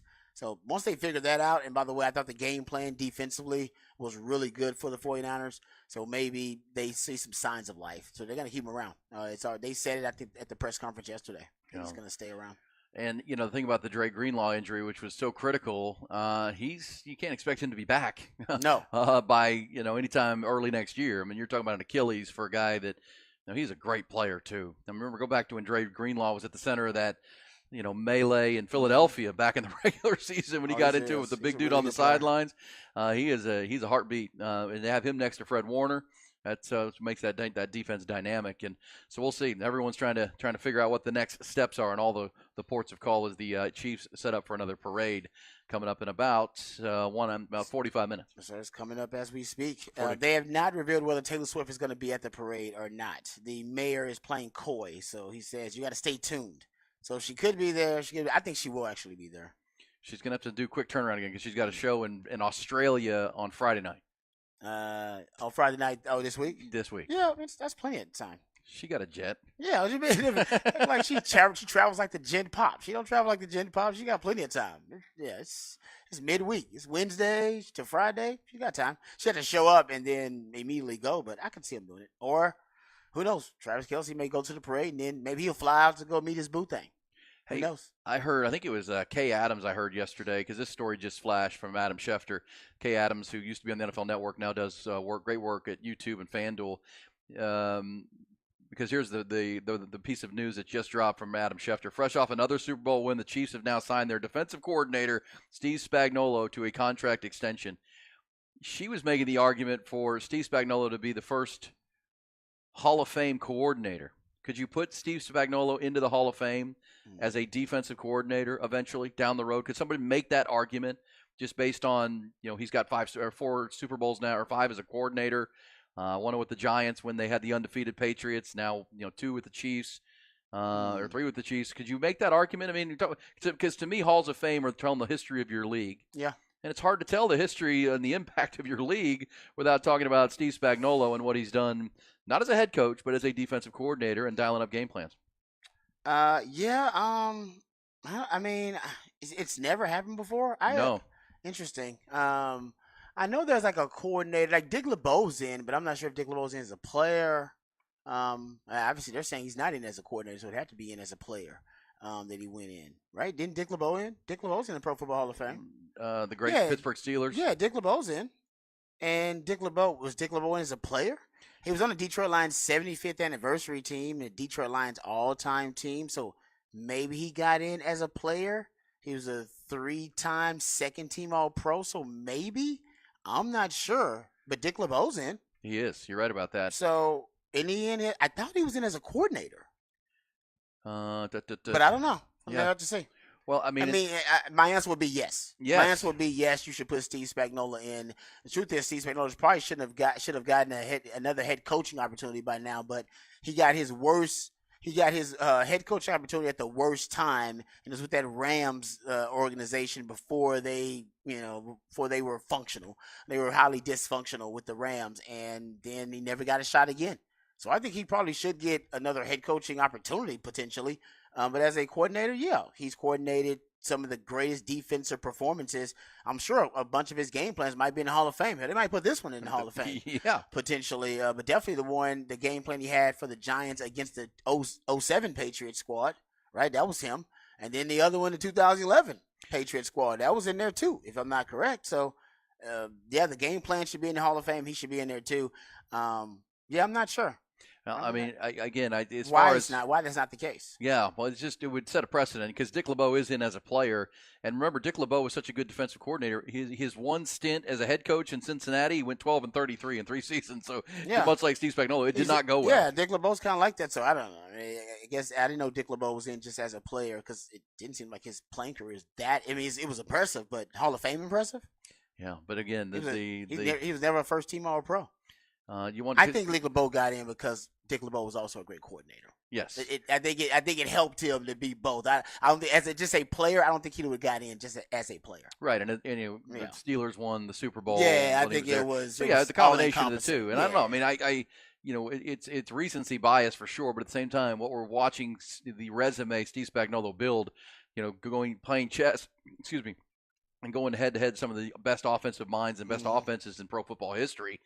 That's really, really impressive. I mean, no, it is. I think you can make an exception. I mean, it shouldn't be a regular thing, but I think you can make an exception in the case of Steve Spagnuolo. Yeah, and obviously he's got it'd be 5 years after retirement. He's not close to retiring. He just signed a new contract.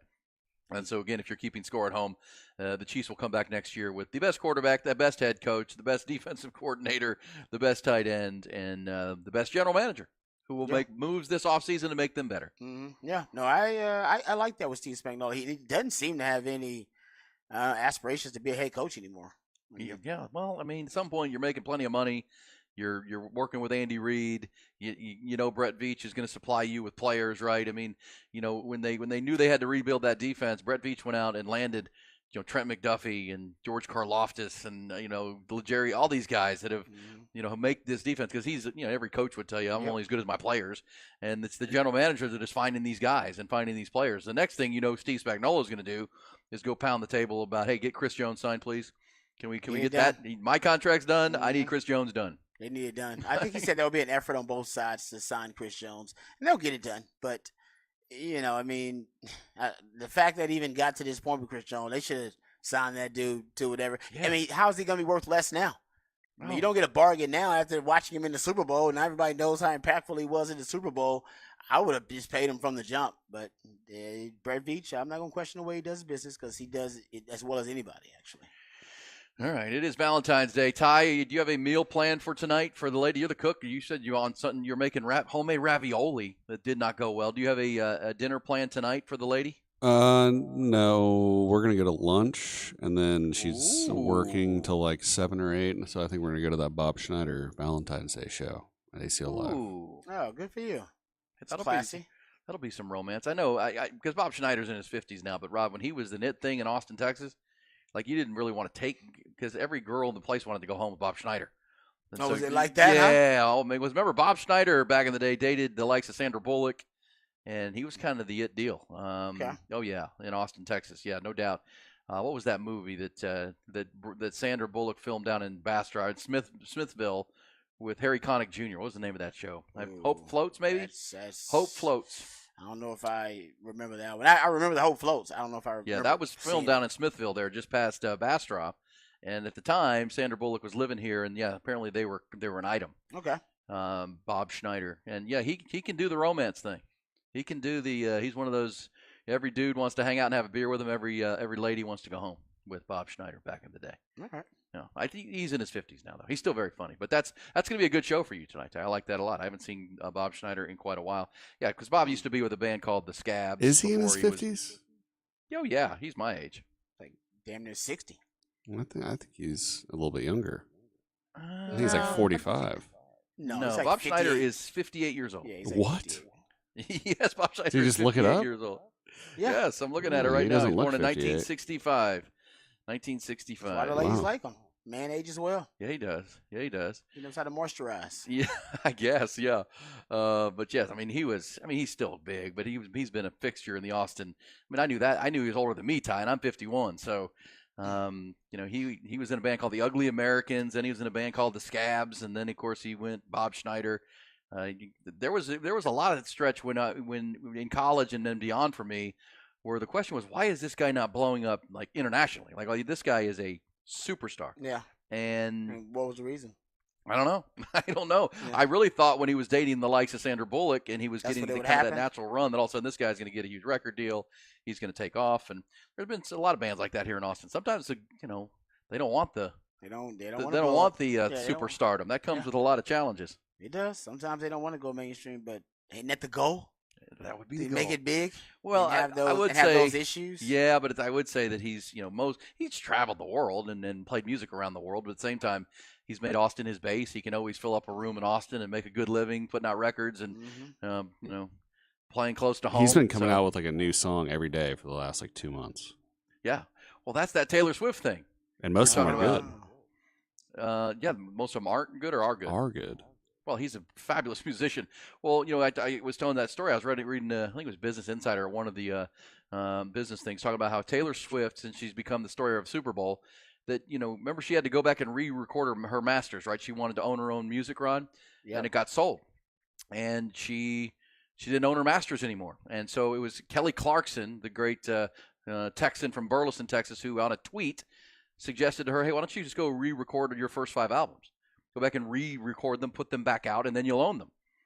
And it'll minimize what the originals were. Yeah. And what turned out happening was she did that. She went back and re-recorded them all, and it reintroduced her audience. I mean, all those older songs, it's got a whole new audience now.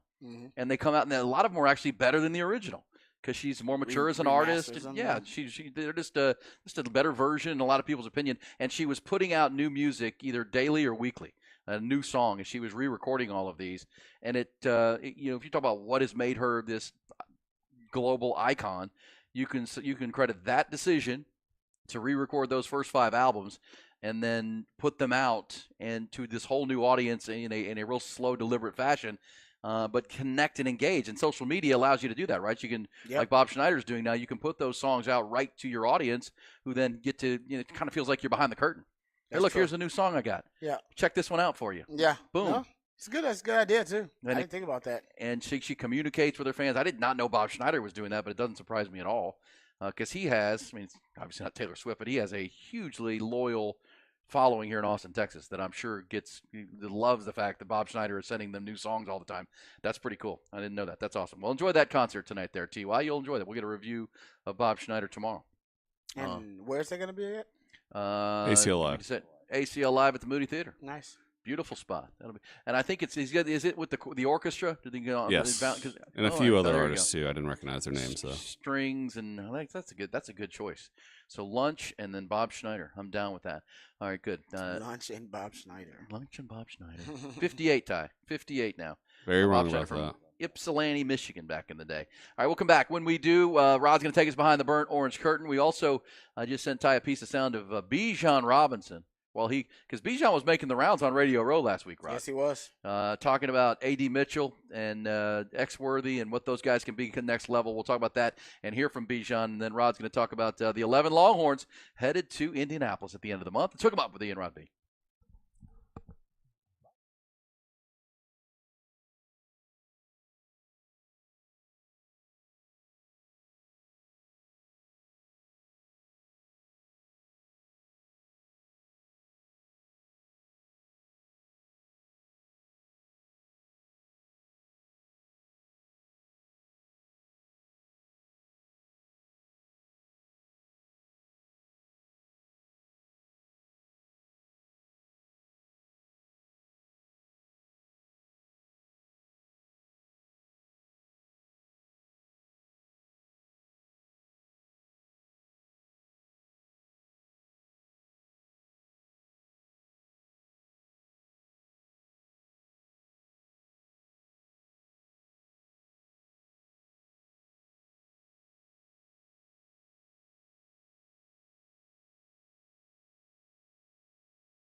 Aaron Hogan, Rod Babers, Hook 'em Up, 1019 AM 1260, The Horn. All All right, knee deep now into the beginnings of player evaluation season in the NFL. That's the Combine. That's Pro Day of March 20th for Texas. That will also then lead into player acquisition phase of the NFL's offseason. And interested to see, and I mentioned this earlier, Rod, but it bears repeating that according to the folks in Vegas, right, the betting public. How about this? Mm-hmm. Justin Fields. About a week ago, the opportunity of potentially Justin Fields, the Bears quarterback. Remember, Bears have the first pick overall, so likely to draft Caleb Williams, which makes Justin Fields their quarterback available. About a week ago, the odds were plus 550 for him to join a team called the Pittsburgh Steelers. Those lines currently are minus 125. So momentum among the gambling circles that the Steelers and Mike Tomlin may be coming to get Chicago Bears quarterback Justin Fields to lead them moving forward and move on from the Kenny Pickett, Mason Rudolph mess.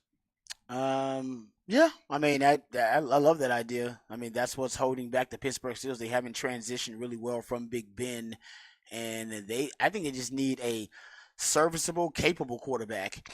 Justin Fields will be way more than that, but I think if they can find a good quarterback, Mike Tomlin's still a hell of a coach. I mean, this guy still is leading them to the playoffs year after year. They find a dynamic quarterback as an organization.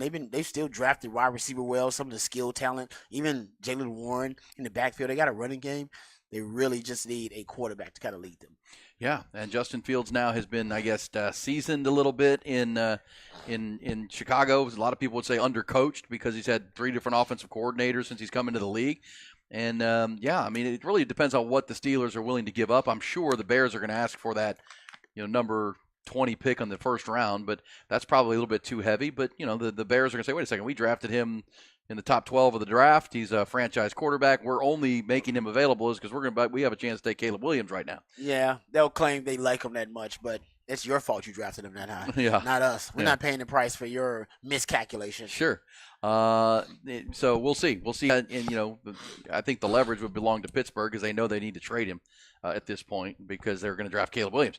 So we'll see. But yeah, I like that move, though. That would be intriguing as hell because with Arthur Smith, the former Tennessee offensive coordinator and Atlanta Falcons head coach, as now the offensive coordinator in Pittsburgh, I would imagine he'll build a pretty dynamic scheme. And as we said earlier, at Tennessee, he got the best out of Ryan Tannehill. And they had a power running game with Derrick Henry. They were a great play action team. And, Pittsburgh has some pieces. And heck, they were in the playoffs this past year. Yeah, no, Pittsburgh, I mean, they just unfortunately play in one of the toughest divisions in the league. Sure. If not the toughest division in the league. You got the MVP in that division with Lamar Jackson, the Ravens, and then you got to deal with Joe Burrow when he gets healthy. You got a couple of guys in that division that can put their capes on. You need a quarterback that at least has a cape because otherwise, as I started out the show talking about, you ain't got a shot. The only shot you got is when that guy can put his cape on in the fourth quarter and possibly give you a chance to win big games in clutch time in the playoffs. The upside of a quarterback like Justin Fields, because we all know that you just pointed out he's had a very inconsistent developmental track so far, that if you put the right pieces around them, the right culture, some stability, then maybe he gets closer to his ceiling as a player. And I've seen him have some moments where he looks like he does put the cape on, that he can make some plays with his legs, and he's got a cannon of an arm. What they haven't been able to do is find the right offense that's compatible with his skill set just yet. The closest they came, though, a couple of years ago when the Bears basically stole the Ravens' offense. Now, they basically kind of took Greg Roman's old offense and started using Greg Roman's old offense and made him their kind of mini version of Lamar Jackson light, and he was really good. I mean, led them in passing and rushing that year, Justin Fields did, and showed that he could be one of the most dynamic young dual-threat quarterbacks in the league. They got to do that consistently with the same system, terminology, and see if then the leadership qualities start to show themselves, and that he himself as a quarterback starts to be more of the elite version, or at least starts to flash more of that upside that we've seen so far. He's a big athletic quarterback that you can do a lot of things with. All the raw materials. He sure does. He checks every box. And Mike Tomlin, I think, in that organization could bring just the stability that young guy needs, because it was chaotic in Chicago, right? They changing coaches. They're gonna change. They change coordinators again. The coordinators again.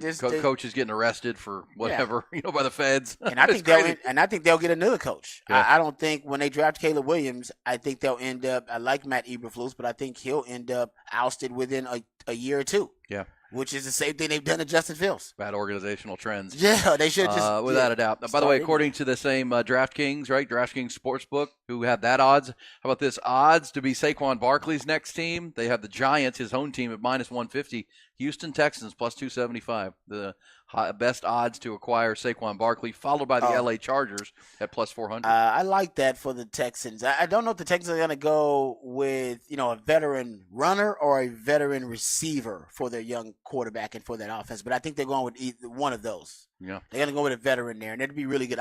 I think I prefer veteran receiver actually, a Mike Evans or someone like that. I just wonder if there's I mentioned this earlier, but Bobby Slowick, who came from San Francisco and saw the impact Christian McCaffrey had on that offense when he got there. He did. I mean, Saquon Barkley is a very similar kind of talent, the way you can use him in so many ways and just make him an X-factor kind of player. What do you call them? Force multipliers. He could be. And, again, this is a deep draft for receivers. Or the Texans have the 23rd pick. They do. And that's a spot where you're going to be able to take a receiver, and maybe it's A.D. Mitchell. And I wanted to play this. This was Bijan Robinson talking to USA Today on Radio Row, and you can hear the lady asking him the question about she didn't ask about Xavier Worthy. I'm not sure why, but Bijan Robinson never actually played with A.D. Mitchell at Texas, but she mentions that. But here's Bijan Robinson with a high opinion of what he's seen of the Longhorn wide receiver. A.D. Mitchell, he's projected to go first round. I know y'all didn't actually play together because he just transferred there, but man. A wide receiver hasn't been drafted in the first round in like 20-some years, believe it or not. So, one, have you watched his play? And then also, two, maybe where do you think his ceiling is? Or how good do you think he can be? I think he can be the best one in the league. You're saying that because he's going to Texas. Okay. A little biased. But, no, I've definitely seen him work. And I've seen just the God-gifted ability that he does have. And, that dude is a special talent.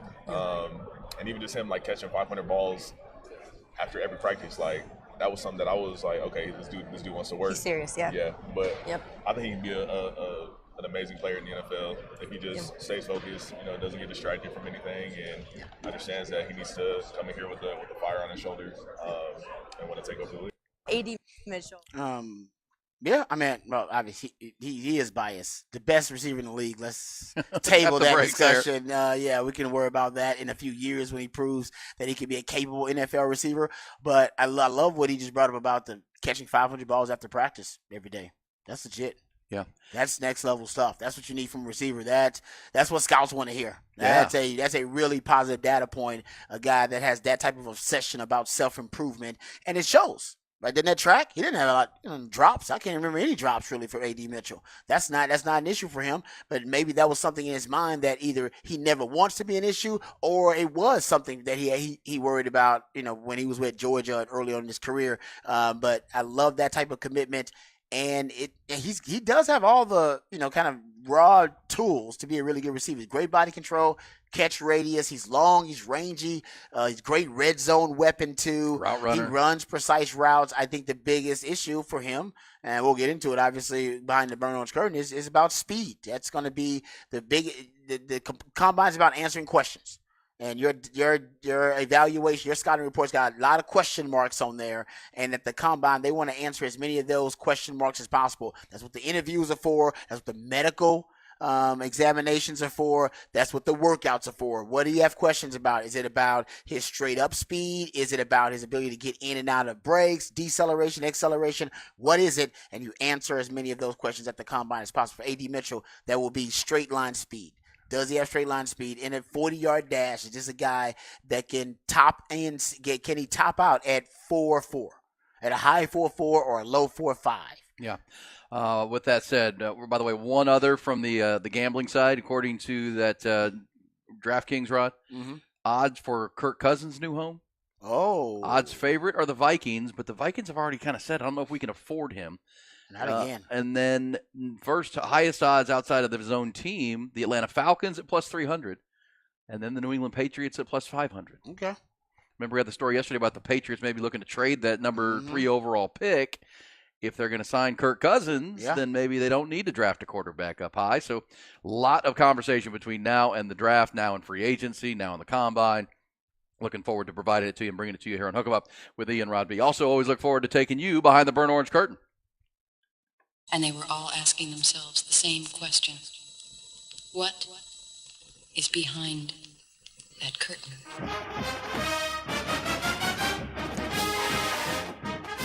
All right, so let's just continue our conversation we're having about the Combine. That's what it's about. Combine's about questions and answers.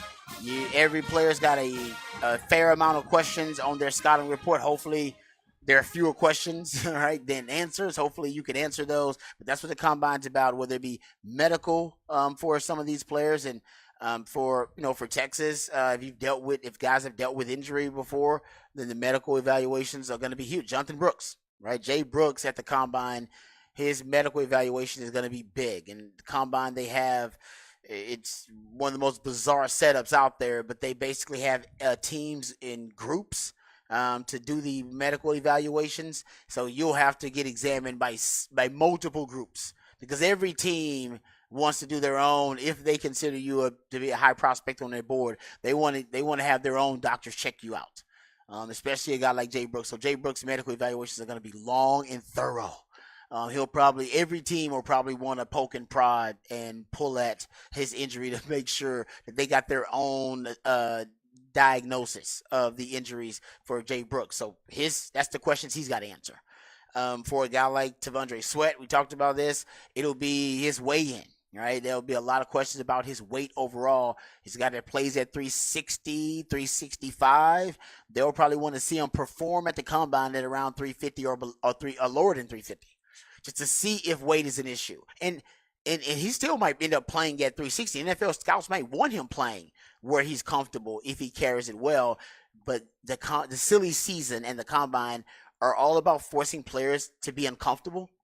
And one of the ways they force you into being uncomfortable is your data points on your evaluation will say, hey, they want to see him come in lighter.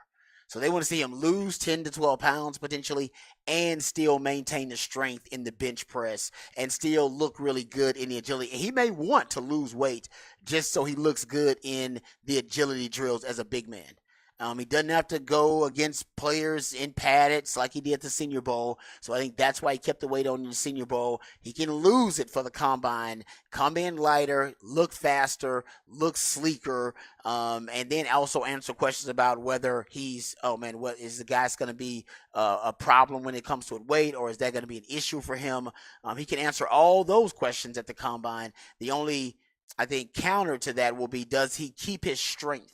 All right, he's still a guy that can really show out on the bench press if he comes in a little bit lighter. Some big men, they lose weight, they lose girth, they lose size, they lose strength. The NFL doesn't want to see you do that. It wants you to maintain and keep strength and then lose some of the girth and size. So basically lose whatever you think is body fat. And they want to see him come in a little bit leaner. That's the question for him. For A.D. Mitchell, I do think he's got a lot of upside and a lot to gain from the Combine. You could argue nobody's got more to gain from the Combine experience than A.D. Mitchell, because if A.D. Mitchell runs fast, it's a straightaway speed. He could go from being 7th, 8th receiver right now on everybody's big board to being the 5th or 6th best receiver overall. And the difference in that is second round to first round. He's one of the only players that's got a clear path to the first round if he runs well. For everybody else, you need help. JT Sanders is going to need some help to get into the first round. Xavier Worthy would need a little help to get into the first round, considering where I think he's right now the 9th or 10th receiver on boards. But if you're A.D. Mitchell, all the scouts need to see from you is that you got frontline speed. And he'll test well at everything else. His hands will be great. His route running will be good. He'll be good in the cone drills, precision route running, his size, his range. The film looks great. And he's a guy that was highly productive at Texas. And he was highly productive at Georgia, too. I mean, he's been productive at multiple Power 5 programs, competing at a high level, basically being a difference-making impact player. If he can run fast, he's going to get into the first. He's going to sneak into the first round. If he doesn't, then he's going to drop, because wide receivers a really deep draft. And nothing wrong with that, by the way. And dropping for him is into the second round. So I say drop. It's not like don't drop into the middle rounds. So there's no shame in that. But for him, that's a big difference in guaranteed money. Your guaranteed money is cut in half when you get to the second round, as opposed to him being a first round guy. And all he's got to do is shave a couple of milliseconds off his 40. I don't know exactly what he has run. They track the guys, so they know how fast they are. I don't know exactly what he's run and what's considered his fast time, but low 4.5, high 4.4. I think that's the range he's going to be in. If he is, I think he'll put him in potentially back of the first round if it all works out well for him. Yeah, that's awesome. And then you add to the fact, what you deserve Bijan say, catching 50 balls after practice, every practice, and those kind of things. Those are just the intangibles, right? To be a good player in that league, Rod, you know it. I mean, to be a great player, you got to embrace the grind. You do. You got to, because everybody, once they get there, is good. I mean, they don't let you in the league if you're not good. Your career was derailed by injuries mostly, but you love the grind. You love the studying. You love the, learning from the veteran players. I mean, those are the ones that make it, right? I mean, those are the ones that, because again, especially you're being talked about as a first-round pick, you're talented. No one's debating your talent, but how much do you work at it? How much do you continue to improve your game, improve your craft? And it does sound like, and Sark has said similar things about Xavier Worthy. Yeah, that he's one of the hardest workers on the team, and he likes to grind it. And I'm assuming a lot of those drills that he's doing, they're doing together at times. So I think both those receivers, and that was an interesting question from the lady from USA Today. Yeah, I was thinking about it. She said the Longhorns haven't had a first-round receiver drafted since Roy Williams. Yeah, Roy Williams was the last one. Yeah, and that used that for a lot of positions, by the way, for the Longhorns. Once we got through the great decade of the start the 2000s, but we'll see. Yeah, combine end of the month, but by the way, I just saw, because we were talking about, Keelan Robinson's going to the combine, and he's going to run do his drills. Could that be for maybe if they change the kickoff rule, he could have a specialty role. But I just saw Mike Florio, Pro Football Talk, reported that according to their sources, they don't have the 24 votes. They don't have the votes for it. It would take to overrule it. Yeah, at least they're discussing it. At least they're discussing it. I don't think they were even discussing it before. At least they're discussing it. But I think there's still teams that do prioritize the kicking game and the return game. Sure. It's just, if you change the rules, you'd get almost every team kind of restructuring their special teams to try and restructuring their roster construction overall, just to try to make sure they got elite returners there. And Keelan Robinson can fall into that category. I still think, based on him being a gunner, covering kicks, and returning kicks, in addition to being a boutique player, he still is a guy that could end up making a roster. But yeah, he's gotta put on a show in the 40-yard dash. That's going to be key for Keelan Robinson. I think Xavier Worthy will put on a show for the 40. He was clocked as the fastest ball carrier in college football in 2023. He is multiple times I've asked Xavier Worthy who's the fastest guy on the team, and he'll let you know it's him. He's the fastest guy on that team. That to be me. So I can't wait to see Worthy. I mean, I'm expecting that guy to run mid 4.3s, maybe even a low 4.3. When I looked at the top high school 100 meters 100-meter times for football players, because I'm just doing research compared to what they're going to run at the combine. Xavier Worthy was a 10.55, which is a really impressive. I think that was wind dated though, his junior year, if I'm not mistaken, in high school. So he's a little bit faster than that, but he was at 10.55. That would put him among the fastest players overall, just based on track time. There's an Anthony Gould who was at 10.49. Remember Josh Newton is a really good player. He's a 10.51 player. Your track times, because that's basically what this turns into. All right, this basically kind of turns into a track meet once again for the 40-yard dash, putting on the show. Really, guys who had track speed before they became college football players are usually ones that translates the best to that 40-yard dash speed. And Xavier Worthy, he's got that. He ran a 21.4 wind-aided 200-meter time. And I believe that also was from his junior year. Romeo Odunze, 21.2, actually. Wow. That's what he ran in high school as his top 200-meter time. So he actually made – now 200 meters doesn't translate as well as 100 because it's a 40-yard dash. So it's really about your start, how quickly you start, and about how fast you're at that first 10 yards or 10 meters is of that. But, yeah, either way, it looks like Xavier Worthy is going to be one of the fastest players at the Combine, and he should put on the show. He may decide not to run at the Combine, but I think he'll probably be confident that it's a fast track, right? The NFL wants fast players at the combine because they know that's part of their show.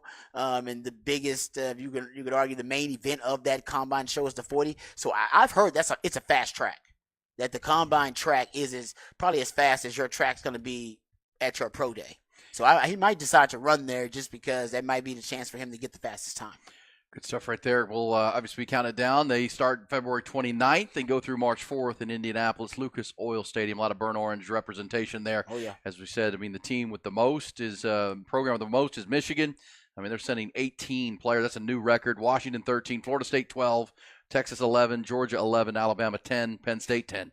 As far as total participants. 15 years since Texas had this many guys at the combine. I know, 15. A long time.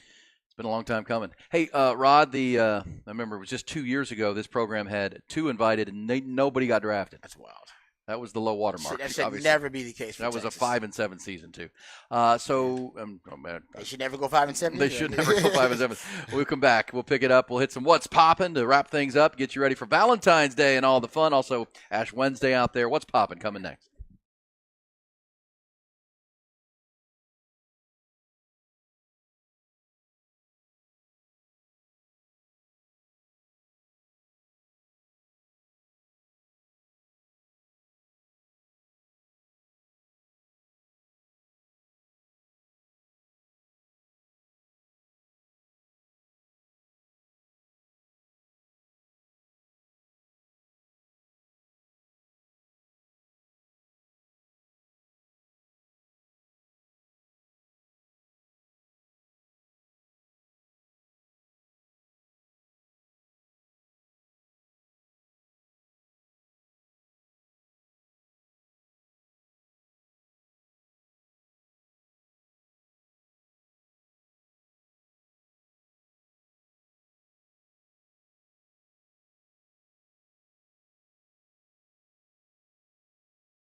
All right, what's popping tonight at NBA? Get that Underdog Fantasy account rolling. You got Spurs at Mavericks.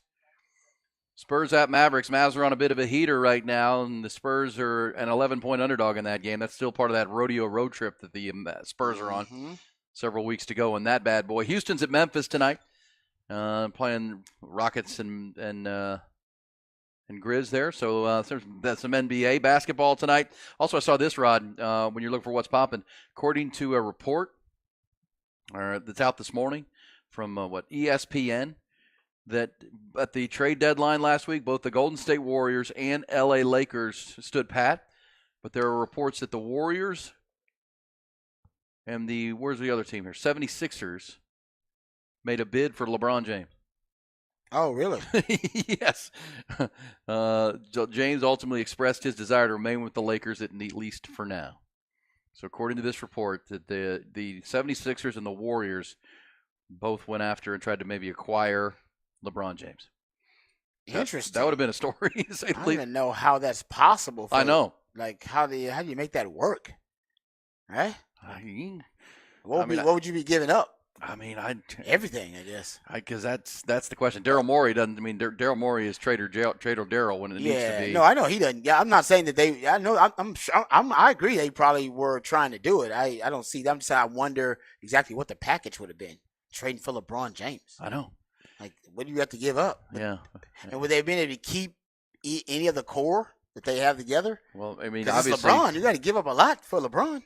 Yeah, and obviously that story just out. I haven't read the whole thing, but I would also say that if you're the Sixers and you can give up enough, you put LeBron with Joel Embiid when he comes back from his knee injury, try to make a run. I don't know. That just dropped here a little bit ago. Okay. Pretty surprising. Also on what's popping, the Chiefs have agreed to a new deal with Steve Spagnuolo, their defensive coordinator, so he's locked in. He's ready to roll. Also popping, Rod, we're getting baseball stories because that's what's opening now. Spring training. Pitchers and catchers reporting for the Texas Rangers out in Surprise, Arizona. Also, the Astros are reporting to West Palm Beach, Florida for their spring training. Justin Verlander, the Astros ace, said he's a little bit behind schedule because his shoulder didn't feel 100% when he first started throwing, so he's going to take it easy. He says he's fine, but at his age, he's going to pace himself, getting ready for the start of another baseball season. Of course, the Rangers, you're defending world champs. Astros trying to come after them, and every one of those matchups should be popping come April, May, into June. I love that the Warriors just won't let that window close. They don't give a damn. They're like, nah, this window's going to stay open. We got Steph, window's open. So I guess they're just trying to pair up Steph and LeBron. That was the whole purpose? Yes. Just to pair Steph up with LeBron. They probably would have given up everything else they need to give up. We just want LeBron and Steph together. Damn, I'm not going to lie. I kind of want to see that too. And LeBron's always talked about trading for Steph. And Steph has always almost rebuffed the requests. He always, said something along the lines of, "Nah, I'm fine where I am. I don't need to team up with LeBron." But maybe he's changed his mind. Maybe. By the way, last night in Orlando, Shaquille O'Neal had his jersey retired, number 32. Of course, he started his career in Orlando. I remember the year the Rockets, Houston beat them in the finals when Shaq was a young player, and Hakeem Olajuwon took him to school. That was ended up being a sweep with Kenny the Jet and Vernon Maxwell and those Rockets going back to back. But pretty what's poppin' acclaim. Shaq is only the third player in NBA history to have his number retired by three different organizations. 3 different organizations. Lakers, Magic. Lakers, Magic now, and the Heat. On the Heat. The Heat, yeah. Yeah. The others, Pete Maravich and Wilt Chamberlain. Wow. Yeah. It's impressive. Pete Maravich and now Bill Russell's number is retired across the league. It'll be for LeBron too, though. LeBron ends for that because it'll be Miami, it'll be Cleveland, and the Lakers. That's right. So LeBron join the fourth, and Bill Russell's number 6 is retired league wide. No one can wear Bill Russell's number. I don't think I realized that either. Yeah. League wide. So yeah, kind of like the Jackie Robinson thing in baseball. They just wear it all on Jackie Robinson Day, and then no one else can wear it. Mariano Rivera was the last one. Okay, I didn't realize. And he was grandfathered in. Okay. Yeah. But then LeBron, right? Sometimes he'll wear it. You're right. Yeah, what number is he going to wear? He's been different numbers in different places. Yeah, that's true. That's a good point. All right, Rod. Enjoy the Valentine's Day, man. Give that baby a kiss. Yes, sir. Do something nice for the wife. I'll try to do the same. To do it happen right now. About to head to the store. Hey, some flowers. Nice work. Ty, you do the same. Enjoy that Bob Schneider concert, and everybody have fun tonight. Be safe. We'll get back after it tomorrow morning on a Thursday edition of Hook 'em Up. We'll go zero dark early at 6 a.m. Missed any part of today's show, you can find it on the podcast at hornfm.com. As we said earlier, we'll have a good conversation tomorrow. Talk Texas baseball. Getting ready for the baseball season starting this weekend. Lot to do. Join us tomorrow, 6 to 11 on Hook 'em Up with Ian Rod B. Jim Rome is next.